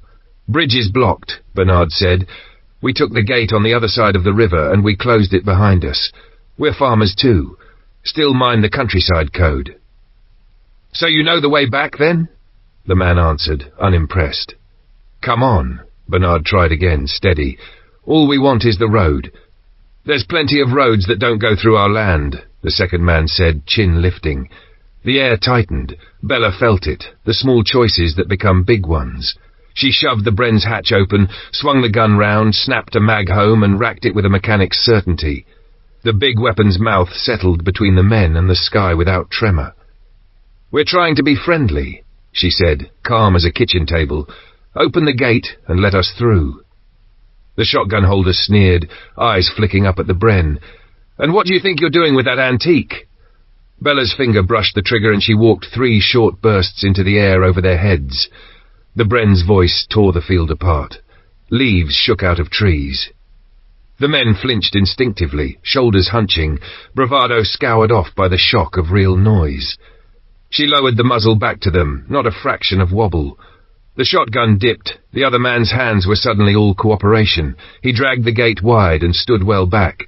Bernard rolled the Saracen through. Bella lifted a palm and he braked. She leaned out, voice carrying cleanly over engine and river. "What I said about friendly, I meant it. We all need each other now. One day you may need help. Remember that next time." She thumped the hatch shut and turned to Alex, catching the look that said lecture and worry, and something like reluctant admiration was sitting on his tongue. "Not a word," she told him. He closed his mouth, nodded once, and Bernard let the clutch out. The farm shrank in the mirrors, and the day, its seeds and risks and maps, stretched ahead. Chapter 31. Bernard's Windfall. They rolled on for another 5 miles, the Saracen shouldering past the husks of abandoned cars that crouched in lay-bys and across lanes like stranded beetles. Where the gaps were tight, Bernard feathered the throttle and bullied space. Where metal blocked the way entirely, he nosed off the tarmac and let the big tyres chew a path through verge and scrub. Caution tightened as the garden centre came into view. The car park held a scatter of vehicles, doors ajar, windows dust-filmed, no fresh tracks, no movement, yet the sight prickled everyone's skin all the same. Bernard drifted the Saracen up beside the entrance, keeping its bulk as a shield, and the three of them scanned the glass and the low-roofed sheds beyond, listening for a sound that wasn't their own breathing. Bella took first watch, bow across her lap, eyes combing the reflection-streaked panes. Alex slipped off to ghost the perimeter, checked side doors and loading bays, then came back with a rope and a plan. He looped the handles, Bernard nudged forward, and the double doors surrendered with a muffled groan. Empty air, stale compost, the clean bite of fertilizer, no whispers, no footsteps. Safe enough. Inside, Alex and Bernard fell into a rhythm, lift, stack, shuttle, while Bella hovered at the threshold, restless. She wanted to be useful. When Alex paused to catch his breath, she traded roles with him, slipping into aisles of terracotta and twine like a fox into a henhouse. She filled a trolley with hand tools first, practical and blunt, spades, forks, hoes, then worked Rachel's list with a hunter's focus. Ties, pots, packets of flower seed Bernard had earmarked to keep the bees interested, gloves by the dozen. A hinged panel behind the counter yielded a narrow storeroom, and her heart gave a little kick. Shelves of seed boxes that the men had missed, sealed and dry, and a neat pallet of large white sacks stamped pure sodium chloride. Path salt, yes, but salt all the same. She hurried back to Bernard and tugged his sleeve. "Could this preserve meat?" she asked, keeping her voice low, as if wealth itself might make a noise. He blinked, then broke into a grin that took years off him. "Good girl, how much?" "A pallet," she said, and watched satisfaction flare behind his eyes. "Alex can help you," Bernard decided, already reversing the Saracen to give them cover. "I'll sit the gate." It went quickly after that. Bella ferried trolleys from the storeroom. Alex stripped them into the armoured belly, 3 full loads, and Bernard's caution cut in, "Don't overburden the old girl," and they called it. None of them had forgotten the field and the men with the shotgun. Prudence trumped greed. They chose a longer route home that would arc away from that farm entirely, even if it cost them fuel and time. For a mile or two the main road was a slalom of metal and glass, but a side lane peeled off at a sympathetic angle and led them, by degrees, back toward the reservoir, and from there to the other curiosity of the morning. The place where someone had laid out their life's work for auction and never made it to sale day. They tucked the Saracen alongside a barn so its profile wouldn't read from the road, the hedges taking the edges off its silhouette. Alex stayed with the vehicle and its loaded belly. Bella and Bernard moved through the yard with care, the silence louder than any crowd. The two Massies, the 135 and the 165, sat clean and square, red paint still proud beneath the dust, front loaders attached as if waiting for a whistle. A 40-foot flatbed sulked across a strip of gravel. Beside it, a shorter trailer carried a mini digger strapped down and ready to go. Bernard's gaze lingered. You could see the arithmetic happening behind his eyes. They worked through the barns. The first opened on a breath of diesel and metal. A tall tank half hidden behind gate panels and hurdles. propane bottles standing shoulder to shoulder, gas welding sets, coils of baling twine, electric fencing reels, IBC tanks ribbed and empty, a row of old milk churns that looked like props until you imagined brine and bacon. The next shed was machinery heaven, garden rotavator, forks for the loader, a post basher, finger mower, cultivator seed drills, a post hole borer, some behemoths Bernard dismissed with a quick shake of his head, too big to power or too hungry to justify. The penultimate barn was an echo with 2 modern cars gathering their first layers of soft decay. A separate tool shed cheered them both, drawers of spanners, boxes of fixings, the little things that made the big things work. "Grab what you rate," Bernard told Alex, and Alex vanished and returned with a bulging tool bag and a jangling nest of keys. Bernard plucked 2 with a practised glance. Massey. He climbed up, turned the first. It coughed and settled. The second answered in kind. That sound, old, honest engines catching, loosened something tight in all of them. Bernard was in his element now, the years falling away to the muscle memory of winter mornings and last light repairs. He hitched a silage trailer and crept it into the first barn, then fetched a second. He swapped to forklift forks, slid them onto the loader arms, and in a neat ballet of hydraulics and patience, stacked 6 IBCs onto the rear of the trailer. While he shuttled, Alex and Bella swapped posts. Alex broke the lock on the diesel tank and threaded a line, and the fuel ran into plastic bellies with a glug and a breath, filling one IBC, then the next, until they had 4 brimming and a little over. Diesel. Mobility. Options. "Hook the mini digger to the Saracen," Bernard called, wiping an arm across his brow. "We'll tow it home." They fell into a convoy rhythm, 2 tractors dragging trailers heavy with kit, the Saracen hauling the digger, back and forth, tires hissing, engines hot, until the yard at home bristled with arrivals, and there was nowhere left to tuck the last 2 trailers except alongside the milking parlour. It was, by any measure, too much. It was also, by any measure, a miracle. Bernard stood in the yard that evening and let himself say it. "We can't use it all," he admitted, half apology and half awe, "but it'll trade. One day we'll need something we can't lay hands on, and this." He swept a hand at the bristling row of bales and barrels and iron. "This will make that possible." Storage, though, that was a problem for the morning. Morning came with lists. Alex suggested moving the fuel farther from the buildings, camouflaging the IBCs with straw bales and throwing one of the waterproof tarps over the heap, a porcupine of hay that only they knew was a dragon's hoard. They bled the 4 trailers and lined them up beside the parlour, neat as cavalry, set a pallet under the old barn's eaves and began to build a salt wall there, the garden centre trolley squeaking cheerfully as the kids ran load after load. The overflow of pots, trays and seed trays marched into the polytunnel, where the air had that sweet, damp promise. The welders went to the garage, tucked in beside the growing civilisation of tools. Bernard kept drifting back to the tractors, the bright Massies flanking his stoic grey Fergie. And each time he did, something in his shoulders eased. A month ago he'd have called it fantasy. Now the keys were in his pocket. Inside, the girls turned the kitchen into a seed library.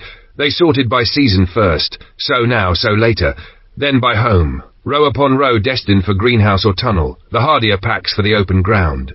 They read the backs like scripture, cross-checked times and soil and depth, and made little piles that meant food months from now.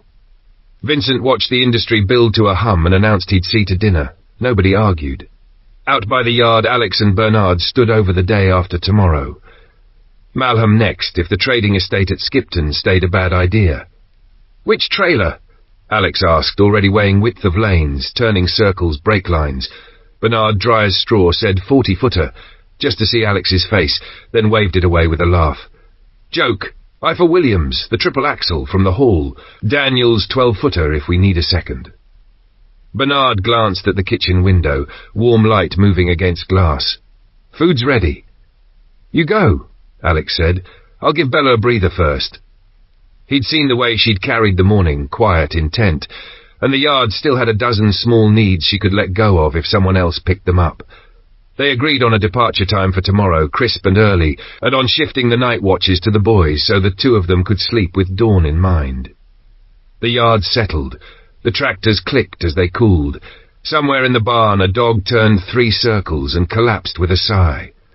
Bernard looked once more at the red beside the grey, at the tarped straw that hid their fuel, at the tunnel ribs curving against the sky, and felt something he hadn't dared in months. Margin. Not safety, he wasn't a fool, but a little more space between his people and the edge. Chapter 32. Bella opens Alex's eyes. Dawn had only just lifted the chill from the yard when the farm began to move. Bernard was already at the stove, sleeves pushed to his elbows, coaxing breakfast from the pans. Alex, hair damp from a quick wash, worked in the half-light with the quiet economy of habit, checking weapons, counting clips, laying out maps, then hunching beneath the Saracen's rear end to seat the chosen trailer on its hitch. Ratchet straps clinked softly against the armour. By the time the kettle sang, their morning felt hours old. Over porridge and hot tea, Bernard ran a fingertip up along the Ordnance Survey creases, choosing silence where the map offered towns. "We'll skirt what we can," he said. "Ayrton and Kirby Malham we can't avoid entirely, but there are back ways in and different ways out. No doubling back." He traced the line that troubled him most. "The run into Ayrton's the same one we took after the garden centre. No help for it." Alex nodded, already thinking 3 problems ahead. "I'll throw in another tarp and more straps," he said. "That trailer will bounce like a drum if we hit ruts." He glanced up. "If Ayrton's awkward, any other seed places we could try?" 2, Bernard admitted. "Both worse. More houses, more eyes." Bella slipped in on the tail of that answer, hair tied back, bow and quiver over one shoulder, and agreed with a look that said, "Let's go before the day grows teeth." They pulled out along the same hedged lanes they'd learned by heart on the garden centre run, the Saracen shouldering its trailer like a pack animal that knew its work. When the first stone signs for Ayrton rose up from the grass, Bernard eased off the main road and let the big tyres whisper over residential tarmac instead. Curtains twitched. People stood in doorways. No gangs, only 1s and 2s. The odd cluster, faces hollowed by weeks of poor meals, eyes flinty with the instinct to measure strangers. Bella watched their reflections slide along the armour's dark flank and felt the old tug of wanting to wave and not daring to. Alex broke the quiet first, his voice pitched low. "Your granddad's put up enough food to feed a village. Why that much?" Bella had asked herself the same question and, not sleeping one night, had hunted down the answer with a pencil. A stack of cookbooks and stubborn arithmetic. "Because what looks like a mountain shrinks to a molehill when you divide it by days and people," she said. "Bare survival is about 1,200 calories a day. It's a blunt average. Too little for you, the boys, or my dad with the work you do, probably too much for Grandad and Vincent, and the women and kids need less again. But it gives us a floor." She watched his profile, alert, sceptical, interested, and kept going. "Say we make a day's food out of what we can actually grow and store. Potatoes, carrots, turnips, eggs. On paper it looks like this per person. Roughly 600 grams of potatoes, 400 grams of veg, mostly those 2, and about 4 eggs. Now scale that across a year for all of us." She ticked it off on her fingers. 2.63 tons of potatoes, 1.75 tons of vegetables, 17,500 eggs. Alex let out a breath that might have been a laugh if it weren't so small. 17,500? And we're only getting about 3,500 eggs a year right now, she said. "We can push the birds, but we'll still need help from the sheep, goats and the pigs. And remember, 1,200 calories is just over half of maintenance needs. To hold weight, to do real work, most adults need around 2,250 a day. If we actually ration at 1,200, everyone slims down whether they want to or not." The Saracen shouldered past a dead saloon car and drifted close to a wall, paint kissing stone. Alex's hands were easy on the wheel. Something in his eyes had sharpened. "When did you even do all that?" he asked. "Night before last," she said, a little sheepish, a little proud.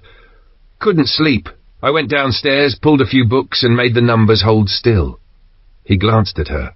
"Are you sure?" I double-checked. She allowed herself a thin smile. "Scary, isn't it?"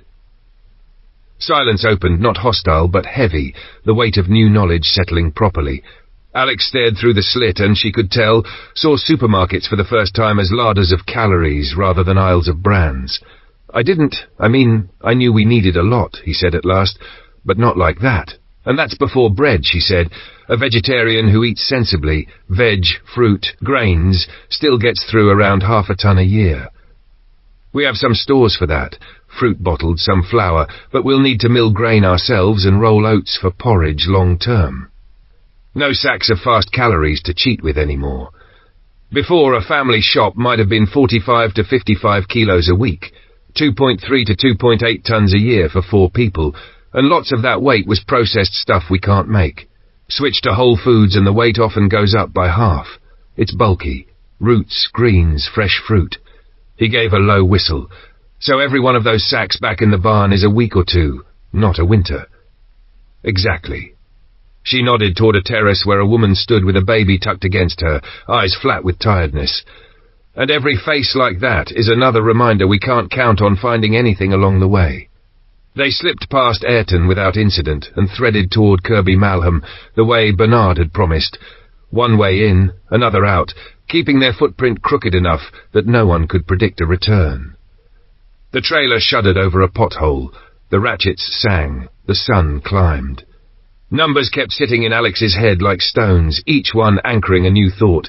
How many sacks made a month? How many goats meant cheese? How many hens translated to breakfast? He cleared his throat. All right, 17,500 eggs it is, and more hens, more fencing, more feed. Flour mills, oat rollers. He shook his head, half at himself. I used to hate grocery shopping. Bella snorted. You and me both. Now I'd kill for a queue and a fluorescent strip light. Let's not, he said dryly, but his grin flickered and stayed. Then softer. Thanks for the maths, for making it real. She shrugged, though his thanks warmed her. Someone had to say it out loud. They crested a rise. The road fell away toward fields they meant to make feed them, to vegetables that would be next winter's dinners if they got today right. Behind the armour and the calculations, the morning felt briefly, improbably, manageable. Not safe, just possible. And that, Alex realized, was the gift Bella kept handing him. Plans you could put your hands on, and the courage to count what it would cost. Humbled by the cold clarity of Bella's numbers, Alex let out a rueful breath and admitted he'd never once weighed his life in calories. Before the collapse, his shopping had been muscle memory, basket till out 10 kilos a week if that. Now the figure sounded like a child's lunch. He pointed through the slat of the hatch toward the thin ribbon of water they sometimes crossed on the eastern boundary. We could use that stream, he said, thinking aloud. Back it up into a mill pond, old-fashioned, proper sluice and wheel. It wouldn't give us much head of water, maybe an hour's milling a day, but it's something. Bella followed his gaze, already sketching the shape of stone and timber in her head, then set the idea gently on a shelf marked later. Another day, she murmured. But yes. The road unwound, hedges hissed along the armour. Alex's thoughts slid toward the towns. How do the cities survive this, he asked, not really asking. If a handful of us eat tons, what about blocks and estates and towers? They don't, Bella said, and her voice made the air thinner. She'd done the reading while the world still hummed, the quiet, frightened kind that keeps a person awake. Matt and I pulled everything we could before it all went dark. UK sites, US guidance, prepper forums, e-books, the lot. We skipped school a week to do it. She swallowed. What we found wasn't hope. Half gone in 6 to 8 weeks, they said. By year's end, as much as 90% of the UK. Not only hunger, bad water, no distribution, people stealing from the scraps. It's a slide. Alex glanced at her, struck all over again by the scale of what she carried behind her eyes, the way she made chaos sit still long enough to count it. You did all that? He asked softly. We had the internet, she said, and there was the barest ache in the past tense. We had everything. Then we didn't. He nodded, jaw working, then seized on a new angle. Libraries, he said. If the net never comes back, the shelves will. We could raid for knowledge, farming, engineering, medicine, hard copies. It's worth it, she agreed, then lifted a palm. But big towns hold the biggest libraries, and big towns mean trouble, and who knows what's left unburned. Her mouth tugged, half grim, half amused. We'll need the Saracen and a saint. Before he could answer, Bernard's voice cut up from below. Kirby Malham ahead. Eyes up, lad. The village was small enough to keep its secrets in daylight. Bernard took the high street rather than the rabbit warren. Clean, quick, no second chances. Only 2 figures watched them pass, pushing an old pram with all the ceremony of a hearse. No raised hands, no shouted questions, just faces etched by hunger and the kind of patience that grows when waiting is all anyone can afford. The mills lay only a few minutes further on, low dark roofs behind chain link. Bernard rolled to a halt 100 yards shy.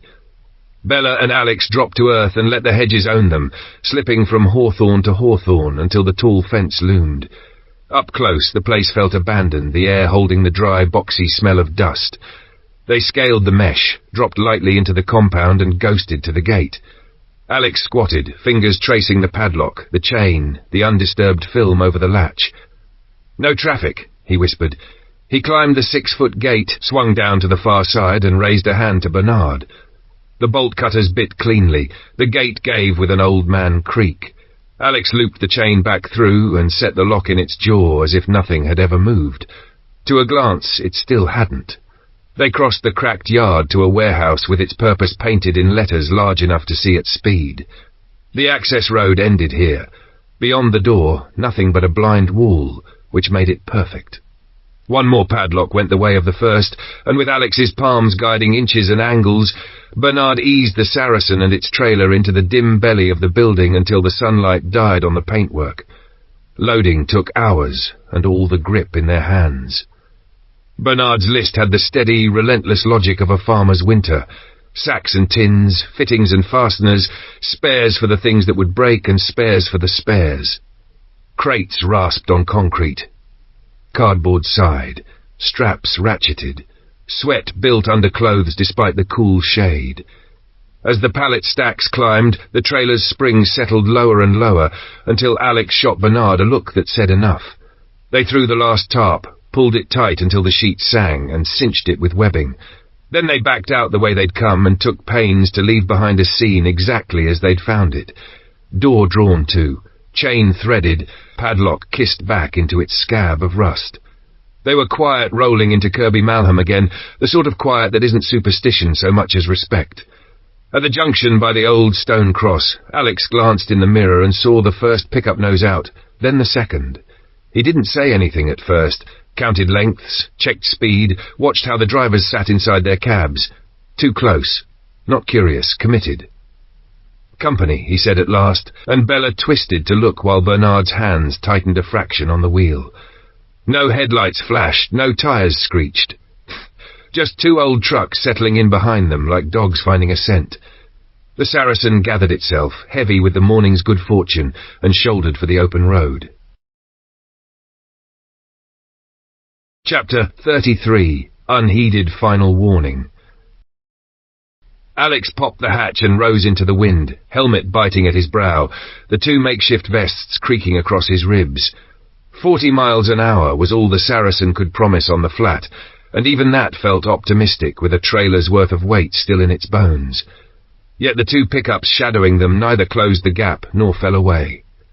In the lead truck he counted 2 in the cab, 2 standing in the bed, faces whipped pale by the slipstream. The second truck kept its distance, its numbers harder to read. No lights flashed, no horns jabbed, no shouted demands, only the sullen insistence of vehicles that meant to learn where their quarry slept. He ducked to the intercom.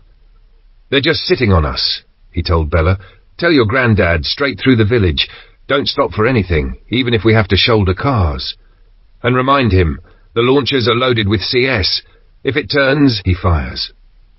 Bernard drove like a man who knew every loose flagstone and camber, pushing through the village in a single breath, the Saracen's bulk brushing parked bumpers aside like reeds. In the mirror, the pickups held station, polite as ghosts, relentless as debt. Ayrton rose ahead in its shawl of stone and hedgerow, the sort of place where trouble liked to gather in knots. Nothing changed. No challenge, no offer, no parley, just that unwavering tale. Alex's unease thickened. He leaned down again. "They're not after a fight, they're after a map. We don't lead them home." He tapped the route on his knee. "Cut towards Skipton. Town will spook them. If not, we keep them away from the farm anyway." Bernard adjusted course. They skirted Gargrave's edge rather than its heart, slid north past a caravan site, then back again along a lane stitched with hawthorn and ragwort. The truck stayed. No longer coincidence, no longer anything but intent. "Damn!"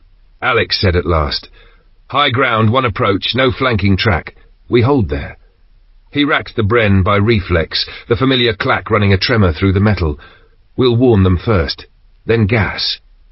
Bernard dug for speed, bounced the Saracen over the crown of the dam, braked, reversed, and set them square in the middle like a plug in a bottle. Air vibrated with the drone of the pickups as they lifted onto the concrete. Alex laid out the plan, crisp and spare. He would crack off warning bursts. Bernard would send 2 grenades arcing on their tails. Bella, he looked to her already knotting twine, would be ready with whatever devilment she'd dreamt up. She had arrows on her lap and a fistful of cheap fireworks, fat little rockets and firecrackers with stubborn fuses.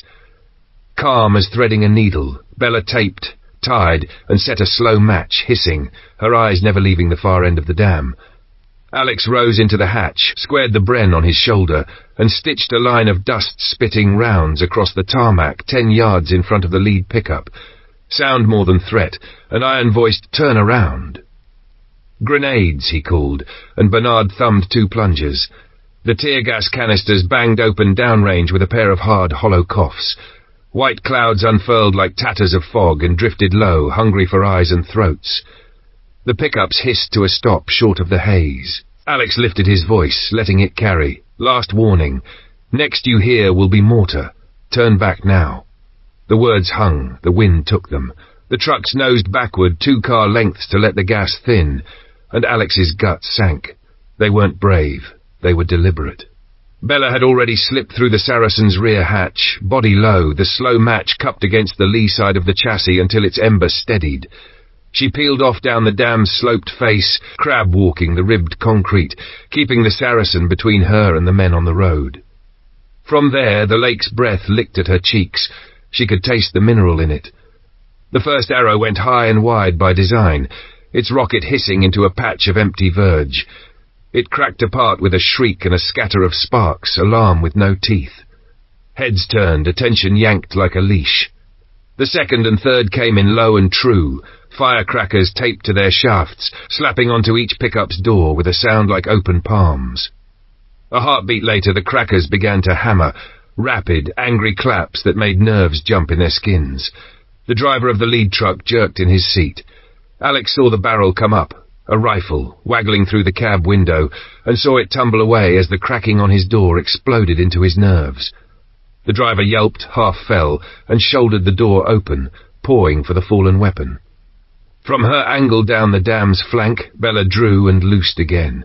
The arrow took him high in the arm, a clean punch of fletching and shaft that pinned cloth to flesh. He swore, reeled backward into the cab, and slammed the door with his rifle still on the road. Bernard eased the Saracen a few yards farther across the dam to tighten their choke point, steel on stone, tires battering grit. Inside the hatch, Alex swept the Bren back to the trucks. "Enough," he shouted. "Leave, now." A few answer shots flicked back, panicked, long, the sound of men firing because silence was worse. The rounds spattered and pinged off the Saracen's plates, noise without consequence. Bella kept moving, ghosting behind the trucks at the dam's crown, staying outside an easy sprint, but well within bowshot. She set another little rocket to an arrow, breathed with the fuse, then arced it up into the bed of the second pickup. It clattered among feet and plastic crates, then screamed to life. Someone howled, a raw, surprised pain, before the rocket blew, sharp and bright. 2 figures vaulted from the tailgate and flung themselves into the grass at the dam's edge, heads down, hands over their skulls. In the smoke and confusion, she couldn't tell if they crawled farther or froze. Alex chose patience for 1 breath, 2. Still the trucks idled, stubborn and sulking. He lowered the Bren, sighted on steel, and stitched the lead pickup's front end. The wing buckled, the bonnet jumped, something inside the engine bay rattled itself free with a deathly clank. He walked the sights to the tires and chewed the rubber to shreds. The front end slumped like a wounded animal. Men spilled to the tarmac, 2 from the cab, 2 from the back, ducking to kneel behind the ruined bumper. They slapped rounds toward the Saracen with the reflex of men who refuse to admit they've lost. The bullets danced, sparked, died. Bernard's hand hovered over the next pair of plungers, waiting on Alex's call. Tear gas still feathered the air in soft, acrid strands. Beyond the trucks the road fell away to emptiness. Lake on one side, steep ground on the other. For a long moment the dam held its breath, the three of them in their armoured island, the men behind their dead pickup, blinking and coughing. Bella crouched in the lee of concrete with another arrow nocked and ready, the fuse between her lips glowing like a firefly. "Last chance," Alex called again, voice iron, eyes on the second truck inching forward in dithering loyalty. "Turn! Back!" The trucks didn't answer with words. They answered with the small, stubborn movements of men who hadn't yet learned how quickly this new world punished stubbornness. And the Saracen, patient and implacable in the middle of the dam, answered in kind. Chapter 33, Unheeded Final Warning. The Reckoning. Bernard groped under the dash until his fingers found the cold grill of the loudspeaker mic. He tapped it once. The amplified clicks cracked across the dam, sharp enough that even Bella, belly down below the parapet, flinched at the sound. His voice followed, measured, carrying. "You've got 5 minutes to get into the truck that still runs and leave. This is your last chance. Do not come back on this road." The words drifted on the wind, dissolved in the thin, stinging veil of tear gas. 5 minutes stretched long and brittle. When the time broke, it did so under the same cheap, stubborn gunfire, rounds smacking uselessly against the Saracen's plates, a tantrum thrown at a bank vault. Bernard's patience snapped cleanly. He thumbed 2 plungers. The launchers boomed, and fresh canisters bucked downrange, coughing out white that bloomed and crawled, drowning the trucks, windshields in fog and acid. Up top, Alex rode the turbulence of the hatch and walked the Bren across the lead pickup's flank, passenger door, then wing, metal leaping under the strikes. He felt it in his bones when one of those rounds found meat. Bernard leaned to a side port, lifted the MP5, and stitched the rear truck from grille to tailgate, glass puffing, panels fluttering. The engine note died mid-breath. The second pickup slumped into silence. Bella's reply came on a different arc. She sent an arrow high and wide to drop behind the lead truck, a long curve against the white, then slid sideways, using the dam's slope for cover. When a head popped up in the grass, just a pair of eyes above the verge, just long enough to think he might be brave, she loosed and moved, already rolling to a new notch of concrete before the shaft finished flying. Magazines clacked empty. Smoke thinned. The echo of gunfire stepped backward into quiet until there was only wind and the anxious tick of hot metal cooling. For a breath, the dam held its silence like a held note. It felt finished. Alex used the lull. He dropped back inside, cranked the trailer loose, chocked it, and climbed for the hatch again. Bernard edged the Saracen forward toward the wrecked trucks. One look told them what the quiet had been hiding. Bodies slumped in doorways and sprawled along the tarmac, left a tangle of limbs and torn coats. The count came up 1 short. Alex settled behind the Bren, slow and thorough, and found him. A man half hidden against the verge, arrow in his thigh, a dark bloom spreading across his chest, still breathing. Alex slid down, gun low but ready, while Bernard kept the MP5's muzzle glinting in the gunport like a warning eye. Up close, the wounded man's breath rasped like sand. Alex knelt, the stink of gas and hot oil and blood heavy between them. "Why didn't you go?" he asked, genuine curiosity, no heat in it. "We gave you the chance." It took the man 2 tries to find his voice. "We lost some of ours, weeks ago." The words scraped out of him, each one paid for. "They went to raid a farm, didn't come back. We've been looking." He swallowed, coughed, teeth pink. "Dimitri, our boss, said don't come back without them, or the pickup's full of food. Or—" He faded, gathered himself, forced the last sliver of truth through raw lungs. "He'd kill us." Alex held his gaze. "So why not drive anywhere? Don't go back." Whatever answer the man had died with him. His chest hitched once, twice, then it didn't. They stood in the sudden smallness that follows violence, 2 living men with a problem as practical as it was grim. The road was a mess of corpses and crippled metal, and somewhere down it lay a boss who sent hungry men to die. Bella's voice floated up from the flank steady. "Leave them." She stepped into view. "They'll warn the next lot better than we can. 7 bodies and 2 shredded pickups will keep curiosity at a distance. Alex and Bernard traded a look, the cold logic of it undeniable. Bernard reversed the Saracen to the trailer. Alex snapped the hitch home, checked the pins with hands that were already moving on to the next task.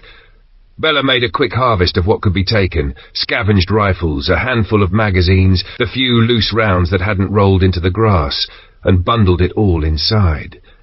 They turned the Saracen's nose toward the reservoir track and rolled off the dam, the wreckage shrinking in the mirror until it was only a smudge on the road and a lesson written in metal and silence. No one spoke. The farm waited ahead, and beyond it the work that life still demanded. Chapter 34. The smoker breakfast carried the hush of the day before, a heaviness that made crockery sound too loud and steam from the kettle look like morning. No one had to say it. The roads were a gamble now, hunger turning strangers into hazards. Bernard had half considered telling Tom's lot about the seed haul, but the idea curdled as quickly as it came. Good intentions didn't feed people safely. They could help. They couldn't carry everyone.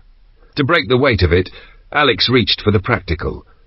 Bella was talking flour yesterday, he said. I floated a mill pond, a wheel. What do you reckon? Bernard thought, eyes narrowing as if he could see down into the cellar from where he sat. While we've diesel, flour's easy enough, he said. There's an electric mill down there and the old hand grinder. Both work. Your mother used them. And I fetched back an almost new bruiser and flaker from that farm, runs off the tractor PTO. For now, we're covered. The corner of his mouth softened. Field to mouth, she used to say, her bread still warm enough to steam the windows. Robert brightened at that small memory. So, porridge from our own oats? In the cellar, Bernard said, warming to it, is an electric all-singing, all-dancing oat mill. Crimp, crush, flake or roll. Your mother bought it at a fair. Needs the manual. I never learned its moods. A beat of fondness. She'd roast the oats after rolling sometimes, made oat cake biscuits if the fancy took her. Robert's gaze shifted. What seeds did you get, Dad? Bernard drew a slow breath, inventory turning over in his head. All sorts, 4 tons or thereabouts. Beans and peas in depth, they'll do as meals on their own. Then at least a sack each of turnip, carrot, parsnip, broccoli, spring cabbage, onion, spring onion, sugar beet, maize, sweet corn to you, sprouts, beetroot, chard, kale, leeks, radish, swede. In a section that looked geared to commercial greenhouses I found marrows, squashes, tomatoes. He wasn't finished. For good hay later I took grass seed and a wildflower meadow mix, and a fair amount of oilseed rape. You can press diesel from it, they say, though I've no clear method yet and no kit to harvest it proper. If we sort those 2, we've a fuel stream. No wonder the trailer was full. Robert murmured. Bernard rubbed a palm over the table's grain as if laying out sowing rows. I'll have to plan far ahead. Some seed must be hand-sown, some crops hand-harvested. We've not the machinery for everything. It's a juggle, what and when. He glanced to the women. Factor that into garden, greenhouse, polytunnel. We'll need the right work in the right place. Bella slipped away on that cue, mind already sketching in timber and board. The milking parlour would have to become bedrooms, space conjured from echo and concrete. She could see the lines of it, but she'd need battened timber to carry the weight, and that meant asking. Alex had mentioned a hatch in the pit. He was the obvious one to rope in. Outside, the dogs watched her from the shed with bright, hopeful eyes. She fed Sheba first, then the other 3, their tails thumping a muffled rhythm against wood. Sheba hated confinement, bristling at the smell of straw and the patience it demanded, but the logic held. Turned loose between the fences, the dogs became an early warning ring the farm could trust when hands were short and watches overlapped. Not kinder, perhaps, but safer. And safety these days was the kindest thing they had to give. Bella found Alex halfway up a stack of hay, hands and forearms dusty, reshaping bales into what at first glance looked like ordinary storage. Up close she saw the intent, a false wall with hollowed-out guts, a nest for their grain and potatoes, an illusion to outlast curious eyes. He stamped a final bale into place, climbed down and wiped his palms on his trousers, already turning toward the next job.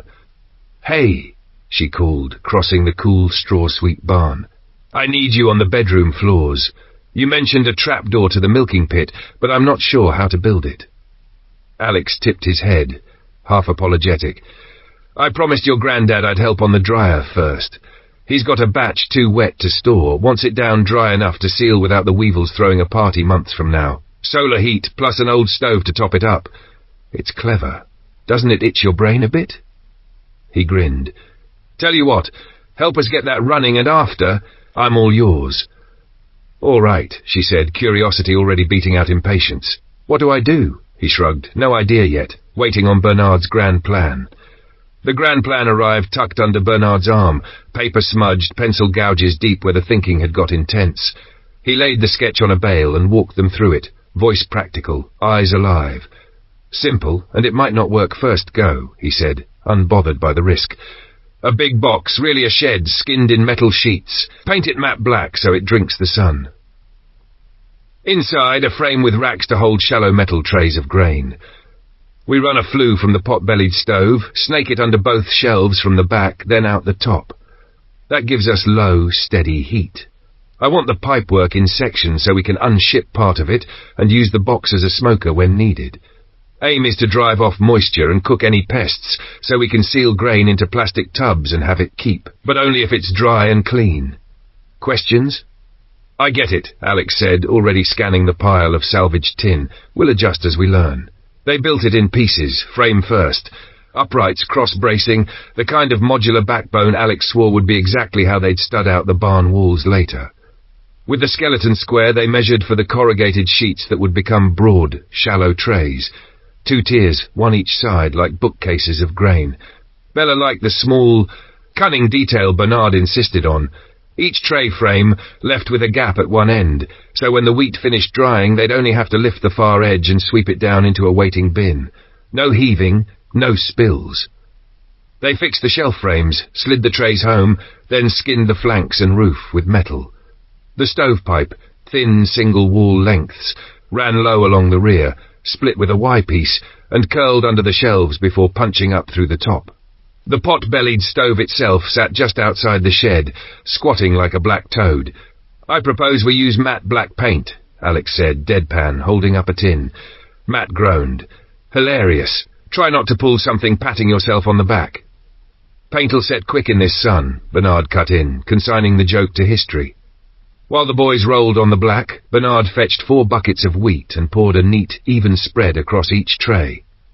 Then he dipped a little from each into glass jars, capped them, flipped them, and set them mouth down on the hot trays. Bella frowned. What are the jars for? Crude moisture check, Bernard said. As the jars warm, any vapour should condense at the cool end. Not exact, but it might tell us if we're going the right way. If it works, we use it. If it doesn't, we've lost nothing but a bit of pride. She thought back to school labs, the smell of hot glass and sugar. If the whole jar heats, the condensate will run back down the sides. You might not see much at the top. Then we'll learn that, he said with a small shrug. One way or another. He handed her the empty buckets. Do me a favour. Take these to the kitchen.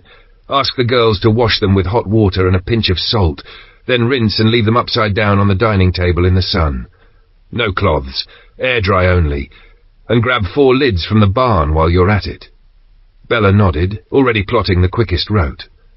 Behind her, the fan of fresh black metal drank in light, and the new-made shed began to tick and warm, a quiet promise of dry grain, smoked meat, and one more hedge against the thin winter. Chapter 35. She's been shot.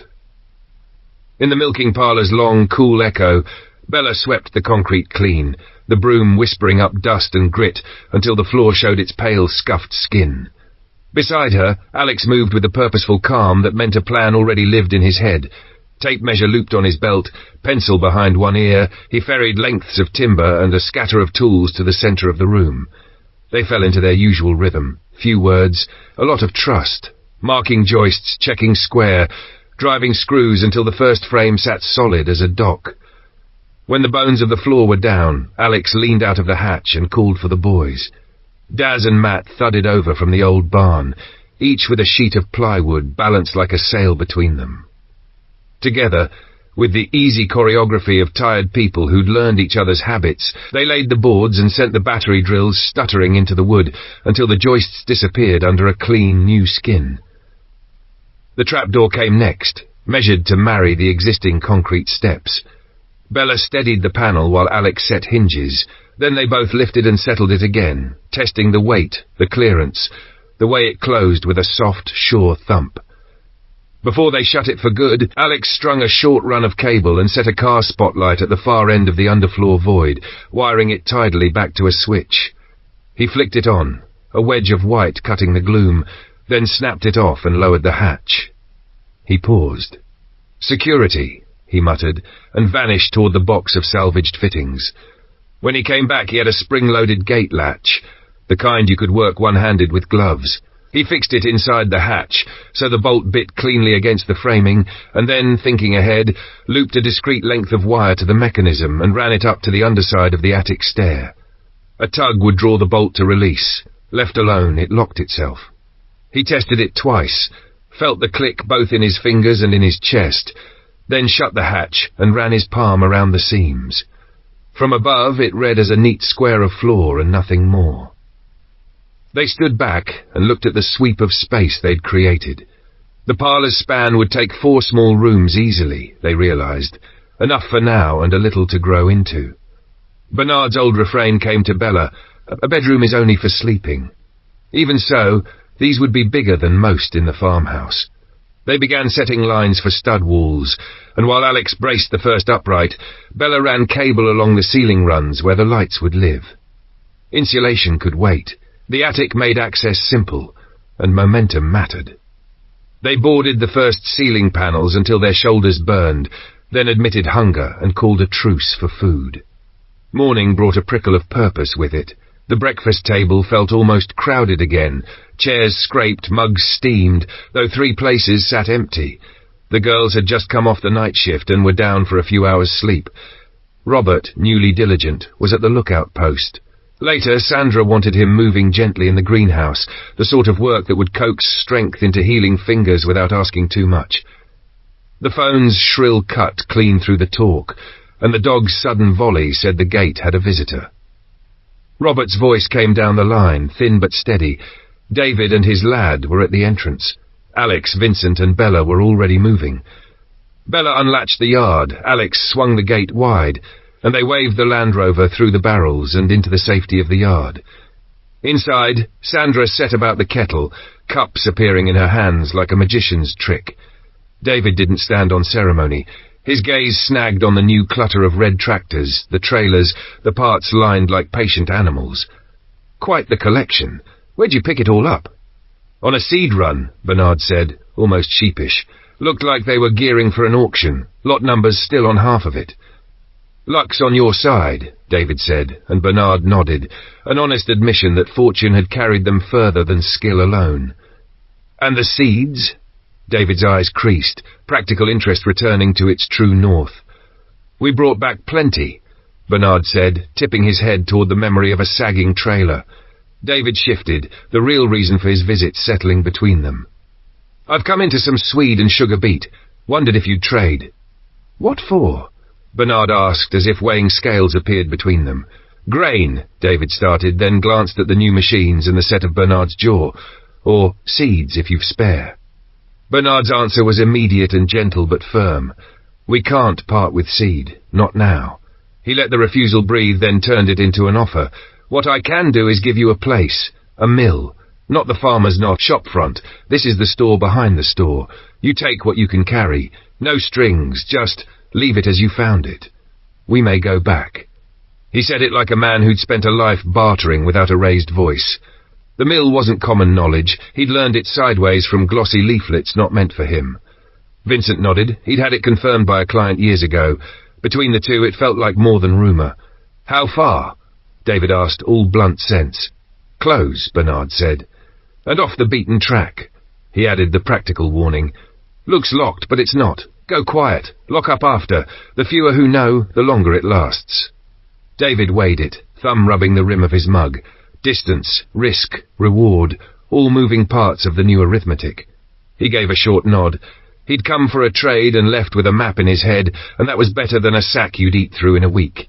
Outside, a dog barked once, sharp and satisfied, and the day stretched before them. Rooms to frame, grain to dry, lives to keep stitched together, every task a stitch you couldn't skip. With the bones of the deal laid out, they turned to weight and measure. David opened with numbers that sounded generous in a lean world. 2 tons of swede and 2 of sugar beet for the mill's location. Bernard, all soft vowels and hard arithmetic, worried the offer with a farmer's patience until it gave a little 3 tons of swede and 2 of beet. David weighed the map in Bernard's hands against the hunger in his own yard and nodded. They shook on it, the old ritual carrying new heft. Bernard fetched a well-thumbed ordnance survey, set it flat, and traced a route that slipped the worst of the villages. David bent over the paper, lips moving as he ran the bends in his head, already assembling the journey like a machine. Who to bring? How many drums? Where to idle in cover if the road pinched? When he straightened, Bernard walked him through the hall they'd brought back from their own run. Relief flickered across David's face at the sight of practical plenty. Food by another name, some of it ready to use now. "Why not take more?" he asked finally, chin nudging toward the yard, toward the ridiculous sprawl of trailers. "You've a 40-footer sitting there." Bernard didn't blink. "Didn't have it then," he lied with a harmless ease, the way a man covers a foxhole with brush. David grunted, not pushing. "I'll take the big trailer," he said instead. "Back in a few days if all goes well." The leave-taking was simple. Hands, a clasped shoulder, the shared benediction of safe. When the Land Rover had dwindled to a smudge of dust, Alex exhaled the thought that had been riding his tongue. "We should have gone with him. And bring trouble back in the same net," Bernard said, not unkind. "We've enough. 5 tons of feed on a promise is a good day. Don't court envy by turning it into a parade." Contentment in his mouth sounded like strategy. Vincent, watching the empty lane, added his quiet reckoning. "He won't go alone. He's got people. He'll link up, split the risk. That's a man we keep close. Fair dealing pays forward." Back in the barn, the sawdust held a clean, resinous smell. Alex set his square against a chalk line and started laying studs for the first partition. No windows by design, which would make it quicker. Bella, perched on a stack of OSB, tipped her head toward the blank wall. "Boys, suspect socks and no windows," she murmured, a smile tucked at one corner. Alex glanced up, misreading the tease as a jab at him, a flicker of defensiveness crossing his face before he bent back to the work. She let it pass. Time would smooth it, or she would. Out by the east field, Bernard gathered Robert, the boys, and Sandra, coil of electric tape over one shoulder, a bundle of posts under the other. "We'll graze it before we turn it," he said. Weather's pushed haying a few weeks. Might as well let the sheep pull sweetness out of what's standing. They strung the first run clean and tight, carving the meadow into parcelled days, 2-day bites, then shift the line and let the grass behind them breathe. Vincent whistled the dog. Something old and practiced slid into place between them, a ballet of pressure and release as they eased the flock through the fresh gate. The dog worked like he'd done it all his life. Vincent smiled like he'd been allowed to again. The piece snapped. A low engine hum, then all 4 dogs between the fences went to raucous alarm. Heads turned as one. A vehicle shouldered through the lane, Tom's old runner. Bella and Alex stepped out of the parlour just as it lurched to a stop. Omar slid from the driver's seat, didn't bother with words at first. He was already at the back door, hauling it wide. There was a woman inside, slumped, her dress a dark, spreading punctuation. Blood smudged the doorframe where she'd been dragged. Omar's voice broke on the shout. "She's been shot!" Chapter 36. The vote. They carried the woman in at once, Ica, Omar said, and laid her on the dining table where the windows threw a clean light across the scarred wood. Sandra didn't waste a breath. She snapped open her holdalls for her sleeves and cleared the room with a low, steady, "Out, please." "Vincent, stay." The old emergency doctor took the head of the table, Vincent the flank, and between them the clutter of cutlery and cups vanished, replaced by gauze, forceps, iodine, and a bowl that steamed. Bernard shepherded Omar into the kitchen and set the kettle going as if heat and ritual might steady the man's hands. While Vincent worked under Sandra's quiet orders in the next room, Omar told it all, voice catching on names. They'd found fuel first by luck, he said, yesterday, tapping a few abandoned cars until they'd pulled enough petrol to coax an old VW into life. Today they'd gone back to work a richer seam. Iker and Simon were crouched over a Daimler, siphoning petrol. Brett and Linda were drawing diesel off a lorry a little way down the road. A rustle, dismissed at first as fox or wind, became a shape in the dark. Brett slipped away with a pair of full jerrys and never returned. Then the night ruptured. Torches flared, shots cracked. Iker went down. Simon dragged her into a ditch, pulled breath back into his chest by counting, got her to the car when the noise thinned, and went looking for Linda. Instead he found Brett sprawled and spent. Linda was simply gone, as if the night had swallowed her and licked the road clean. Omar's knuckles whitened around the mug Bernard pressed into them. "We only have knives," he said, shame and fury braided tight. "We need more, anything. Can you help us get weapons?" He glanced toward the open door as if the word itself might bring trouble. "And Simon, Linda's husband, he's ready to go now, alone if he must. I don't know if I can hold him." Bernard blew across his tea and shook his head at the absurdity and inevitability of it all. "Blood over petrol," he said quiet, as if he still couldn't make the equation balance. "There's enough dead cars in this country to float a fleet, yet men are killing for what sits in their laps." Omar, drained by the telling, slumped and tried for ordinary talk to keep from shattering. Before the CME, he'd wired council estates in Leeds. Simon installed boilers and radiators. Iker, now pale on their table, was a chemist out of Bradford. Sally had studied architecture until the baby reset her life. People of trades and timetables, none of it made for this. Bernard listened and answered with pieces of their own history, how they'd stood a fight here not long back against a pack out of Skipton, how recklessness looks the same in any uniform when a thug gives the orders. "When does it calm?" Omar asked finally, a man starving for a date on a calendar. Bernard's face settled into the hard lines that bad weather leaves. "When winter takes who it will," he said. "Hunger will do the sorting the law used to." It wasn't comfort, but it was honest. Outside, the day pushed on because it must. Rachel, Brenda, and Robert buried themselves in the greenhouse beds, transplanting and tying the warm air damp with soil and leaf. In the parlour, Alex set a rhythm with Bella and the boys. Uprights, rails, then the good straw from last year stuffed into the cavities for warmth. Boards went up behind them, thud and whir of the battery drills like a heartbeat. Alex dragged 2 trestles into the yard and threw an old plywood sheet across them for a bench. With a handful of offcuts and a square he jigged a door frame, cut and pinned one clean and true, then handed the gig to the boys. "Match it," he said, easy as a dare. He and Bella climbed for the attic, lifted the old boards, and insulated the ceiling underfoot with straw. Scratchy work, but it would save breath in January. By the time the boys arrived with 3 doors done, the attic joists were hidden again beneath fresh plywood. Hinges they had in buckets. Catches were thin on the ground, so Alex carved simple wooden latches that would hold until he found iron to suit. Beds came next, bales stacked and sheeted, a farmer's bedstead that would sleep warm. At the end of the room, Alex fussed over the end doorframe, the one they used to keep watch. He ran a palm along the jamb, thinking aloud about a pane of glass set into timber, a way to look without opening winter to the room. A shadow filled the kitchen threshold. Sandra stood there, gloved and blood-spattered to the wrist, eyes clear. Omar was on his feet before he knew it. "How is she?" "I got the bullet," Sandra said, scrubbing her hands as she spoke. "It went into the shoulder, missed the big vessels and anything that matters to movement. Small caliber, shallow track, lucky as these things go.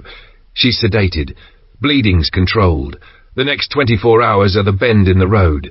If her pressure climbs and holds, she's got every chance. She's lost blood. That's my worry now. Go see her." Quietly. "Thank you," Omar said, the 2 words thick and fierce. He slipped past her toward the dining room where Iker lay stitched and bandaged beneath clean sheets, the sunlight now gentle on her face. Bernard watched him go, then looked toward the parlour, where tools clicked and boards settled. There would be a vote to take, on weapons, on risk, on how far their duty stretched beyond the fences, and a world to hold at bay while they argued it. He topped up the kettle, because that was something he could do, and listen to the steadier sounds of the house. A saw, the soft murmur of women in the greenhouse speaking life into seedlings. Outside, the dogs lay with their ears pricked between the fences, ready to speak if the world came calling again. After Omar slipped away to sit with Ica, Sandra and Bernard set about restoring the house to something like calm. They sluiced the table, bundled bloodied cloth into a bucket of scalding water, stacked its instruments to dry in the sun strip on the sill. When the worst of it was gone and the room no longer smelled of copper and spirits, the four of them, Sandra, Bernard, Vincent and Alex, lifted Ica carefully from the boards and carried her through to the living room. They arranged cushions beneath her shoulder, tucked a blanket around her hips, and settled her on the sofa, where the light was soft and the fire's warmth didn't press too close. Only then did Bernard make the rounds, repeating the story in a low, steady voice, first to Brenda, Rachel, and Robert in the kitchen, then to Bella, Alex, and the boys out by the parlour, each telling the same spare thread of facts, so there would be no misunderstandings to fester in the gaps. With the shock still humming through the walls, Alex let the air change by asking after the grain dryer. Work, even in times like these, had a way of pulling breath back into a body. They walked out to the sheet metal shed, the heat inside hitting them like an opened oven. Bella peered at the trial jars perched on the trays. Thin veils of condensation ghosted the glass, not pooling so much as smearing with the heat, while Bernard, squinting against the shimmer, said he'd like to pull the run of chimney that snaked across the racks, but not while the tin would sear bare hands. He scooped a palm of wheat from a tray, carried it to the kitchen, and crushed a handful beneath a rolling pin. The kernels broke clean and hard, a good sign. Dry enough to store, perhaps, but not safe yet. He wanted a smoke through it to kill anything that hid, egg or beetle, before they sealed the grain into buckets. Door open, he decided, propping it with his boot. Let the heat fall. I'll quench the fire, take the pipe out, then burn again for smoke. Next time we'll dry and smoke together if the balance holds. He reckoned he could push 4 buckets through the system in a day once the rhythm set.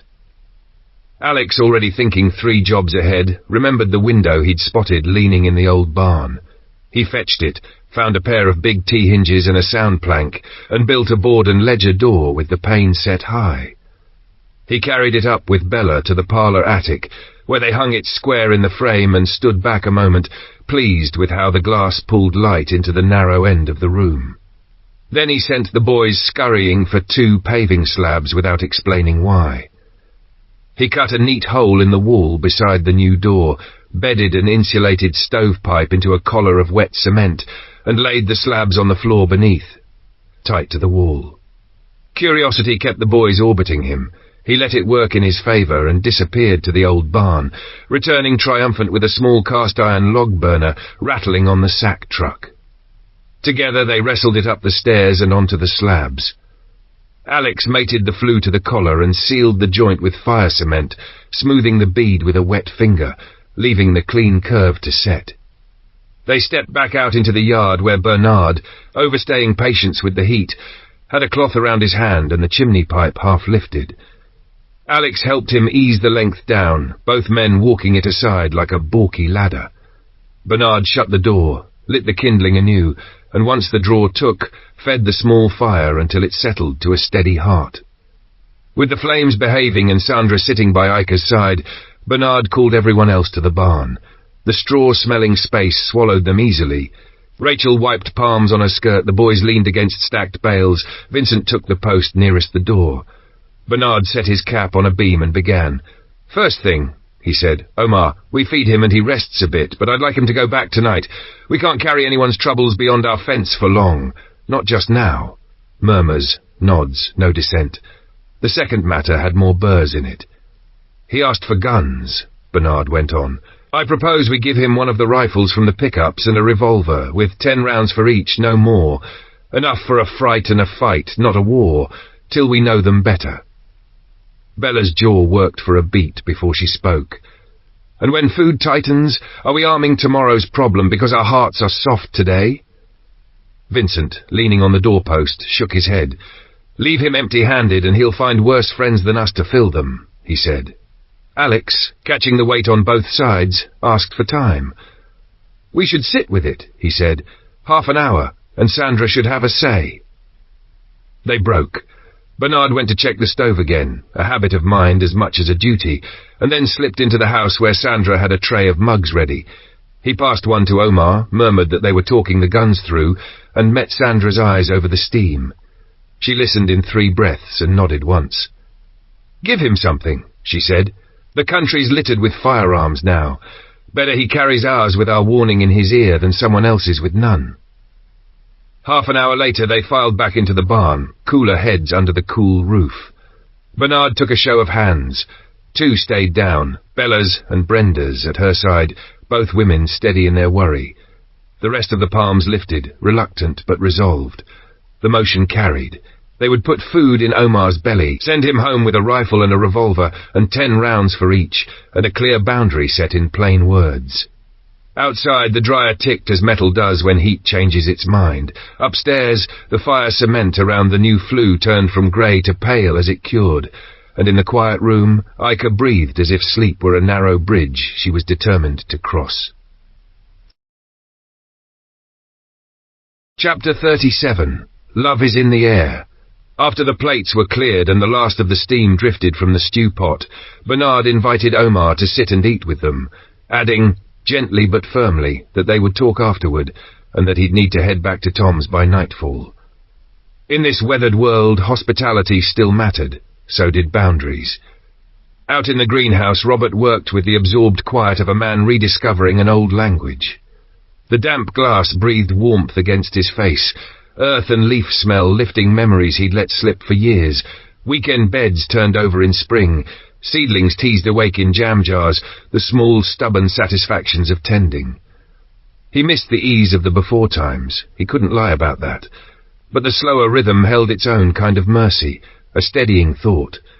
There might be more hours now to spend with the people he loved, even if everything around them was harder. After dinner, Sandra gathered the children and settled near Ica, watchful, mothering the room as much as the patient. The rest drifted to the barn with Omar. Bella ducked back to the house for a notebook and pen. Someone needed to keep a clean record of what was said, while Alex and Bernard coaxed a flame into life in the drum stove. The straw-scented gloom took the warmth gladly.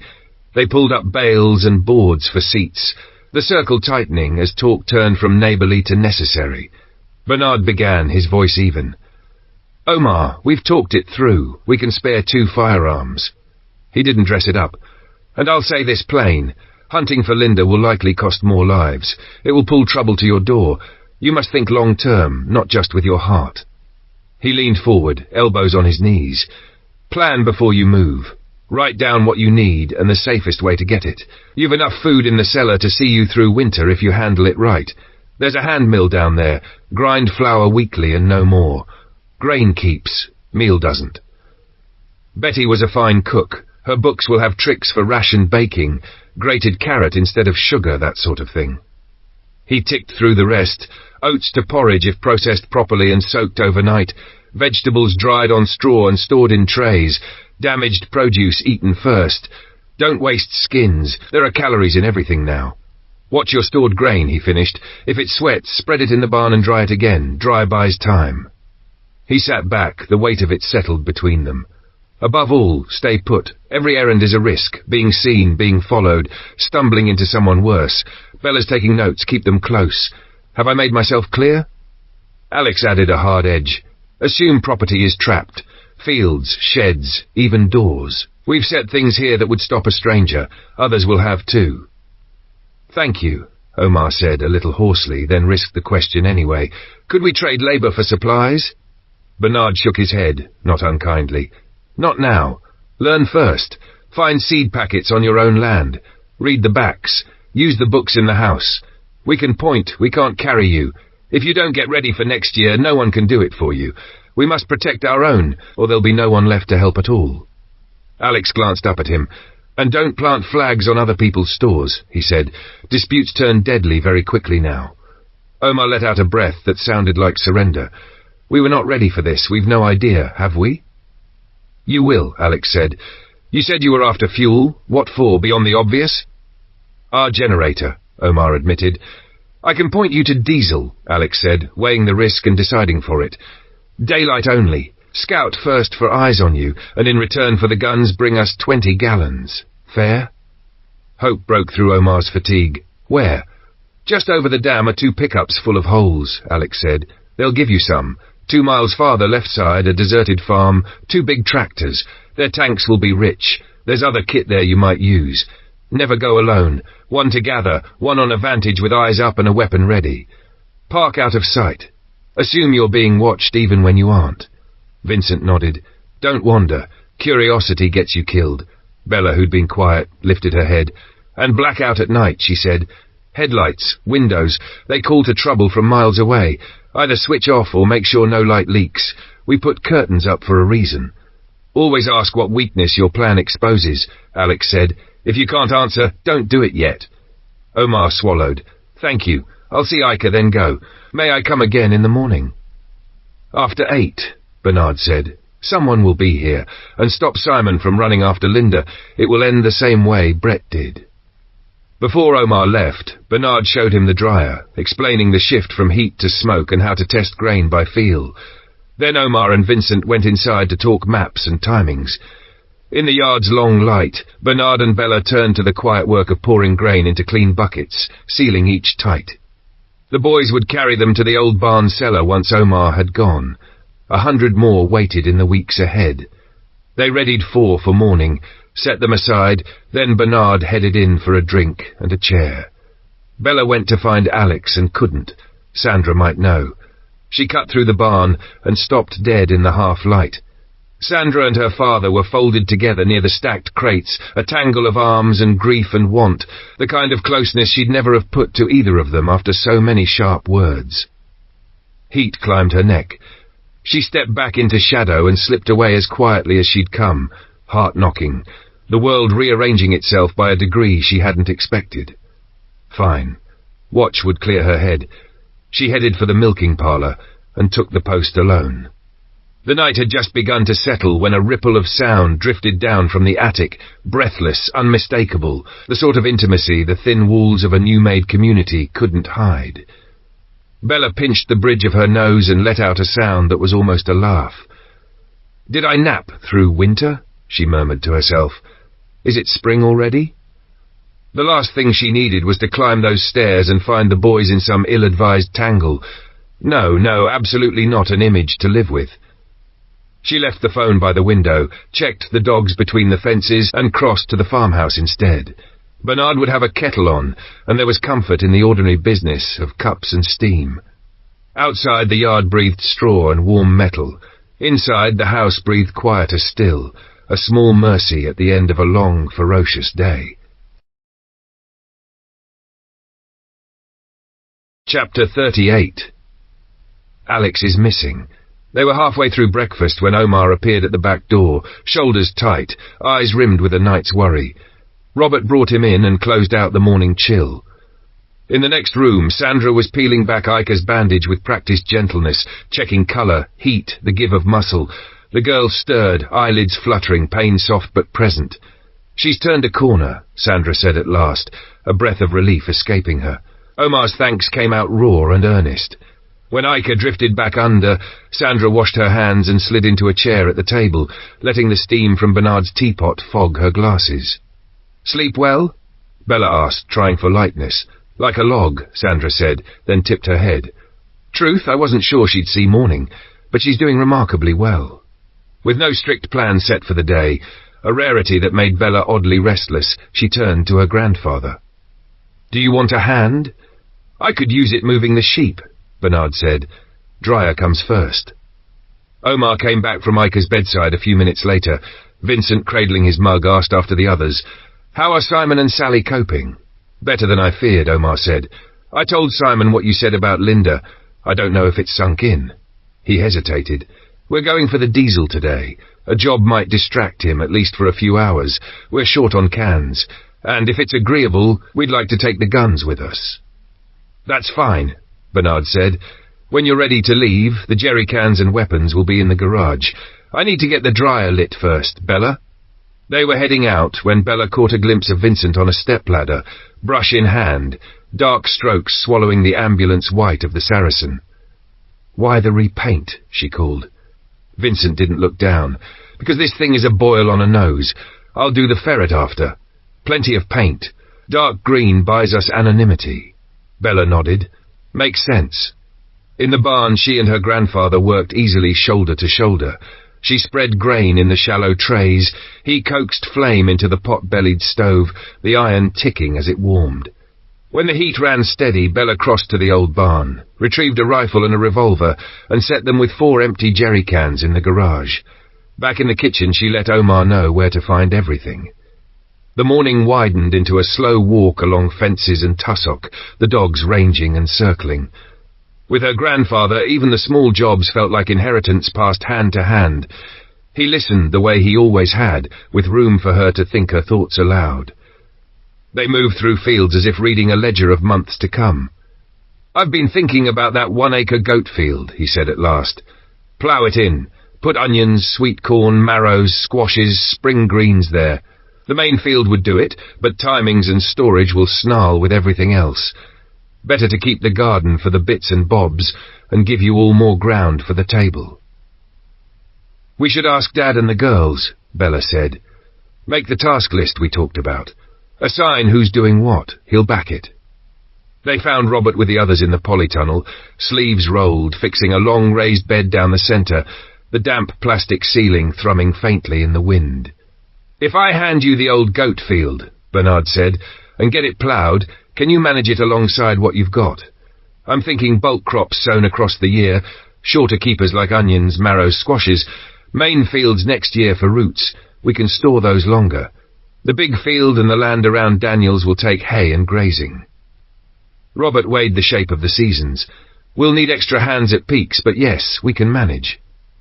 "Good," Bernard said, already slotting tasks into weeks in his head. "We might even drop onion sets in soon, see if we can bring them through winter." Back inside, Sandra was talking quietly with Omar.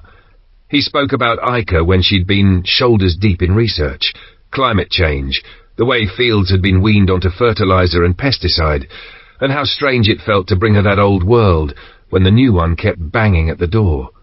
Would she know how to make biodiesel? Bella asked. "It could be worth its weight, something to barter. We can grow what's needed." Omar frowned, running through pieces. "We talked about it. You need oil, methanol, lye. Where we'd find those is the question." "There's likely enough fuel left to carry those who make it through winter for at least a year," Bernard said. "That buys us a growing season. By next summer we could be pressing oil and thinking properly about production." "I'll talk to her when she's stronger," Omar said. "For now I'll fetch that diesel before someone else does." They saw him out, checked the gate, and the yard fell back to its usual hum. Bella went to find Alex. He should have been up to his elbows in cable by now, or at least cursing gently at a stubborn screw. Barn, empty. Shed, tools where he'd left them. Attic, new door, cold stove, no Alex. Polytunnel, just the murmur of her father and the scrape of soil. She tried the obvious places twice and then some, a little laugh at herself dying in her throat as the quiet went on being quiet. She stepped back into the kitchen.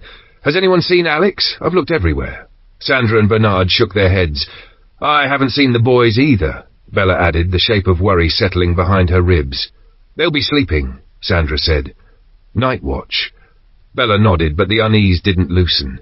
She went again, methodical now, spare rooms, attic corners, behind stacked crates, the milking parlour, the bus. Nothing.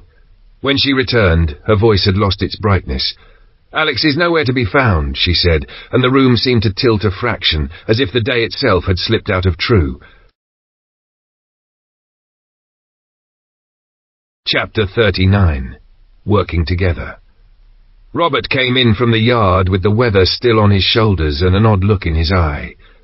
"Matt says he saw Alex slip out through the gate at first light, just as their watch ended," he reported, lowering his voice as if the house might spook. "He was busy feeding the dogs, didn't see which way he went. I asked Rachel. She didn't know he was planning anything." The news landed like a stone in Bella's stomach. Directionless worry was the worst kind. You couldn't run after it. A search without a trail would only chew up daylight and nerves. For now there was nothing but waiting and the slow grind of it. Bernard, trying to turn the room back toward useful, set his cup down. If we're ploughing the goat field, no sense letting grass sit. We'll run the sheep across it first. Help me shift them? In a minute, Bella said, heat already pressing at the windows. I need a drink. It's an oven out there. Of course, he said, softening. He let the kettle sing. They stood in the familiar clatter of cups until her hands stopped trembling. He glanced past her to the yard, thinking aloud. With those 2 new tractors, we might right that overturned lorry. It's a nuisance lying on its side. Robert brightened, grateful for a problem with edges. We could try this afternoon. I've seen it done. Discovery Channel. We've got the quarry chains and those heavy straps. Family effort? He grinned. What do you say? They moved the sheep first, shoulder to shoulder with the dogs and the wind. The old field wore its history in the line of a dry stone wall, lopsided but sound, throwing shade where the curve of the hill couldn't. Robert lingered, eyes flicking from full sun to the cool arcs where the wall would shelter tender leaves. The gardening books he devoured sat behind his gaze now. What wanted heat? What minded it? What would steady the table? And what would sweeten feed? The idea of feeding both family and stock made his face settle into something like hope. Back in the yard, they stacked chains and lifting strops into the tractor bucket and retreated to the kitchen to swallow something cold. Dad, Robert asked, wiping his neck, you ever seen a bio-pellet maker? Or have one stashed somewhere? Bernard snorted. Son, I wouldn't know one if it winked at me. Vincent leaned against the doorframe, catching the thread. I do. The fellow the man in black holed up with, he bought a bio-pellet press last year, never used it. Big garden shredder too. Both run off a tractor PTO, which he didn't have. Planned to make pellets for his wood stoves until a chap started bringing him cheap logs. Those burners would be worth a look as well. Robert shook his head. Not for burning. I was thinking pellets for feed. Bio-waste into something the pigs, goats, sheep will eat. Mix the tired roots, maize stalks, straw, grass, sugar beet, turnips, whatever's on the turn. Press it, then dry the pellets in Dad's dryer to keep them longer. He shrugged at his own audacity. Might be daft, but the principle's sound. Better than soaps and the evening news, eh? Bella laughed. If Dad had the remote, we were getting an education whether we wanted it or not. Learning doesn't stop, Robert said, not quite joking. I'm learning more now than I ever did at school, Bella murmured, and her father smiled toward her. He clapped his hands once. Right then. Lorry? Bernard tipped his head toward the door, practical as ever. Wheels flat. Let's get it upright first, then into the yard to change it, safer once it's on level ground. And once it's up, Robert asked, where do we park it? If Alex were here, Bernard said, I'd tell him to put it in the yard and see if he can coax life into it. Something in his tone tightened Bella's face. That sounds like you don't think he's coming back, she said. No accusation, just the raw edge of fear, and she was gone before anyone could answer. Vincent winced. That pricked her. Bernard sighed, rueful. She's worried. I shouldn't have said it that way. It isn't like Alex to go without a word. He scrubbed a palm over his brow. When we write it, we'll store it in the yard. Outside, Bella was already loading chains and straps into the Massey 165's bucket, movements clipped and precise. They added the big socket set, checked shackles, and she unlocked the gate with the care of habit, letting the tractors nose out like cattle. At the lorry, the task's scale became obvious. The wheel they needed was 8 feet up in the heat shimmer, no changing it where it lay. They'd have to roll the whole thing back onto its feet and tow it home. Bella and Robert crawled under the belly, feeding straps around axles and frame, then tossed the free ends over the ribbed side. Chains chattered into place. 2 tractors took the weight, and with a concerted pull, the lorry came over in a controlled heave, thunking upright with an exhausted sigh of springs. The driver's door had jammed under the crush of the cab. Bernard climbed in through the passenger side, working the wheel as if the machine needed talking to. Robert hitched a strap from lorry to the 165 and eased it into the yard. He jogged back for the 135, tyres throwing grit, and Bella stood by the gate, a slender sentinel in the glare. Before they quit the sun, Bernard swung by the dryer, peered in and left the door cracked just so, his particular signature for good enough for now. In the kitchen, Vincent was inexplicably making tea. Bella eyed the kettle with disbelief. "If I drink that, I'll melt." "Tea cools you," Vincent said, sage as a book spine. "So does cold water," Bella said, taking a glass and almost draining it. Bernard wiped a streak of dust off his cheek. "Easier than it looked. And yes, tea, thank you." A voice drifted from the living room, thin but steady. "Could I have some?" "Black, please." Vincent turned, startled. Propped on the sofa, pale and stubborn, Ica managed a small wry smile, waiting for her cup like any other guest, as if the world hadn't tried to shake her loose the night before. Chapter 40. Robert finds his feet. Vincent eased a steaming cup into Ica's hands with the kind of care you reserve for fragile things that have survived a storm. While she sipped, Bella went hunting for Sandra to share the news. Ica was sitting up, colour back in her cheeks. She expected to find her in the polytunnel, where she'd been packing the new raised bed earlier, but the heat had turned the tunnel into a kiln despite both ends pegged open. Instead, Bella discovered her under the orchard trees with the girls, everyone tucked into a patch of moving shade where a breeze threaded the leaves. When Bella told her, Sandra blinked like she hadn't heard right. Inside, Sandra knelt by the sofa and gentled her voice. "Ica, how are you feeling?" Ica searched the room, then her own memory. "I'm not sure yet. I'm trying to pull the pieces together." "You were hit while you were out for fuel," Sandra said softly. "With Simon, Brett, and Linda." Recognition flickered. "It's coming back. Where am I now?" "At our farm," Sandra said, warmth in the words. "We helped with Tom's harvest. Do you remember Vincent?" Ica's eyes found him and steadied. "Yes. It's foggy, but yes. Was Omar here? I think I saw him." "He was," Sandra said, patting her hand. "We've sent him to a safe spot for Diesel. He'll be back soon." Ica's mouth tipped up. "Could I have another tea?" "Of course," Vincent said, already rising. He returned with a fresh cup and set it within reach, then drifted back to give them space. Outside, the orchard had become a sanctuary, the kind that smells of sap and sun-warmed fruit. When Bella rejoined them, Daz, Matt, Robert, and the children had wandered over to the shade, crunching into apples with the kind of focus only heat and hunger give. "4 harvests from one tree," Robert said, a faraway light coming into his eyes. "What do you mean, Dad?" Bella asked, half teasing, half intrigued.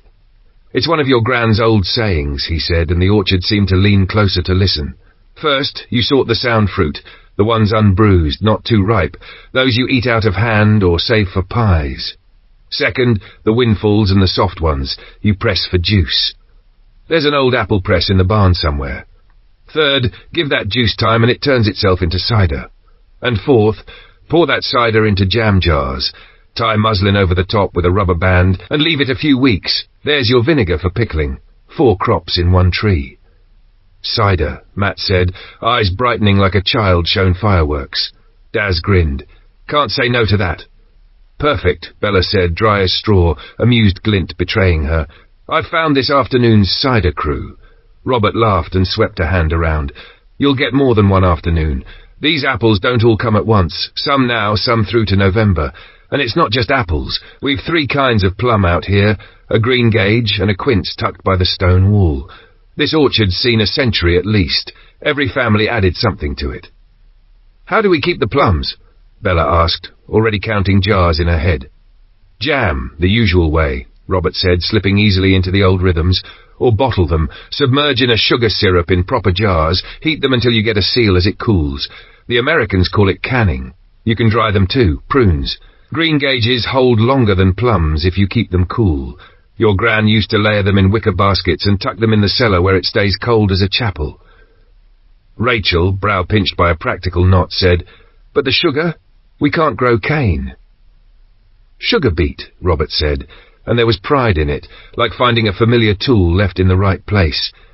"Most UK sugar used to come from beet anyway. You shred and cook the beet, press the pulp to get the juice, then boil the juice down. Stop there and you've got liquid sugar for bottling fruit. Keep going and dry it and you'll get crystals. There's more to the knack, but that's the bones of it.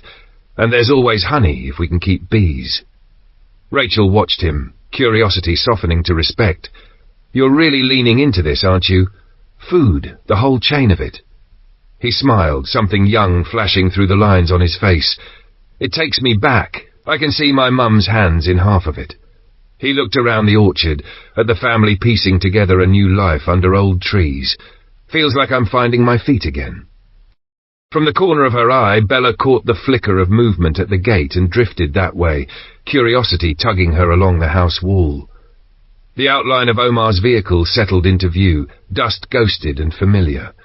Vincent was already there, quiet, efficient, swinging the gate wide and waving him through. It wasn't Alex. The small drop in her chest surprised no one more than herself. She turned in toward the kitchen instead, drawn by worry and the low hum of voices. At the threshold she paused. Sandra bent over Ica, hands deft and gentle, easing back stained dressings and laying clean gauze with a practiced touch. From a murmur between them, Bella gathered that if all held steady, Ica might ride back with Omar tonight. Omar came in alone a few minutes later, Vincent at his shoulder. "Dropped Simon at the farm," he said, running a sleeve across his brow. "Sally's had the place to herself today." He planted his hands on the chair back, part relief, part report. "We found the spot you told us, got 50 gallons out of the tractors, and the generator tank was a bonus. 2 trips. A beat." The hopeful crease in his forehead deepened. "We also came across some heating oil. I've heard it'll run a diesel, won't it?" Bernard nodded, but lifted a finger. "Aye, with care. Cut it with oil, cooking oil or engine, 20 to 1. It's mostly kerosene. The extra oil keeps it from eating the engine. Plenty of farmers did it when they could, cheaper than red diesel." Omar's eyebrows climbed. "We're going back for the rest tomorrow." "Then, how's Ica?" Bernard let out a breath. "Sandra's changing her dressings now. I'm hopeful. She took a 22. Didn't go deep. The worry was blood loss, but it doesn't look as bad as we feared." "Can I see her?" Omar asked, voice low. "As soon as Sandra's done," Bernard said. "Give her a moment." "I'll check the dogs," Bella put in, already angling for the door. "This heat's drinking their bowls faster than we can fill them." Sandra reappeared just as Bernard excused himself. The heat in the drying shed would have fallen by now. He wanted the grain packed while it was still warm, to let it pull a tight seal as it cooled. Bella fell in beside him without a word. 2 sets of hands made a steady rhythm of scoop and pour, bucket lids clacking home. Robert's boots rang lightly on the threshold. "Can I take a tractor and trailer?" he asked. "Daniel's, where the potatoes were. That soil's perfect for the raised beds." "Of course," Bernard said at once, "and I'll come with you, times being what they are." Robert backed the larger-sided tipping trailer onto the hitch of the Massey 135. Bernard chose the 165 for himself, for the loader, and beckoned Bella up beside him. She was grateful for the chore and the noise and the straight line of a task. When her mind wandered, it never wandered to anywhere but Alex. At Daniel's, Bernard dropped the loader bucket and shaved the topsoil from the little field in clean, confident passes, the trailer filling with the sweet, dark ribbon of it. They were just about to go when his gaze snagged on the farmhouse. Where thick boards had been nailed over the door, there was now empty space. The boards were gone. He stared for the span of a breath, long enough for Bella to follow his eyes and feel the prickle work across her skin. Someone had been here. Chapter 41. Alex's Dilemma. Alex paused at the milking parlour's back door, and for a moment the farm fell away. 2 stags had materialized at the edge of the wood, their antlers like dark crowns against the pale morning sky, and something old and practical in him unclenched at the sight. Venison, not the usual mutton, would change the menu for days. The impulse to move, to take what the land offered, tugged at his boots, so he ducked back into the barn, slid the crossbow loose from its hooks, and stepped out into the lane with the quiet deliberateness of someone who had forgotten how to be simple and needed to remember. He hugged the hedge as he crossed the field, the wind favouring him so that the deer would not pick up his scent, and the tall grass whispered against his shins. Tracking was never a particular strength, but the game left signs. A flattened culvert here, a snapped twig there, direction hinted at in scuffed leaf litter. The stag prints angled a little to the northwest, which suited him, better to intercept than to run straight into them, and he threaded himself through the trees, lower branches catching his jacket, the light thinning as the canopy closed. When he reached the small clearing where the deer had been moments before, it was empty, the stillness itself a kind of rebuke. He waited, breath held and slow, and when the animals bolted, a sudden clatter of hooves and a shape gone between trunks, he felt that familiar prickle of being seen, of having disturbed something that did not belong to him. A different scent slipped into the air then, thin at first and impossible not to notice once noticed: smoke. It was not the sharp chemistry of burned plastic or the stale sourness of an engine.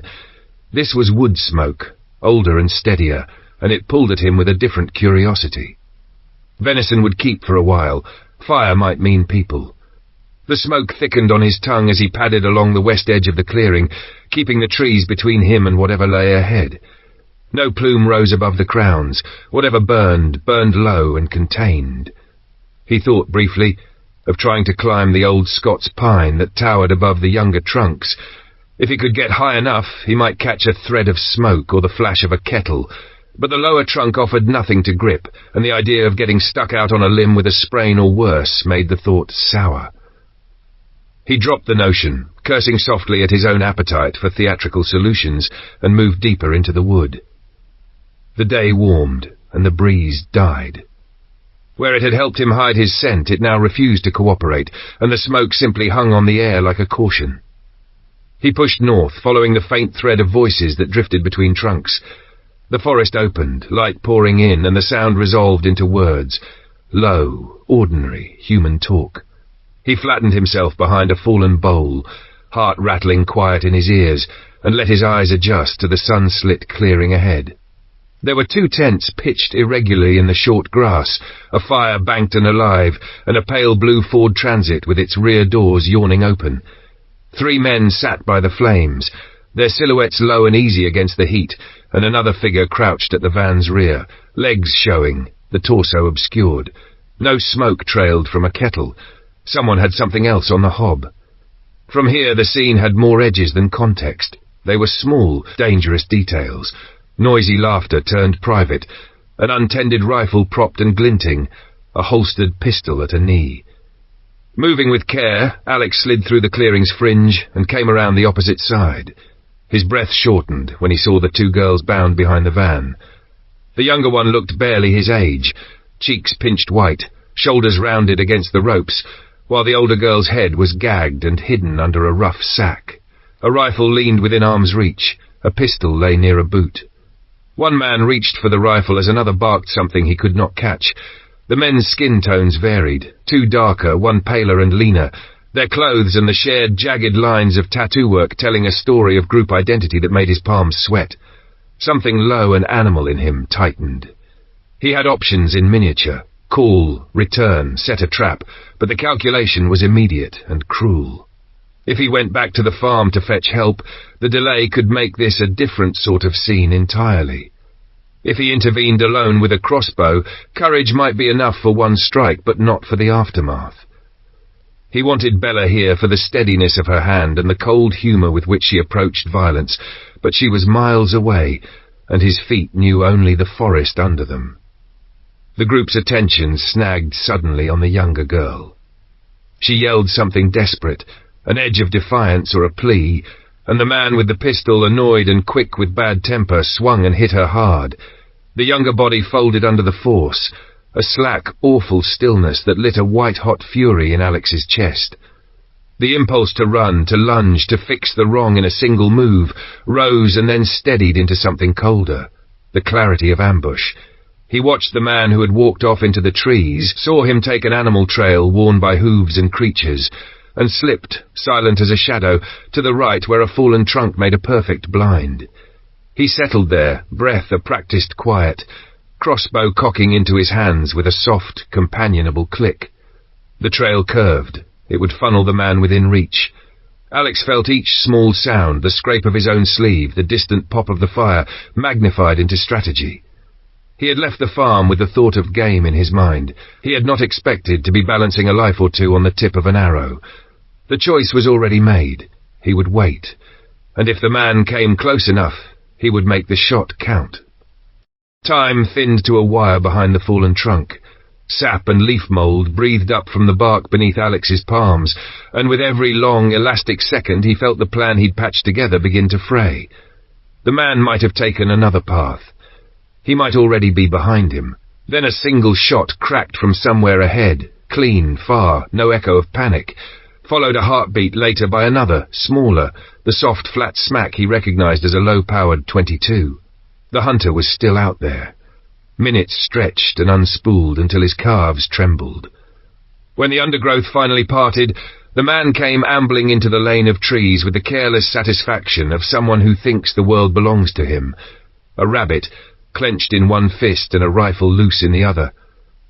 Alex let him close the distance until the details were intimate. The fray on the cuff, the stubble along the jaw, then loosed. The bolt hit high on the ribs with a dull thunk. The man staggered, shock whitening his face, and grabbed for the rifle as it dropped. Alex worked the string again with fumbling speed, raised, and this time the bolt found the left eye. The man stayed upright an impossible instant, swaying like a cut reed, and then folded straight down into the bracken.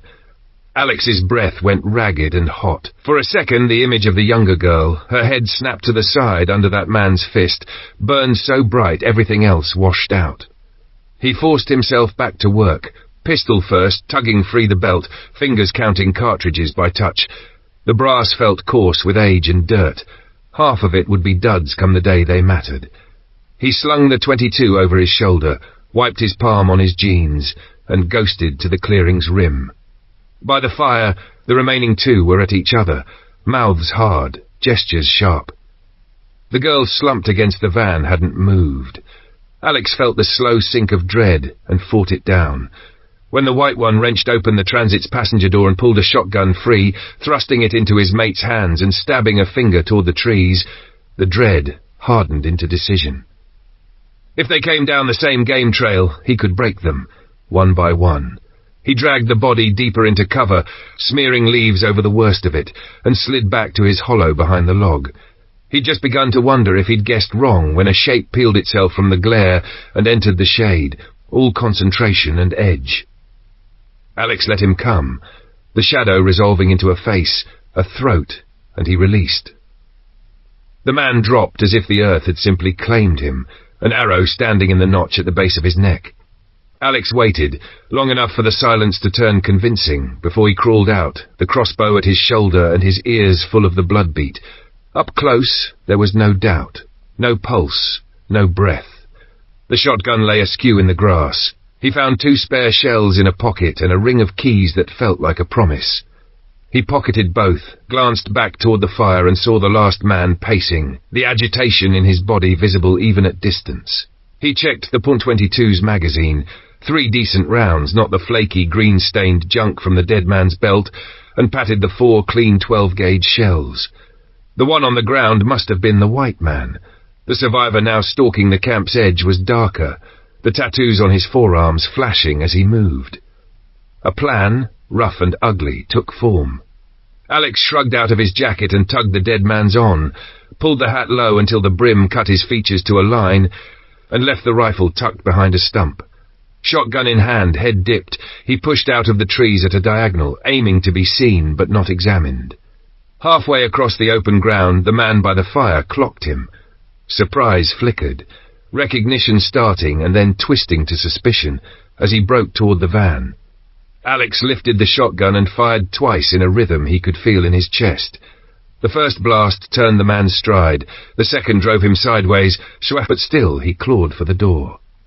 Alex walked forward, loading by instinct, 2 shells snug into the breech, eyes never leaving the man in case a pistol lived in the cab's shadow. He fired again. The figure buckled, knees going first, then collapsed in the dust with a long shudder, air soaring in and out through whatever holes Alex had opened. As Alex came over him, the man shaped words that didn't hold together. Confusion, anger, or the oldest plea in the world, and then his eyes flattened and went still. The clearing rang with its own aftermath, the low animal pop of the fire. Alex stood very still and listened for anything he'd missed. Nothing moved but smoke. He went first to the girls. The younger hung loose in the ropes, lashes black smudges on her cheeks, breath barely lifting her chest. The older jerked away at his touch until he worked the knot loose and pulled the sack free, and the face beneath knocked the breath from him. Linda from Tom's farm, grimy, bruised, eyes wide and shining with a fury that read as relief. "It's me," he said softly, which felt both ridiculous and necessary. Aside from a few cuts and the raw chafe of rope, she looked whole. Together they heaved the younger girl into the van's back, Linda bracing and Alex lifting by the knees. He dug out the keys, tried the shape that felt right, and the transit coughed awake like an old dog called to heel. He stamped the campfire flat with the heel of his boot, kicked the last ember to ash, slung the .22 and his own pack onto the passenger seat, and climbed behind the wheel. The logging track unspooled ahead, the forest swallowing what they left behind. And as the van bumped forward into the ruts, he held the wheel steady and breathed, allowing himself one brief thought that was not a plan at all. They were alive, and for the moment, moving away.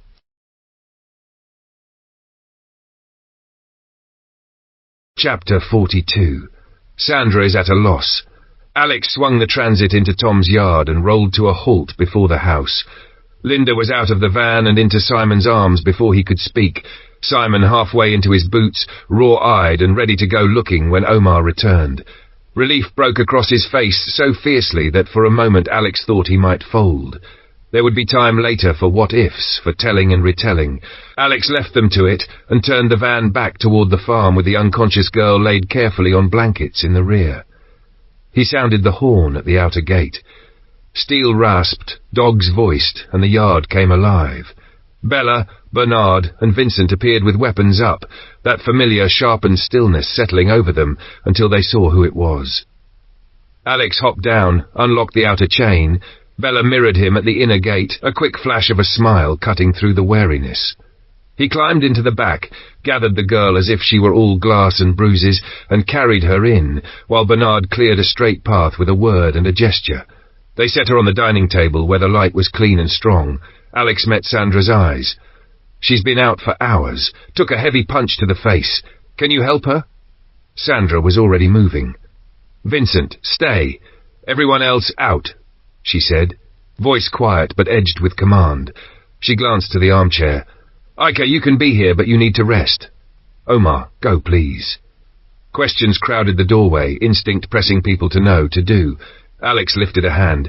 "Give me 10 minutes to eat and drink. I'll explain everything, outside, in the orchard, the barn's an oven." Bella nodded and vanished to spread the word. Bernard put a mug into Alex's hand and set about assembling a sandwich with the brisk care of a man who knew food steadied shock. He ducked back into the sitting room with a cup of black tea for Ika and received a look from Sandra that said not now without needing words. Alex took a first bite, found he was ravenous, and forced himself to slow down. "Linda's safe," he said to Bernard, to Omar, to whoever needed the sentence aloud. "She's back with Simon and Sally."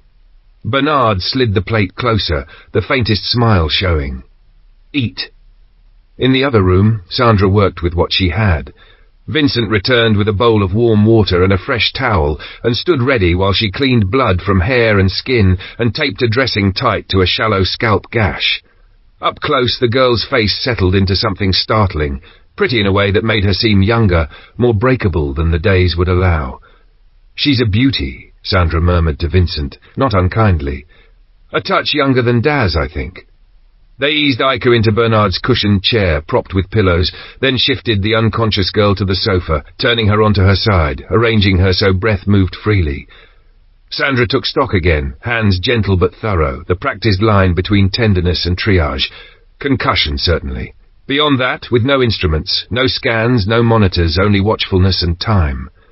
"Alex," she called, and he was there in the doorway, the mug still warm in his hands. Concern flickered over his face. Guilt, too, the kind you picked up simply by being the one who'd brought trouble home. "What can you tell me about her?" Sandra asked. He set the mug on the mantel. "She reminded me of Bella," he said slowly. "Mouthy, brave. She goaded him, wouldn't look afraid. He was a big man. He hit her. Hard. She went out straight away. For a second I thought—" He stopped, swallowed. "I thought she was dead." Sandra's gaze moved to the swelling at the girl's temple. "That explains some of it, but not that lump. Did she hit anything when she went down?" She was tied up, sitting with her back to the van, Alex said, searching back through the scene. She didn't fall flat, more slumped, leaned into the door. My angle wasn't great, the man was in the way.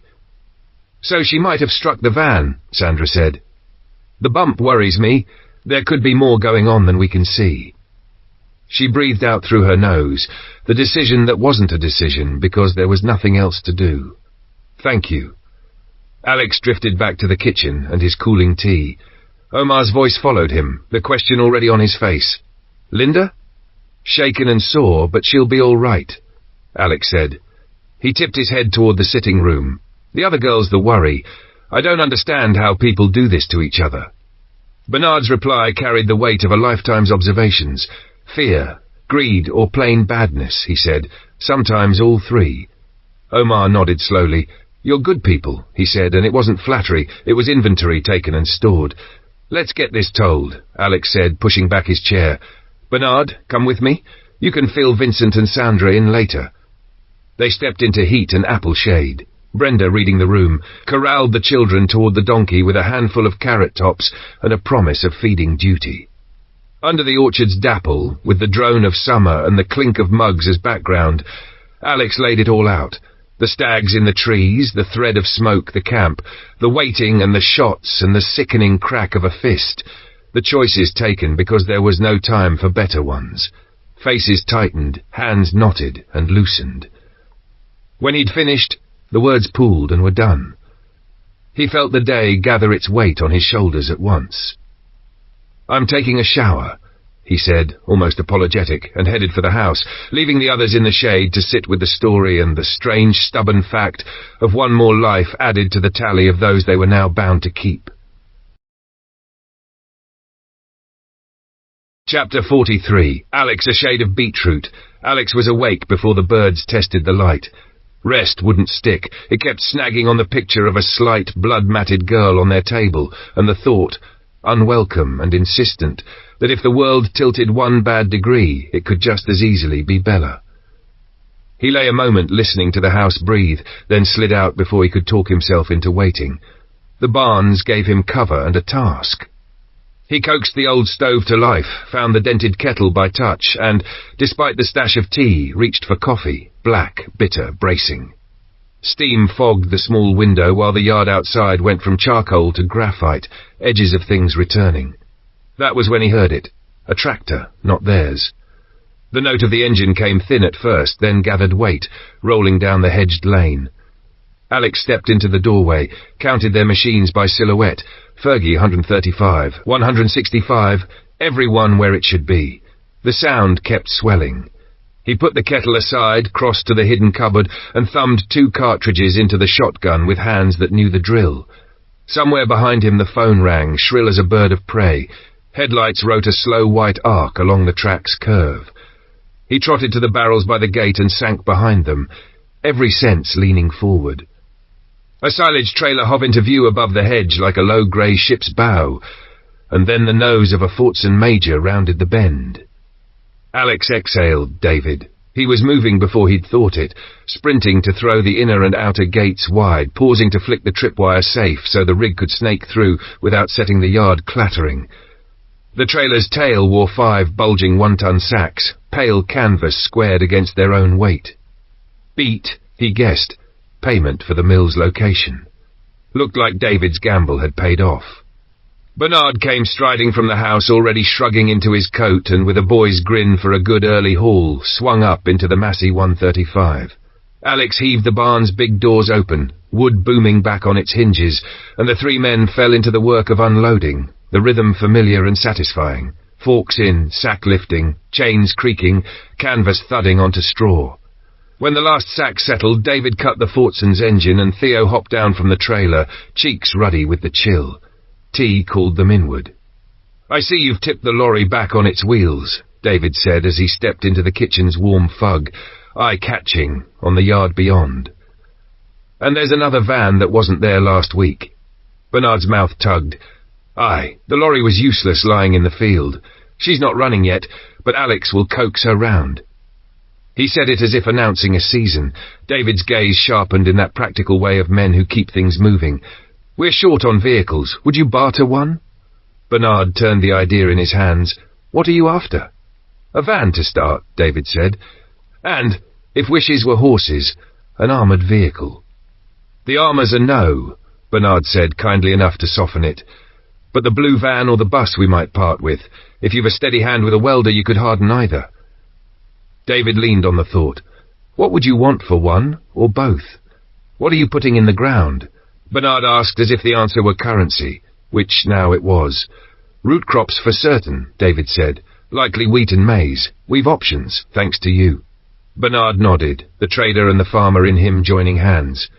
"Right then, next year you cut my grain and throw in a ton of maize. In return, you take both the van and the bus." His eyes said he knew it was fair. His silence said he'd listen if David wanted to dance it closer to his side. They were closing on a shake when Sandra breezed in, hair damp at the temples, sleeves shoved up, and Alex, who had been canny and contained all morning, blurted, "How is she?" The heat that hit his face when the room turned to look at him was immediate and mortifying. He looked, Bella would later say, like a beetroot left too long in the sun. Sandra arched an eyebrow. "Can I have a cup of tea first?" Alex was already reaching for the kettle. He set the mug in her hands and stood there like a chastened schoolboy until she relented. "She's going to be all right," Sandra said. "She's been vomiting, but she's conscious and lucid." "Does she have a name?" Alex asked, softer now. "Patsy," Sandra said, and the syllables took on weight in the room, turning a broken stranger into somebody's child. David, who had been listening with the alertness of a man always holding 3 threads at once, cleared his throat. "Who is the girl, and where did you find her?" "Alex stumbled across her yesterday. Hunting went sideways," Bernard said. "Why?" David's face closed. When he opened it again, the lines were deeper. "My neighbour lost his boy to an armed lot about a week back," he said. "They were scavenging cars on the main road. He thinks that same lot took his daughter." Sandra's head lifted. "How old?" she asked. "What does she look like?" 12 or thereabouts, David said. "Long brown hair, mousy. Favour of her mam. I'd know her." Sandra glanced at Bernard, then back to David. "That matches. Let me check her first and I'll bring you up." She climbed the stairs the way a careful person walks on ice, mindful not to jostle what was fragile. In the night, Robert and Bobby had seeded the spare bed so Patsy could have a real room when she surfaced. Now, in the thin daylight, the girl looked like someone halfway back from a long way off, eyes open but hazed, skin pale under the weave of clean linen, the swelling at her temple proud and purple. Sandra paused by the door, listening to the steady seesaw of breath, gauging what it said and what it didn't. Then she went to tell her father's friend what he needed to know, and not one thing more than that. Reassured by the steadiness of the girl's breathing and the growing likelihood she'd be home before long, Alex let the knot in his gut ease and turned himself toward work. He found Daz and Matt and set them to it with him, clearing the bus of its cluttered haul, then made a mental tally of the van, what to strip, what might serve them better here, before he passed the keys to David. Busy hands dulled the sharp edge of thinking. In the kitchen, David lingered with Bernard, curiosity needling. "Tell me again how he found her," he pressed, eyes narrowed not in doubt, but in the need to understand the shape of danger that was out there. Bernard settled into the telling. Alex was after venison, 2 stags ghosting the tree line. They pulled him deep into the woods, and he'd have kept on them, only the smell of smoke turned him. He followed it and came on a camp, 2 girls tied. David's head came up. 2? Linda was the other, Bernard said.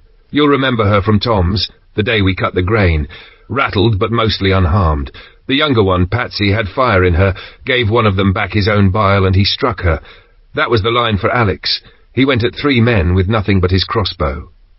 David blew out a breath, a low whistle that was half grim respect. "So he killed them," he said, not quite a question.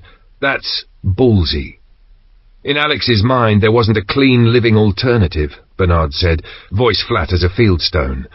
"Men who take girls don't stop because you ask them nicely." David's gaze slid to the door Sandra had gone through, then back. "That sounds like Patsy. Stubborn as a mule when the bit's in, never took nonsense from anyone. If it's her mam and dad might sleep again. They lost their boy last week. She's all they've got left." "Bella's cut from the same cloth," Bernard said, a wryness there that had warning under it.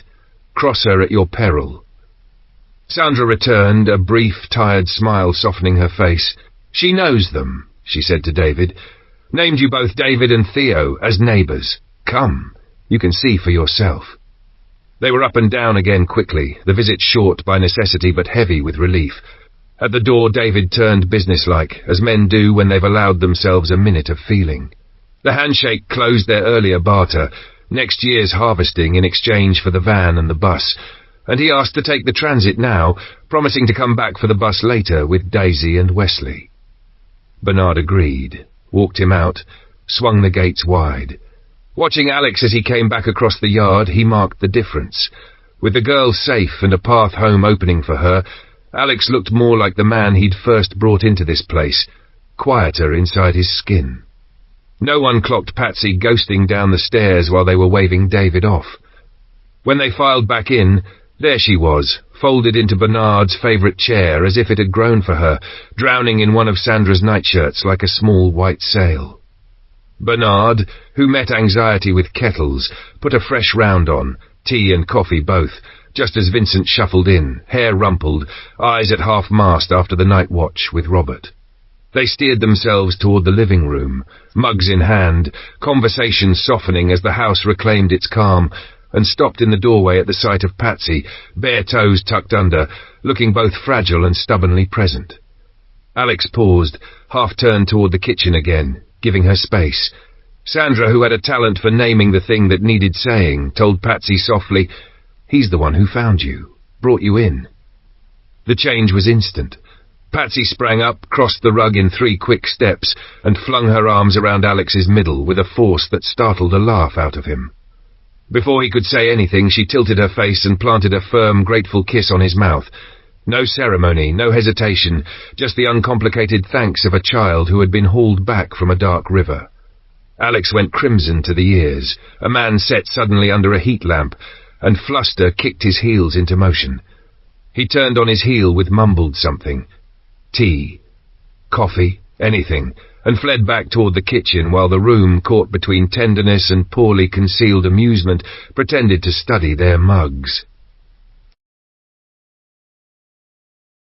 Chapter 44. A Cooperative is Born. Bobby and Tina shouldered through the kitchen door with a wicker basket of warm speckled eggs just as Bernard was shrugging into his jacket to feed the pigs. He thanked them with a nod and a smile. They knew the rhythm by now. Bobby lingered in the doorway, eyeing the yard with the tight caution of someone who'd learned the hard way that pigs were not storybook animals. Bernard spared him the ordeal. "I'll see to them," he said, and Bobby's relief was almost comical. Out in the yard, Bernard hitched the tractor to the roller mill and let it clatter to life. Oats first, then barley, crunching, grinding, a low agricultural thunder. He swapped to the beet chopper and sent a mix of fodder beet and sugar beet through the knives, steam and sweet earth scent breathing up from the clean, wet cuts. Some he pitched straight into the troughs. The rest he turned into a warm mash as a treat. Several pigs were near to smoking size, and the sow was heavy with farrow. He fired the boiler, set aside carrots for the pigs, and left neat piles of the rest for the goats and the donkey, Bobby and Tina's job for the morning. Bella fell in beside him without asking, and together they loaded the dryer trays and coaxed a careful flame beneath. "Wood's going faster than I like," Bernard said, watching the fire take. "We're halfway through what I bought from the forestry. Keep at this pace and we'll be short by winter." "Where do we make up the difference?" Bella asked, already thinking of roots and labour. "Wind'll have laid trees down all through the woods," he said. "No shortage within walking distance. We'll start with whatever's lying near the place across the dam where the man in black had been staying." "When do we go look?" she asked. "Later, if Alex is game," he said. "But some of us stay put. No point lighting every lantern we own and leaving the door unbarred. Likely it'll be me, Vincent, and your dad going." Bella only nodded. There was a time she would have argued for a place in the van on principle. Now she bowed to the arithmetic of watch rotors and thin margins. Bernard noticed and filed the quiet pride away. He'd barely said as much when the transit they'd waved off an hour earlier came nosing back down the track. Bernard guessed the reason before the van rolled to a stop. David would have told Patsy's parents, and they wouldn't have waited. Bella was already striding for the gate, sliding the bolt back. The woman who climbed out first was all rushing breath and trembling hands. Late 30s, light brown hair loose and shining in the heat, elegance frayed by worry. "How is she?" she asked, not quite finding the ground beneath her. Sandra had seen them coming and was at the door with her calm, efficient gravity. A man followed. Wesley, long black hair roped into a ponytail that matched his beard. The pair of them looking like people who'd spent the night holding one room in their house together by will alone. Sandra ushered them inside. Bernard and David took their time crossing the yard, conversation moving in the grooves they'd worn between them these last days. Vincent was ahead of them. With it already tipping the kettle, hospitality was a reflex none of them had lost. Over mugs, David sketched the run to the mill, 2 extra men for security, a quiet road but for a pocket of trouble at Ayrton. "We chucked sacks of peas and beans into the street," he said, wincing at the memory. "Gave them something to grab. Next time we give the whole place a wide berth, a loaded tractor's a target." Bernard pivoted to the future he couldn't stop measuring. "I've been thinking oilseed rape," he said. "We'll run out of diesel and farms drink it by the barrel. If we can grow, press and turn it, we stand a chance." David's expression tightened with interest. "Frank might know more. He's done contracting all over. If we're doing this, we need to sweep what's left before others do. Group up, take what can still be used." "We'll talk to ours," Bernard said, "then cast the net." David added, almost as an afterthought, that any fuel tanker they found could be hauled by a Ford County 1184, a contact still had running. The notion hung in the air like a road appearing where there hadn't been one. Vincent leaned forward, voice low, intent. "We need more than trade," he said. "We need a circle, people we can call, people who'll answer. This lone wolf business, it'll eat itself. We plan for after, for the kids." Bernard nodded. "There's Tom's lot. They work, they listen.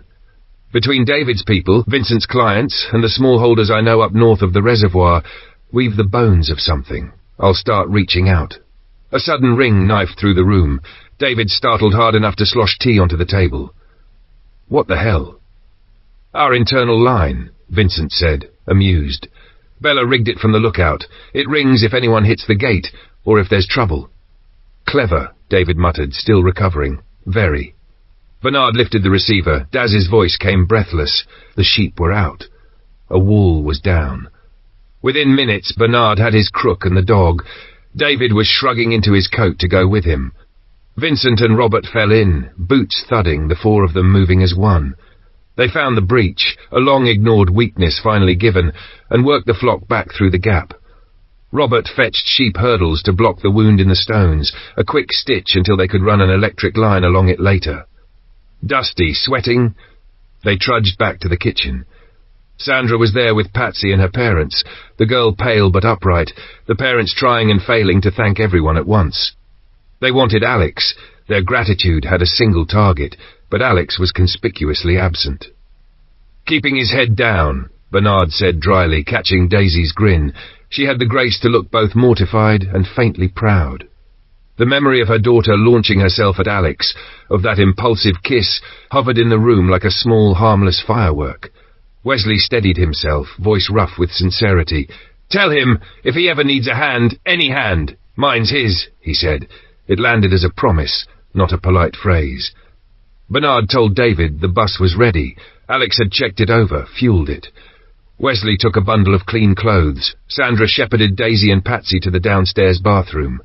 Moments later the 3 reappeared, the girl's skin scrubbed pink and her hair damp, the nightshirt swapped for clothes that fit. They slid into the transit, looking both smaller and stronger than when they'd arrived. Out in the yard, David fired the bus and let it cough itself awake. As engines idled and goodbyes tangled, Omar appeared at the gate. Bernard, stationed between comings and goings like an air traffic controller of this small, hard-won airfield, waved him through first, then swung the gates wide again to let David and Wesley rumble out onto the lane. By the time the dust settled, the talk that had started as tea between friends had solidified into something larger. Not just a trade, not a favour owed, but the first plank in a span, a cooperative, if they dared to call it that, stretching from one farm to the next, a thin bridge built of grain and diesel, trust and watchfulness. It wasn't much. It was everything. Chapter 45. Biodiesel, the VW bus rolled up fat with people, 5 adults and the baby, so tightly packed that Bernard's welcome arrived with a flicker of unease. All of them? He pushed the thought aside and opened the gate wide. Linda was first through the door, breathless and blunt. The girl, did she make it?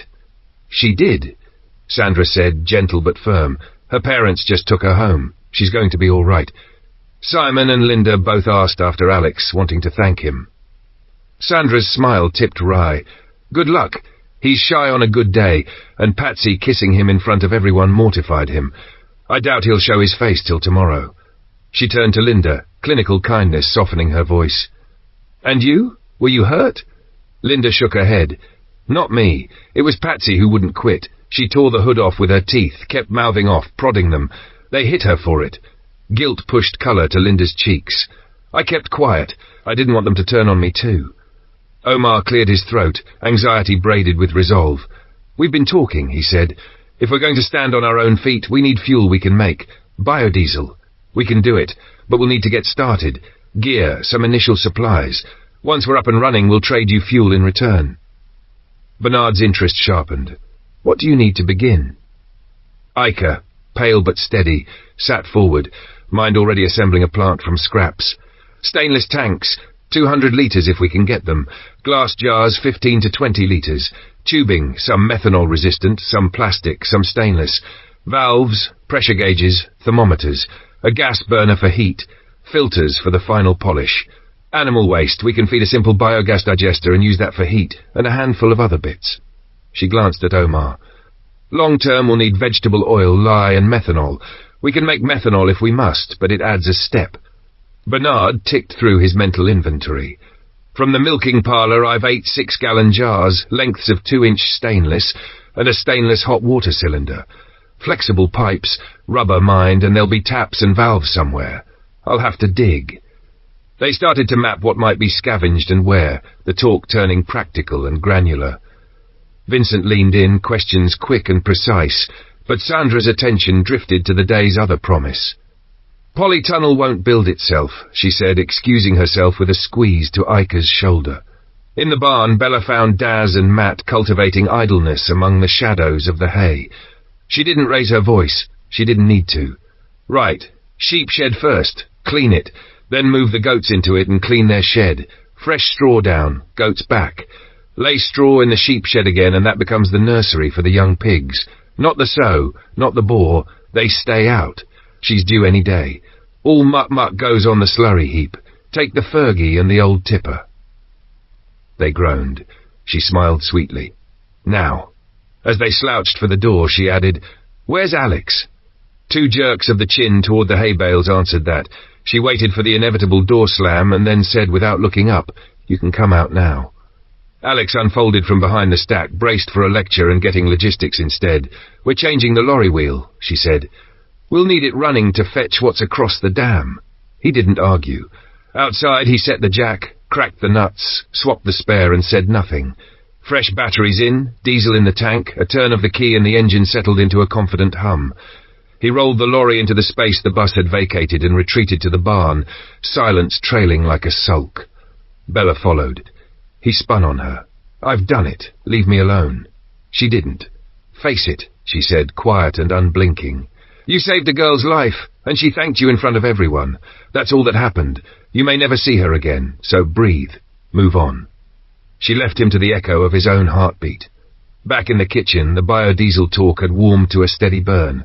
Ica, notebook open, sketched ratios and contingencies. Heating oils everywhere, she said. 10 times more than diesel, easy. Blend virgin rapeseed oil with kerosene. Summer you can push to 50-50. I studied this for an eco group at uni. She caught Bernard's eye. It'll get us through while we learn to press at scale. Bella let them have the long view. She had an afternoon to arrange. Since the lorry's fixed, we take it with the big trailer and the Saracen for cover, not the tractor, she said. We'll be faster. Vincent lifted an eyebrow. "Is Alex up for that?" "I'll make sure he is," she said, and her father laughed softly. "You've a way with him." "It's the kiss," Bella said, half amused, half fond. "He'll get over it, and then we've got work to do." Chapter 46. The Black Stallion. Bella found Alex by the lorry and got straight to it, the day already ticking faster than her thoughts. She asked him to hitch the trailer and told him he'd be driving out with her father and grandfather. He lifted an eyebrow. If he was behind the wheel, who covered the Bren? She had an answer ready. Take Daz, leave 3 to hold the fort, but Alex saw the snag she'd missed. They'd need the tractor to load. For a beat she stood, palms open to the problem, and he eased it with a cleaner plan. Robert to drive the tractor and trailer, Bernard to helm the Saracen, Alex free to run the Bren. Simple. Sound. She ceded with a nod, the act of planning coaxing colour back into Alex's face, like he'd finally stepped out of yesterday's shadow. He relayed the changes and the yard slipped into motion. Robert rumbled off in the Massey 165, coupled the trailer, and led the little convoy slowest first, with Alex on the Bren from the moment they rolled, eyes combing hedgerows out of habit, not hope. The bridge bend was tight, but Robert feathered the turn in one sweep and took them in. He dropped the trailer where they'd have room to work. The hunt began. The wood shredder and pellet maker were buried under tarps in a lean-to behind the garage, dust-soft and waiting. They found them, along with a tea urn Bernard reckoned would make Ica's eyes light up. Load, cover, load again. Bernard climbed up to the Bren, while Alex and Robert muscled the wood burners out. One heave, one slide, a grunt for each corner. And when the last iron belly sat snug on the trailer, Alex returned to his post and Bernard dropped down to the tractor, the rhythm wordless and sure. They netted split firewood into 1-ton sacks, and Bernard lifted them aboard with the loader, the tractor's hydraulics sighing as if relieved to be useful. They combed the yard for more. A rotavator, redundant but spares keep you alive. Then the garage yielded like a struck hive. Unused tools, stepladders, a petrol water pump, 2 cool boxes and an immaculate wall of modular tool storage that made Alex grin despite himself. In the cellar they plundered kitchen scents. Bowls, jars, knives, boards, odd gadgets, and in the house they took bedding, boots, torches, batteries, decent shoes, 2 original paintings Robert couldn't leave behind, buckets and boxes and every book they could lay hands on. Robert and Alex wrestled a large tool cabinet up from the cellar. After that, the loader made quick work of benches and stacked tool chests from the garage. By the time they ratcheted the last strap, the trailer had the quiet, heavy promise of winter made survivable. Back at the farm, the dog's sudden volley of barks tore Bella from the garden. She slipped inside for the shotgun, checked the windows, nothing, and then the phone rang. "Daz," breath short, "come to the gate. Leave the bow." They reached the inner gate together. He pointed past the parlour to the field beyond. A lone horse stood there, a splash of night against cut grass, tethered to a tangle of ancient cart, broken timber and leather biting into flesh. Vincent jogged up as Bella went for the latch. "Slowly," he murmured, hand hovering over hers. "Quiet. Spook him and he'll tear himself to pieces." His tone, half vet, half priest, brooked no argument. To Daz, barely moving his lips, "Carrots. Walk like you're made of wind." Daz ghosted off, returned with an armful. Vincent eased through the gate with the carrots held low, a breath at a time, stepping on the edges of shadows. Up close he saw it, splintered wood driven into the horse's foreleg, the cart wreckage anchoring him to the ground. Pain radiated off the animal in a heat of its own. He caught the bridle gently and beckoned Bella and Daz forward, palms down, voices kept to ash. "You won't hurt him," he told Bella, sliding the reins into her hands. "But don't let go. Firm, steady. Daz, free the wood once he lifts, loosen the soil first." Against the horse's sheer size, the jet-black bulk, the white feathering at his legs now red-streaked, Bella braced her stance and smoothed a hand along a tremoring neck, voice low and even. Daz knelt, knife quick, scraping earth from beneath and behind the shard. At Vincent's touch on the back of the knee, the horse lifted instinctively. Daz hauled on the splintered timber, and it came free with a wet sound that made Bella's stomach turn. The stallion reared, flailed, bucked, a storm breaking, then settled as Vincent's hands and voice gathered him back to the ground. "Straps next," Vincent said. Daz cut and unbuckled, working fast. The breastplate dropped, then the girth, harness collapsing like shed armour. Freed of its grief, the gear fell away in clattering pieces. They led the giant into the yard and on into the barn, the space seeming smaller with him inside. "Keep talking to him," Vincent said, already rummaging for his bag.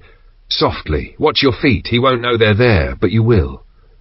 Bella laughed once, breathless, and kept up a stream of nonsense and comfort, the stallion's ear flicking toward the sound.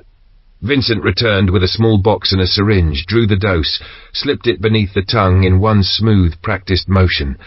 "An hour," he said, "then I can clean and stitch." "What is he?" Bella asked, stroking the broad forehead, half-awed.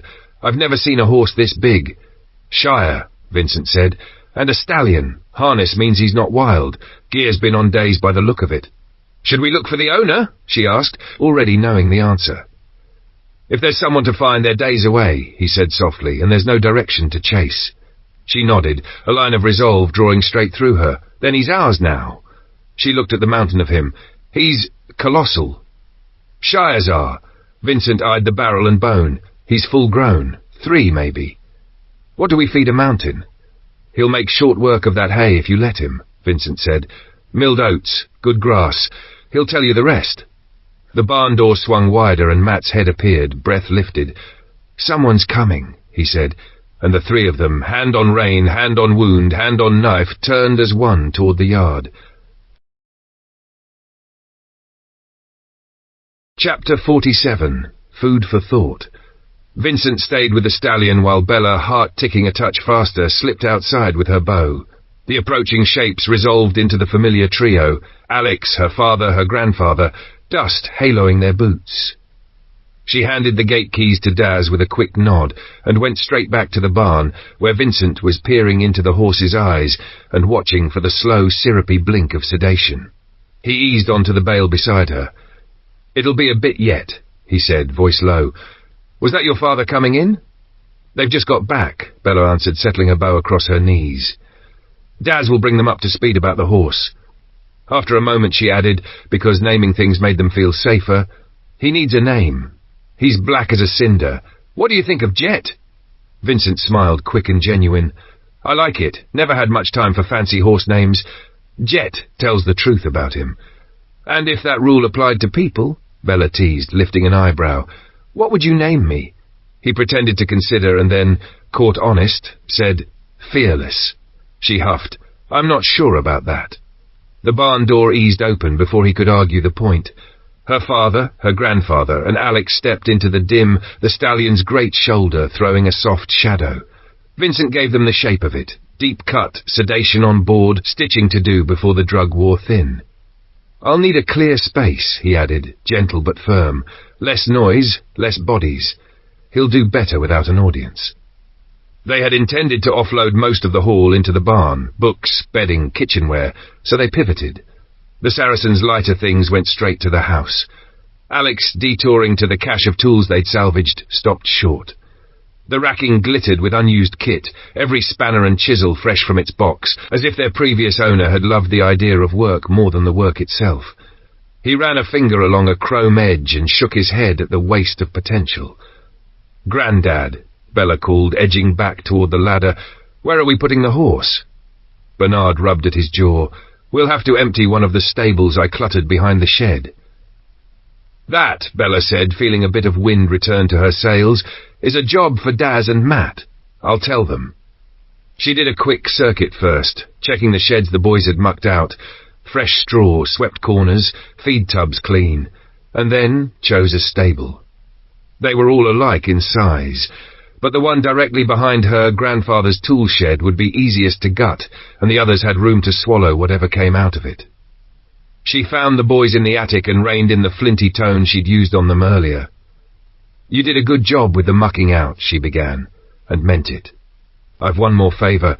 Can you empty the stable right behind Grandad's shed for Jet? Shift everything into the others and give it a proper sweep. No nails, no glass. Thank you." She didn't linger long enough for a grumble to form. Back in the yard, she told her grandfather her choice. He didn't nod immediately. "Have you thought what he eats?" he asked, mild as rain. "Doesn't he just eat grass and hay?" she said, knowing from his expression she'd stepped into a trap of simple arithmetic. "Grass and hay, aye," Bernard said, "and a bale a day, likely more. Oats as well, vegetables or fruit when we've them. You're talking 400 extra bales a year, plus feed. We either put him to work, or we let him go. Grass is easier to find than petrol," she countered. "Maybe he becomes our wheels." "Could be," he allowed, "so long as what he pulls earns what he eats." Robert, never one to let a provocation pass, added, "And if push comes to shove, we can eat him." Bella shot him a look that would have stripped paint and left without trusting her mouth. "That didn't land," Robert said, watching the door swing. Bernard, seizing mischief as a pressure valve, muttered, "Might not land with her, but horse with potatoes and gravy lands a treat with me." When the boys finished emptying the chosen stable, Bella did another sweep of her own. Old habits, the consequence of too many cuts caught too late, and found the water trough neglected. She drained it, cleaned the algae slick from the corners, set the float valve working again, watched the clear rise. She was ready to lay straw and hay, but waited on Vincent's word. He was still in the barn with needle and patience. She needed oats too, and though the request would have been small on any other day, she skirted her grandfather for now, not keen to reopen the question of cost and meat. Vincent had said an hour, it felt like 2. She went back anyway, prepared to be sent out again. He was by the little stove, fire banked low, eyes on the stallion's breath. "Can I come in?" she asked from the door. "Of course, girl," he said without looking away. "I'm just watching him move, making sure there's nothing I missed." She stepped to his shoulder. "Dad's talking about eating him if we can't find a job for him." Vincent's mouth tugged. "Your father's teasing. Britons don't tend to eat horses, that's more a French habit. But how do I feed him right now?" She pressed practical again. "What does he actually need?" "Figure him at 1,000 kilos, Vincent said, finally turning. 20 to 25 kilos of hay. Some chopped beet will do him good. Oats as a treat, 2 to 3 cups after work, not as supper. He'll tell you if you listen." "And his work?" she asked. "We've tractors. I don't know what he'll do that they can't."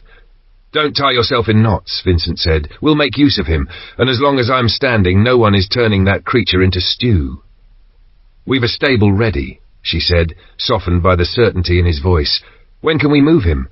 "Give him another hour," he said. "I want the sedative fully gone and his head clear." "I'll prep his bed," she said. "Can I start feeding?" "Half a bale to begin," he told her. "You can top up later." She hauled 3 bales of straw and 1 of hay to a cart and trundled it to the stable, spreading straw into a deep, forgiving bed.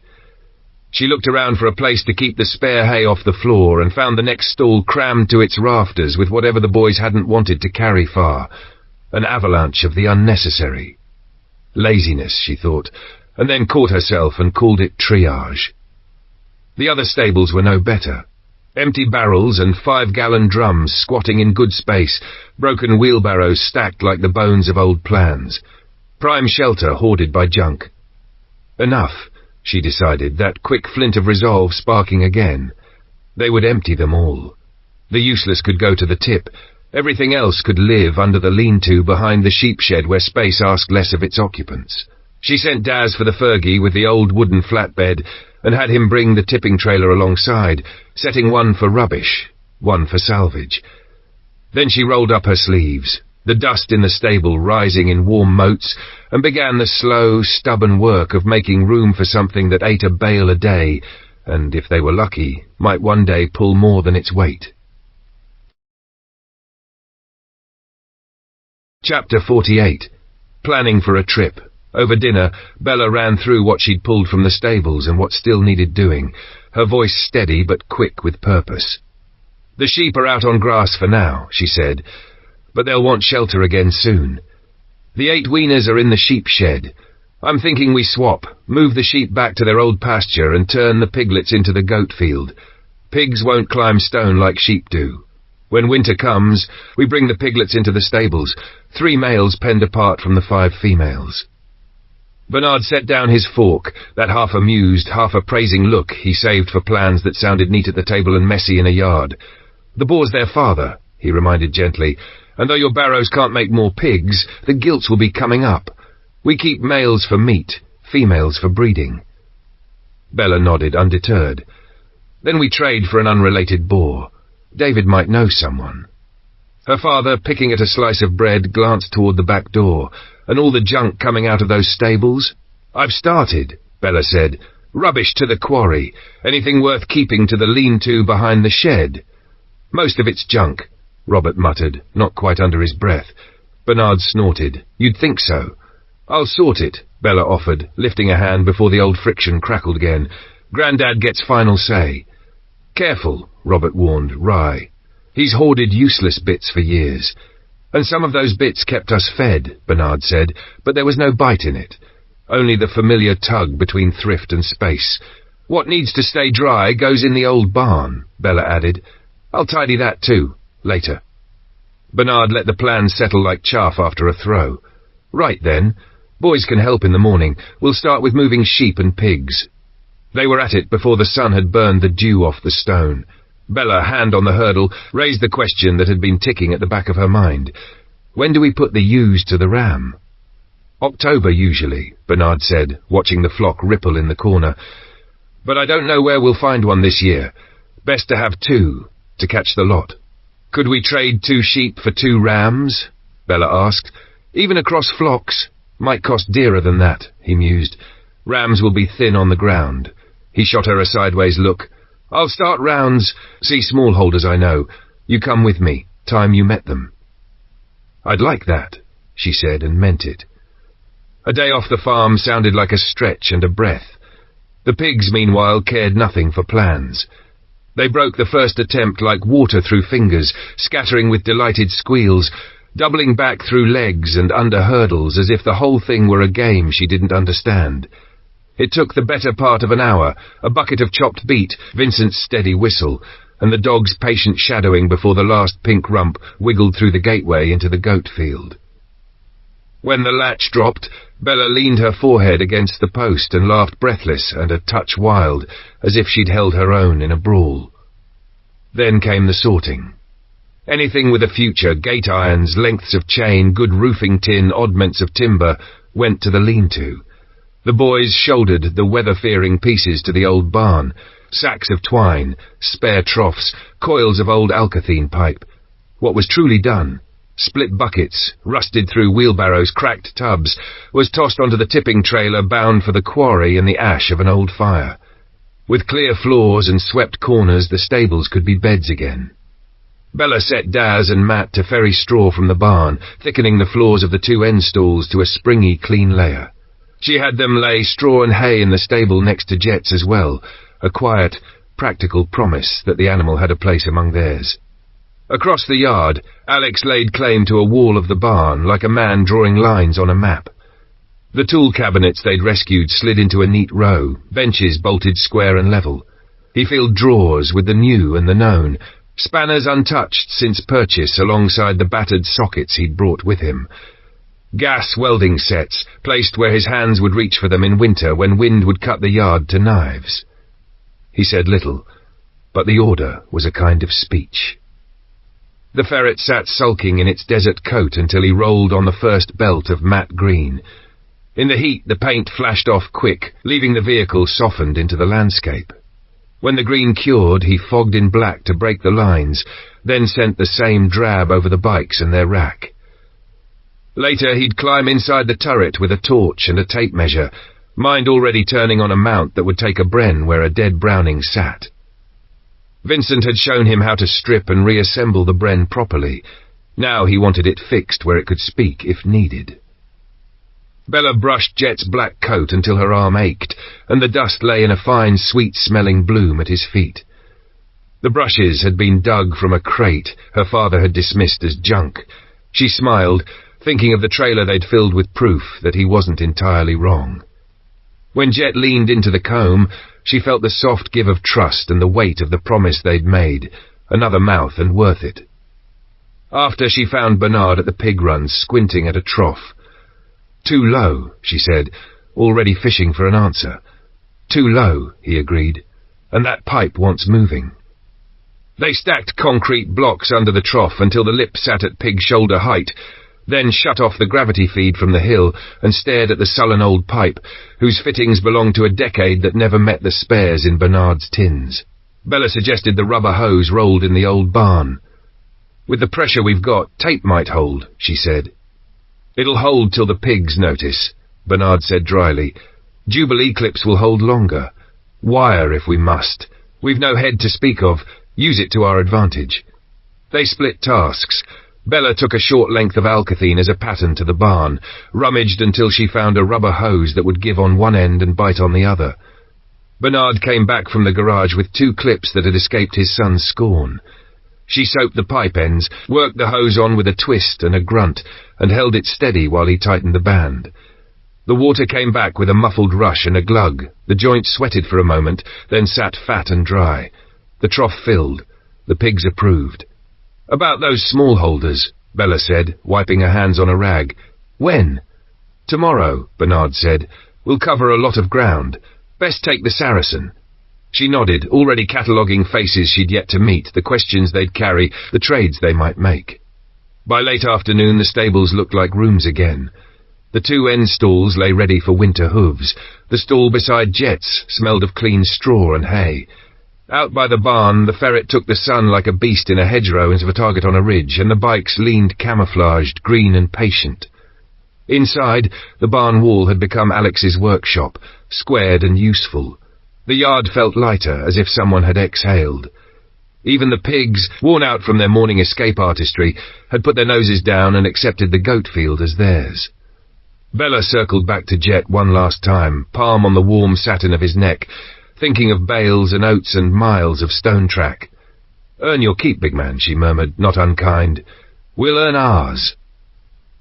"Right then," Bernard called from the doorway, voice carrying the day's final list. "At first light tomorrow the Saracen. We'll go see who's left and what they've got. Best feet forward." Bella glanced at the fading paint on her hands, at the horse, at the neat row of tools, and felt the odd, steady lift of it, not just surviving, but shaping the next day before it arrived.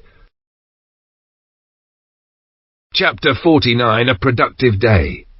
They set out with a plan and a little trepidation. Bella and her grandfather would work a wide circle of the remaining smallholdings, starting at the far edge and spiralling homeward, stopping at each place that might still be lived in. Alex, methodical to the last, gave the Saracen a full once-over, fluids topped, tyres checked, a quick listen to the idle, then stood in the yard with that look that meant, "Let me come." Bernard clapped his shoulder and shook his head. "Two's enough," he said. "We'll move quieter." The truth lay unspoken between them. Fewer faces meant fewer chances for a bad welcome. The first homestead answered the question of welcome before they even cut the engine. Old Mr. Potter put a shotgun blast into the Saracen's flank. The pellets rattled and fell like pea gravel off a plate. The armour didn't so much as scuff. Bernard stood in the open hatch and tried a greeting anyway, palms lifted, voice easy. The barrel followed his voice like a metronome. Message received. Bernard slid back inside and they rolled on without another word. The Harrison place lay under a high, clean sky, still and watchful. Bernard eased the Saracen to a halt well short of the house and climbed down alone, the picture of an old farmer with business, not a raider. Bella stayed at the Bren hatch, eyes moving, breath measured. For a long minute the yard looked deserted, and then Henry Harrison stepped into the doorway with a shotgun he lowered as soon as he recognized Bernard. "Tea," he called, like it was any other year. "Wouldn't say no," Bernard replied, nodding toward the armoured shape behind him. "My granddaughter'll keep her seat for now." They took their mugs near the doorway with the cautious courtesy of people who remember neighbours and understand how quickly that word can fray. Bernard laid out why they'd come. He wanted a cooperative. Farmers, smallholders, anyone still working land, to swap skills and stock, to trade without gouging, to keep each other upright through the winter. He spoke of a boar swap. They had gilts coming up and their own boar was the father. Henry likely had the same tangle. He spoke of tups, too, if possible, willing to barter sheep for them. And he sketched the edge of a bigger idea, biodiesel. If they could learn it, if they could source oil, a handful of engines might still turn when the drums were empty. Henry listened, nodding slowly. He had his own tally of losses and a wary habit of watching the gate while he talked. He told them the next place on their list had already been hit. House stripped, family gone. He hadn't seen a soul he didn't already know since the world slipped. Potter, he admitted, was still in the network, prickly as a gorse bush but trading, and the smallholders had been quietly keeping one another afloat. On the pigs, Henry grinned. Ours aren't related to yours. Bring yours, I'll bring mine. 2 days, we'll swap. He would also carry Bernard's notion of a wider alliance to the others. As for the hush around his yard, some of his lot were out on chores, some on watch, the rest with animals. They were goat and chicken heavy, he said, and had gone hard at beet and potatoes. Then he turned it back. What were Bernard's folks running? Pigs, sheep, goats, chickens, rabbits, Bernard said. Beet and potatoes this year. I'd like oilseed rape but haven't the kit. Patrick Warren's grown it near here. Henry snorted softly. Patrick's the rapeseed man. Cold presses for the supermarket, pressed for a big chain anyway. No lorries now. He's thinking of dropping it. Could he spare oil? Bernard asked. We're learning biodiesel. I'll put cereals into Daniel's ground while it's standing empty. Rape can wait. Oil can start us. Henry considered. If anyone has oil, it's Patrick. I'll ask. And Tom? Bernard's face set, the way it did when he measured grief and refused to let it spill. Gone. All of them. Raiders. At Henry's tight, inevitable, and the raiders, he only said, pushing up daisies, and let the weight of it lie. Henry glanced past Bernard at the Saracen. Yours? Ours, Bernard said. Safer than Shanks's pony for these rounds. He pressed his advantage while goodwill was warm. They'd host a meet, he said, David from down their way as well. Bring a list, what you've got, what you need. Start simple, keep faith. 2 days, Henry agreed, already thinking logistics. I'll bring the boar then, and I'll say hello to your granddaughter proper. Outside, Bernard waved Bella down and made the introductions. She's the one said swap boars, he added, pride in the tease. Henry shook her hand, promised to see them soon, and stood watching as the Saracen rumbled off. They cut to David's by the back way, skirting his roadblock so as not to force a scene. He was already in the yard by the time they rolled in, gaze flicking from the hedgerow they'd slipped past to the vehicle's plates. You've a reason for dropping by unannounced? He asked, not unkindly. Bernard gave him the short version, the smallholders, Henry's agreement, a meet at Bernard's in 2 days at noon. David nodded. He'd come. On the way out, Bernard pivoted to the needs list. 2 tups if you can spare them, he said. We'll trade 3 sheep. And, lie, for biodiesel. Anyone in your circle have some? David scratched at his jaw, thinking through stores and barns he'd seen. He had tups, meant for sale in the old world, but he'd trade. 3 sheep for 2 rams would do. He'd put out word on lie. There was work on his hands and a day burning around him. He squeezed Bernard's shoulder, said he'd be there at noon, and stepped back as the Saracen swung round. On the drive home, the hedges slid by in a green blur, the afternoon warm in the metal belly of the vehicle. Bernard tipped his cap back and gave Bella a rare unguarded smile. Hostile guns, open doors, a promised swap, a meeting on the books. When they turned into the yard, Bella felt the day settle in her bones the way a well-hung gate clicks home. Not safety, not certainty, but something to build on. Chapter 50. Alex prepares for Scotland. They were back earlier than anyone expected, which sent a flutter of unease through the house. Faces lifted from tasks, questions hung unasked. Bernard cut through it with the calm of a man who had counted the day and found it good, sketching their stops and small wins until shoulders eased and the air lightened again. Bella barely paused long enough to gulp a drink and tear a heel from a still warm loaf. She was already angling for the stables, the taste of salt and yeast still on her tongue. At Bernard's request, she set about penning space for the incoming tups and for the boar, Daz and Matt falling in beside her to shift the sow and her squealing piglets from the sheep pen into clean straw under a roof. The move was quicker for the feed troughs she'd dug up the day before. One more small order imposed on chaos. In the barn, Alex worked in the narrow belly of the ferret, skinning his knuckles and muttering at a problem that had refused him yesterday and suddenly opened now like a lock to the right pressure. The Bren mount had to detach, leave the scout car unattended, and someone would pry it like a crow at a shine. The original flap was the sticking point. hinged, it snagged and left a telltale gap. His answer was stubbornly simple: make the flap itself removable and pin it hard. More faff to secure, but clean and solid. With the welder that didn't care about the fickle mains, he could fix steel anywhere, and in an hour he had the parts cut, edges dressed, and a test fit that clicked into place the way a thought does once you stop forcing it. The wind didn't solve the knot in him. He still didn't know whether Bella would insist on going north, and the relief he'd felt in the woods at the thought of her not being there came back now and made him keep his distance. He also didn't like the thought of abandoning the ferret somewhere for hours at a time, with only a lock and a prayer between it and whoever wandered by. He was culling the last of the dead weight from the cramped interior when the dogs broke, 2 sharp volleys, and then the sustained bark that meant visitors.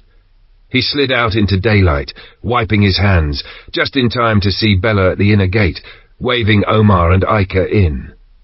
Ica had come for Sandra to check the wound and change the dressing. Omar parked himself in the kitchen to wait. A second thread of business ran alongside the first: biodiesel. Sandra's exam was brisk and thorough. Ica declared herself fit, and Sandra, satisfied but stern, told her to keep the wound clean and to treat her shoulder like glass for a few days yet. Then Ica, eyes bright with a solved problem, shared what she and the others had pieced together. Methanol from their moonshine bled off in the heads at the start of distillation.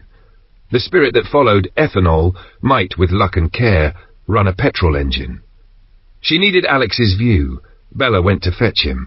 While they waited, Ica asked after lye, sodium hydroxide, did Bernard have a line on any? Soap factories used it by the sack. Bernard said he'd sent word through every channel he trusted and would have an answer in a few days. Alex stepped in and Bernard tipped his chin toward Ica. She wants your thoughts on ethanol. Ica wasted no time. Could pure ethanol run an older petrol car? They'd have it anyway as a byproduct of methanol. With caveats, Alex said, the words slow with experience. He'd seen eco-petrol eat a fuel system from the inside, ethanol drawing water, water separating and pooling, steel tanks and lines rusting from within, carbs sulking, pumps corroding. It wasn't impossible. It just wasn't trivial. He could convert an older system, water-fuel separator, ethanol-safe lines, replace the tank with plastic, and if needed, relocate it into the boot. He'd done similar work for boats and a couple of stubborn classics. Give him the right parts and a day, and he'd make it behave. Can you get the bits? Ica asked. If the place I know hasn't been stripped, he said. I'll have a look. Sugar, Ica added, would become king. They'd need mountains of it. Bernard waved off the worry for now. They were planting sugar beet this year, and others would too. Between them, enough syrup could be boiled to feed stills and kitchens both. Omar shifted to oil, rape oil in particular. Bernard nodded. There was a man who grew and pressed locally, a name he hadn't knocked on yet, but would soon. And our cut? Omar asked, blunt because it mattered. If they all fed this machine, oil here, methanol there, labour everywhere, what returned to each table? Not less than 10% for us, Bernard said, thinking aloud. Likely more. Enough to barter, enough to keep engines turning when others can't. He put numbers to it so the picture sharpened.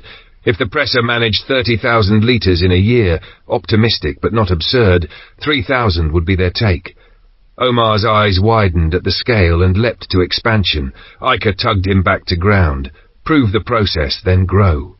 Bernard saw them to the yard, and as he touched the latch, a smear of black to the south cuffed his attention, a dirty pillar of smoke punching up behind the shoulder of the hill. The size of it set his mouth. Skipton, he said quietly. Has to be. He pointed it out to Alex, who stared a long beat, weighing flame and distance. Bernard's thoughts ran to the motor place Alex had mentioned, racks of parts, the kind of treasure that could keep a valley moving. Hope it's not that, he muttered, Alex's jaw set. He didn't want to go back there, not after the last time, not with the town burning. Too hot, he said, after Scotland maybe, if we even need it by then. Bernard shifted tack. What are you on with then? The ferret, Alex said, getting her ready. You leaving soon? Bernard asked, already knowing. A week, 2, Alex said. The timeline had elasticity but a tug toward the north. And Bella? Bernard asked, as lightly as he could manage. That's for her to decide, Alex said, not evading so much as acknowledging a fact of this new life. You didn't send people. They chose. He held Bernard's gaze, then glanced back toward the yard, to the work waiting. The day hummed on, smoke on the horizon, engines to prepare, a farm to run, and Scotland, somewhere ahead, began to take on the hard edges of a real plan. Chapter 51. Bella's spars with Alex Knight came down bruised and lurid, the horizon pulsing with the fire over Skipton. Robert and Bernard stood shoulder to shoulder in the yard, faces turned to that unnatural dawn, saying little because the glow said enough. When Alex joined them, he watched the flame-bellied sky for a long beat, and then gave voice to the thought gnawing at him. Fires like that shake people loose. If Skipton held 10 or 15,000 souls before everything cracked, and even a thin slice of them survived the weeks since, there could be thousands on the move before morning, and some would follow the lanes that led here. Robert's mouth tightened. The arithmetic was ugly. Bernard acknowledged the weight of it and, in the same breath, set it down where it belonged, on the shelf marked later.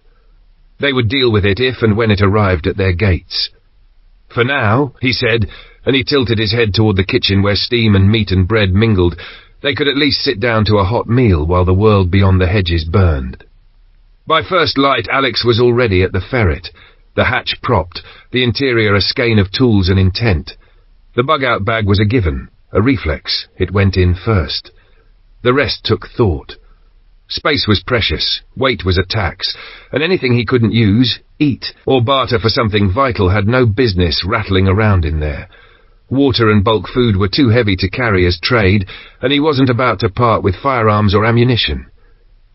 Then he remembered the vending machine he'd gutted in that canteen, and the contraband he'd buried in a corner when they cleared the barn for hay. Luxuries turn into currency when the world goes lean. He dragged out the canvas sack and inventoried on the rough boards. 173 packets of cigarettes, 21 pouches of tobacco, and as if the past had tucked a reward in the lining, 11 mismatched chocolate bars. The chocolate he set aside, morale for their own, not coin for strangers. A flat crack snapped against the barn door. He froze, heartbeat in his throat. A second impact thudded the timber, closer, faster, the sound wrong for fists and wrong for wind. Bullets. If he ran out blind and was wrong, he'd never know the difference. He snatched up the crank phone, wound until the muscles burned, and listened to the line catch.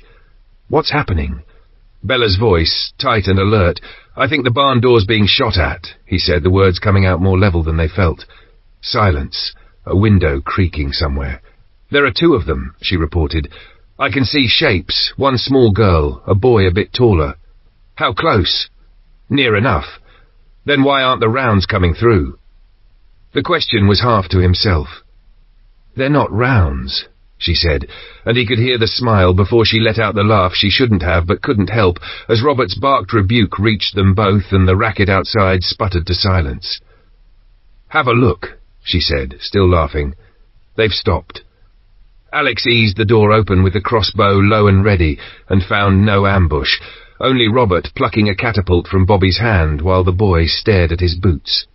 Bella crossed the yard toward them, grin tucked in, and Alex retreated to the barn with dignity barely intact and a pulse he pretended had never raced. At lunch, Bella glanced around the table. Anyone seen Alex? Rachel took food to the barn for them, Bernard said. After what you told her about Bobby and the catapult, she thought he might be nursing a bruise to his pride. Bella winced. I may have contributed. Bernard let it pass with a tilt of the head. Leave that for now. I need a hand this afternoon. We're splitting the sheep. I want the Gimmers and Weathers in the field behind the house. Gimmers? Bella asked. Weathers, translate, please. The lamb's now weaned, he said, patient as ever. We'll push the Weathers, the castrated males, for meat, and the Gimmers, the young females, will go back to the ewes in 6 weeks. The rams David's bringing, the tups, don't see the ewes for a couple of months yet. They go separate, kept in good condition, or we'll have a thin lambing. I thought the stables for the rams, as a stopgap, he allowed, until I mend the fence in the small paddock. And the Weathers end up where? She said, already regretting the question. In the smoker, he said, straight-faced. She groaned and laughed in the same breath. Walked right into that. You handle the smoking." "I always do," he said, pleased with himself. "I should make peace with Alex first," Bella said, pushing her chair back. "I did tease him." On her way she found a plastic bag and a stick tied one to the other and wrapped lightly on the barn before she slid in her makeshift flag. "Parley?" Alex said. She lifted both hands as if someone was aiming the Bren at her. "I'm here to apologize," she said, meaning it. "I couldn't resist. It was unkind. Will you forgive me?" "No," he said, the word flat as a board. She blinked, genuinely wrong-footed, and Rachel, seated with a sandwich and a soft eye on the pair of them, gave Alex a look that said, "Really?" The silence stretched a heartbeat too long. He broke first, the stern mask splitting. "That's what it feels like when it's the other way round," he said, grinning, the laughter loosening him. "Not so funny, is it?" "Fair point," she conceded, rolling her eyes. "Truce?" "Truce," he said. "I forgive you. Maybe go easy, though. I'm not sure I've earned quite so much grief." "Have I?" She softened. "I'm sorry. Truly. I'll try to behave." She backed toward the door. "And I've got Gimmers and Weathers to wrangle before Grandad decides I've wandered off." She caught the curious looks on her way out and didn't explain. It was enough, for now, to have planted her little flag and watched him laugh. She'd take the small win, tuck it away with the chocolate bars, and go haul sheep while the day still held. Chapter 52. An early visitor. Bernard was up before the light had sorted itself from the hill shadows, frying pan whispering in the half-dark when Alex slipped in. Boots quiet, eyes already awake. Without comment, Bernard slid his own breakfast onto a plate and pushed it across. Turned back to start another, the way he might swap a gate for a neighbour on a wet lane. He'd just sat with his second attempt when Robert and Vincent shouldered through, bringing the cool and a scrape of boot grit. Bernard looked at the merrily steaming plate, then at Robert, and lifted his brows. "Looks like Robert's on breakfast," he said dryly. "Robert, cook breakfast." "You have to be joking," Brenda declared as she and Rachel arrived in the same breath. Rachel plucked the pan from Robert's hands, steered him and Vincent into chairs, and claimed the stove with the calm of a woman who could manage a harvest with one hand and a kettle with the other. Bernard used the pause to turn to logistics. "Alex, the ferret, running?" Alex blinked at the sudden left turn. "Yes. Why?" "If we've folk coming, the house won't swallow them all. I'm thinking the barn as a sitting room like before. Move the ferret out for the day?" "Fine," Alex said, the plan gears already meshing. "I'll rattle the boys, we'll dress the table, sort the barn." Bernard's unease sat back down at the table with them. "If strangers are coming, the boys keep watch. We don't know who we'll meet." Alex nodded. "I'll arm them. You and Vincent take a pistol each. No need to turn it into a siege." Robert glanced up. "And Bella?" Alex's mouth tugged. "She still hasn't given back the last one. Can't say I'm shocked." Then another thought clicked into place. "I want the ferret left of the main gate and the Saracen to the right. That gives us the track and yard in a crossfire if we need it." Bernard made a face at the image. "Feels a bit much." Vincent, quietly practical, shook his head. "We don't know who's coming. It only takes one mistake." By mid-morning the barn looked like it had been expecting a wedding. Benches dragged out, the long table extended with scavenged tops, cups nested in ranks, a stove ticking open with a steady flame, and a kettle that would never quite boil dry. Alex positioned the armour as promised, so the two hulks flanked the gate like patient bulls. When Daz and Matt came yawning in pursuit of breakfast, Alex met them with MP5s instead of bacon. "You're in the attic today," he said, matter of fact. "After you've eaten, I'll bring ammo." Bella slept longer than the rest, and arrived in the kitchen with her hair still carrying the warm crease of a pillow. She fell in with Sandra and the girls, assembling trays of food that could be eaten with one hand, pasties, cold slices, apples cut into fans, things that would keep moving mouths and conversation. Alex kept the barn stove fed and the kettle rolling, intent on a stream of tea and coffee that would calm nerves, even if only by ritual. One worry snagged and wouldn't let go: the traps. He wasn't keen on disarming them. Too much sweat had gone into wiring the hedges with their quiet teeth. But with guests on the way, he couldn't pretend the risk wasn't his. He fetched scrapboards and paint, stenciled warnings in stark black and white. "This area is mined. Do not stray from the track." Rachel added a skull and crossed bones with an artist's neat hand that made the message impossible to misread. Alex planted the signs in a breadcrumb line from the trees to the gate. Just past 11 he heard it before he saw it, the distinct, slightly top-heavy whine of a bus working a narrow lane. The roof combed the hedge tops a moment later. "David," Vincent said, coming to stand beside him. "Early, as ever. Let's get the gate." Alex squinted at the bus. "Why a bus? How many has he brought?" The answer came round the bend, a blue van tucked in behind, Frank at the wheel. They braked in the yard, and David climbed down, waved Frank toward the stables. In the van's back were the 2 tups Bernard had bargained for, restless heads tossing. Bella and Alex took one each and walked them to the pens she'd prepared. The animals went with the grudging dignity of princes in borrowed coats. Bernard and Vincent shepherded the arrivals toward the barn's cool shade. Bernard halted at the doorway, taking in the extra boards spliced onto the table and the order laid over the old chaos. He gave Alex a look that said, "Both thanks," and I saw that. David made introductions as the mugs began to pass. Neighbours from up our way, Sharon, Gordon, Jake, Samuel, and Wesley, you know. "And Vincent," Bernard said, tipping a hand toward him, "you'll meet the rest in time." He pointed to the makeshift servery. "Tell Brenda what you fancy. She and Rachel will see you right." Conversation, as it had to, looped back to the fire leaping over Skipton and the heat that had blushed last night's horizon. The A65 would be a rope pulling people east and west. Ayrton sat too close to that rope for comfort. Strangers meant thin patience and thinner resources, and roads clogged with grief. David's plan to go to Malham soured under the map of it. Malham was close to that line of flight. "Other routes?" Bella asked. "Back ways?" "Old tracks," Vincent said. "Less direct." "It's risky either way," Alex said. "If there's lie to be had, it may be worth the try. But we go ready." Weighing, sifting, they measured distance against need and guessed at crowds they hadn't yet seen. Their world had learned to balance on perhaps. The internal phone rang, clean and sharp in the hush, and everyone jumped.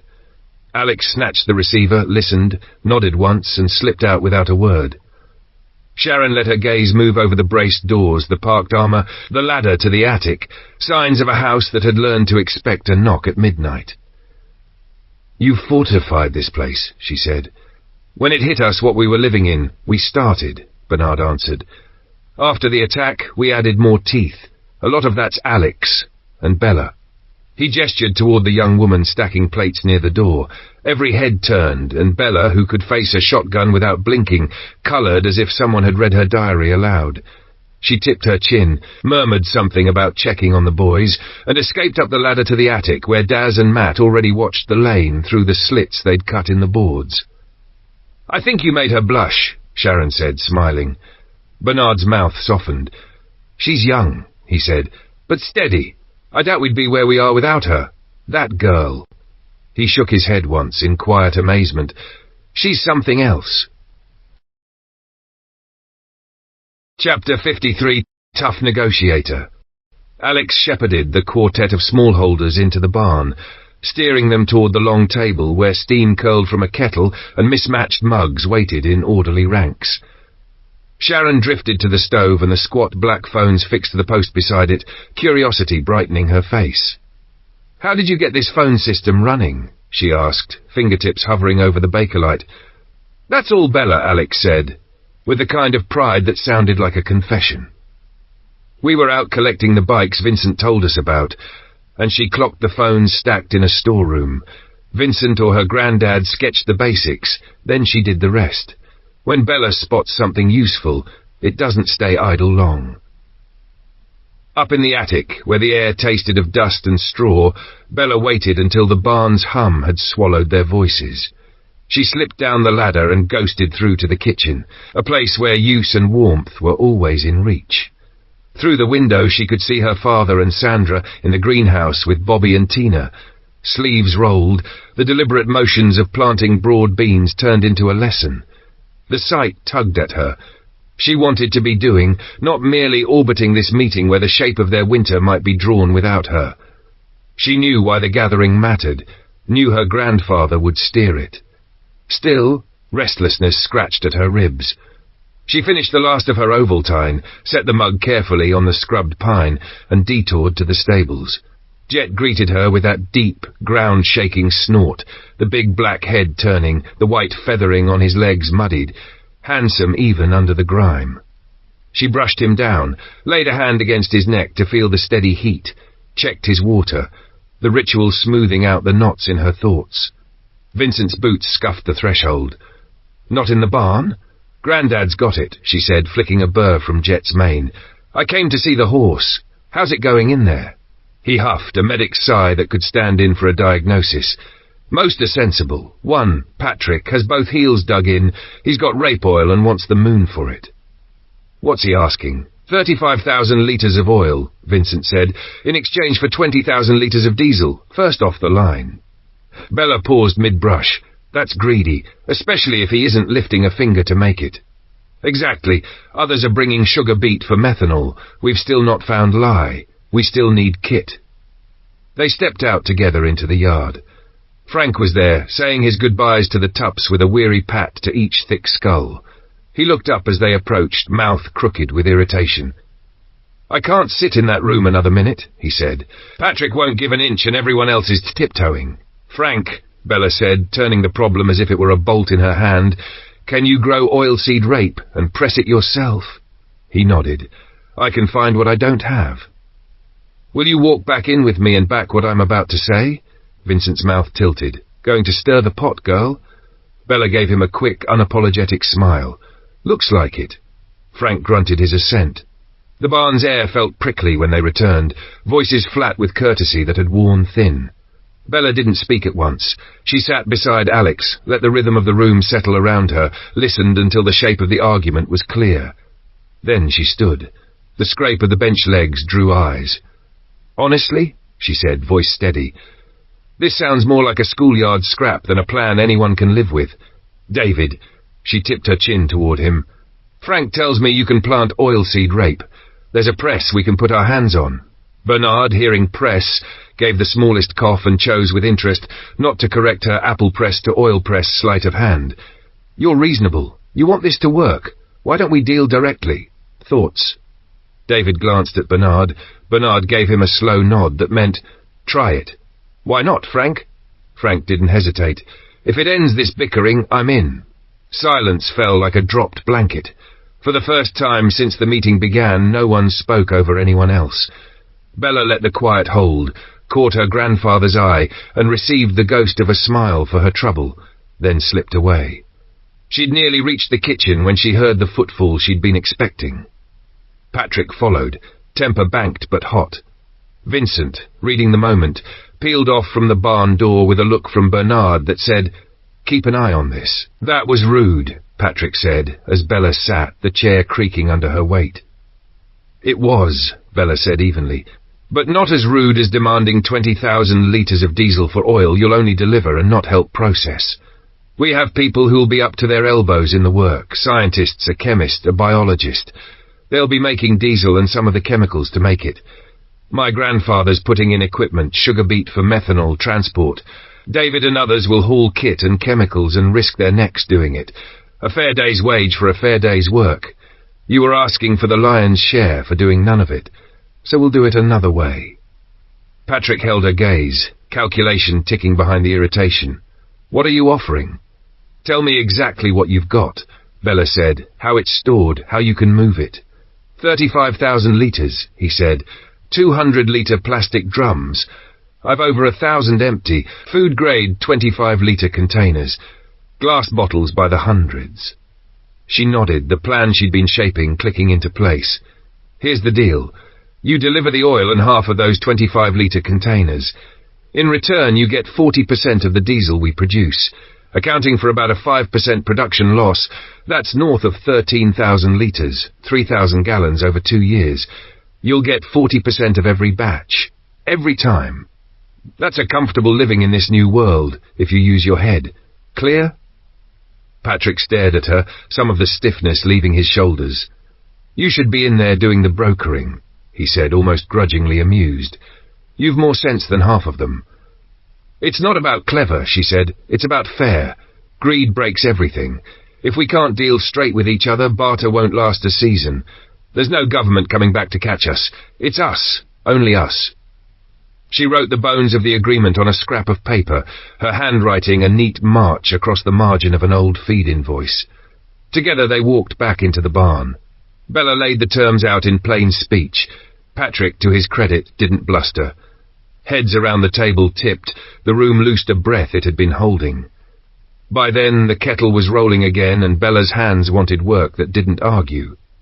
She slipped outside, whistled low, and Sheba came shouldering up, restless eyes on the hedge-line. "I know, girl," Bella murmured, scratching along the rough. "You hate being boxed in." She fetched the last of the dried offal, broke it into pieces and fed each dog in turn, their jaws working, tails thumping, the simple, grateful rhythm of animals who understood a promise when they tasted one.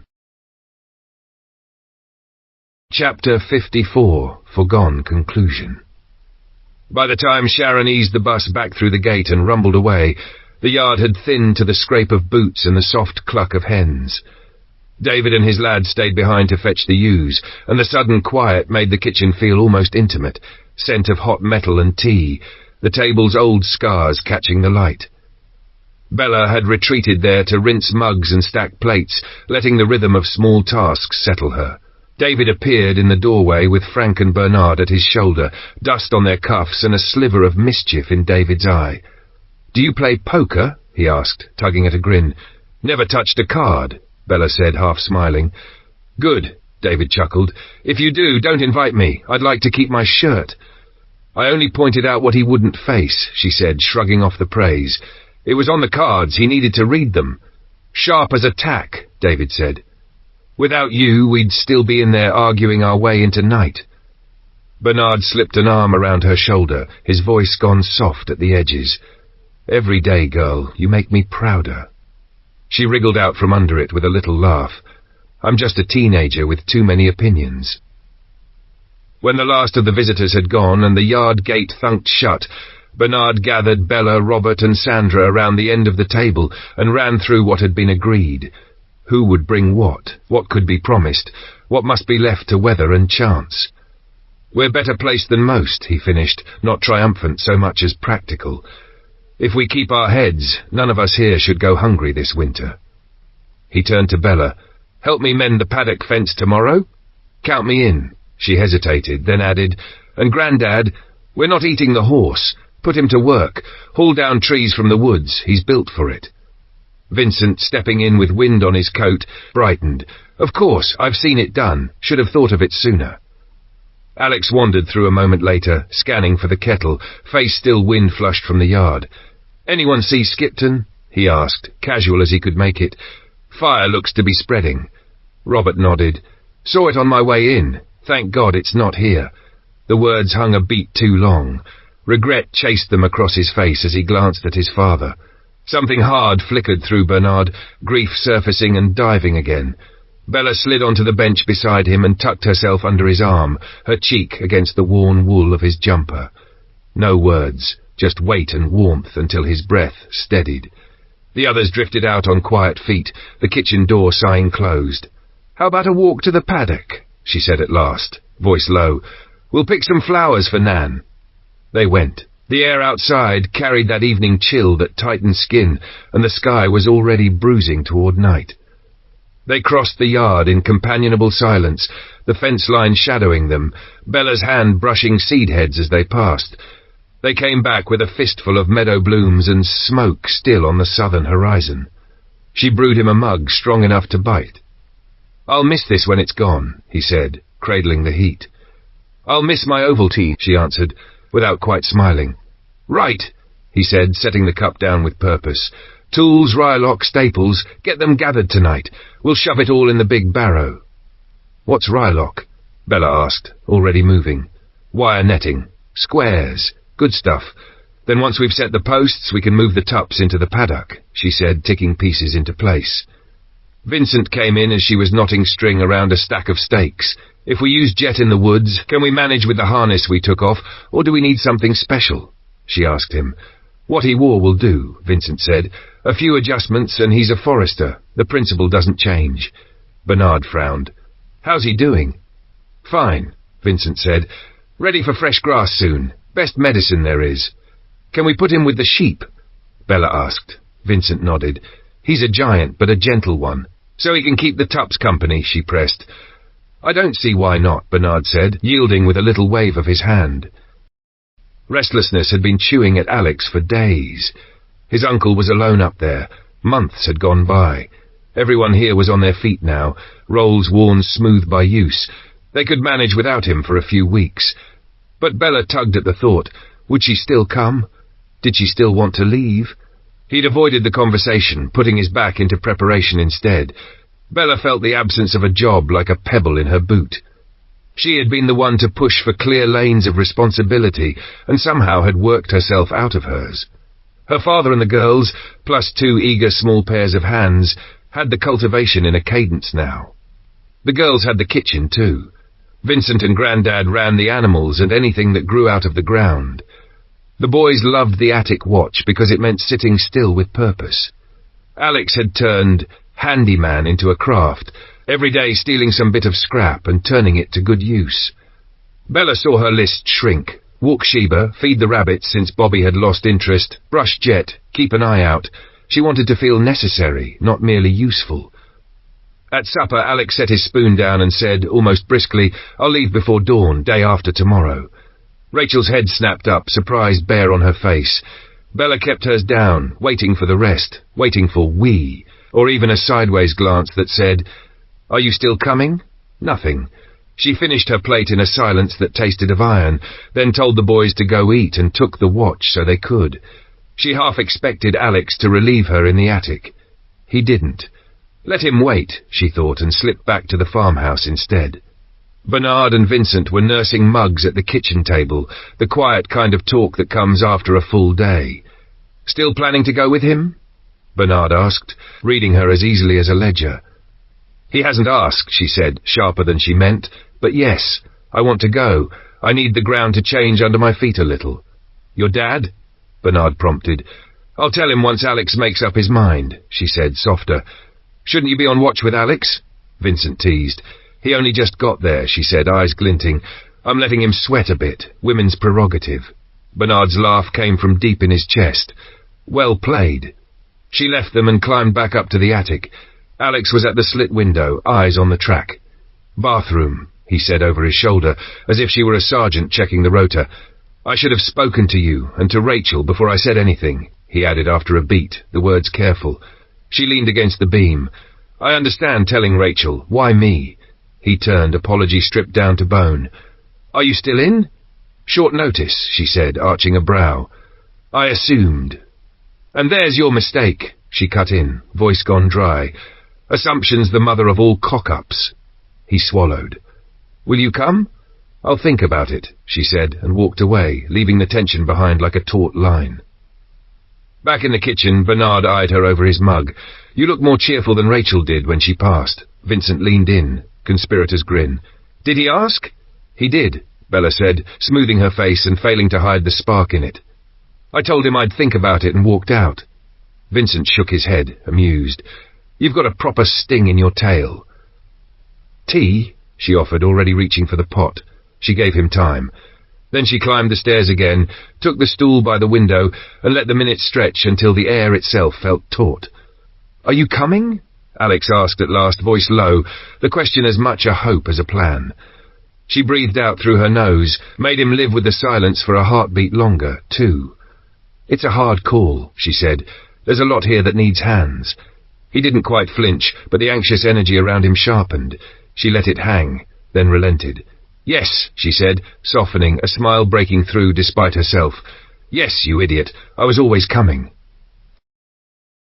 This was Bella, Saviour, Born Out of Conflict, Book 3 in this series of books, written by Beryl Coops. I hope you've enjoyed this story and the journey it's taken you on. If you did, please take a moment to give it a thumbs up and subscribe so you don't miss what's coming next. Book 4 is already on the way, with new challenges, deeper bonds, and the next chapter in Bella's world just around the corner. Your support means everything.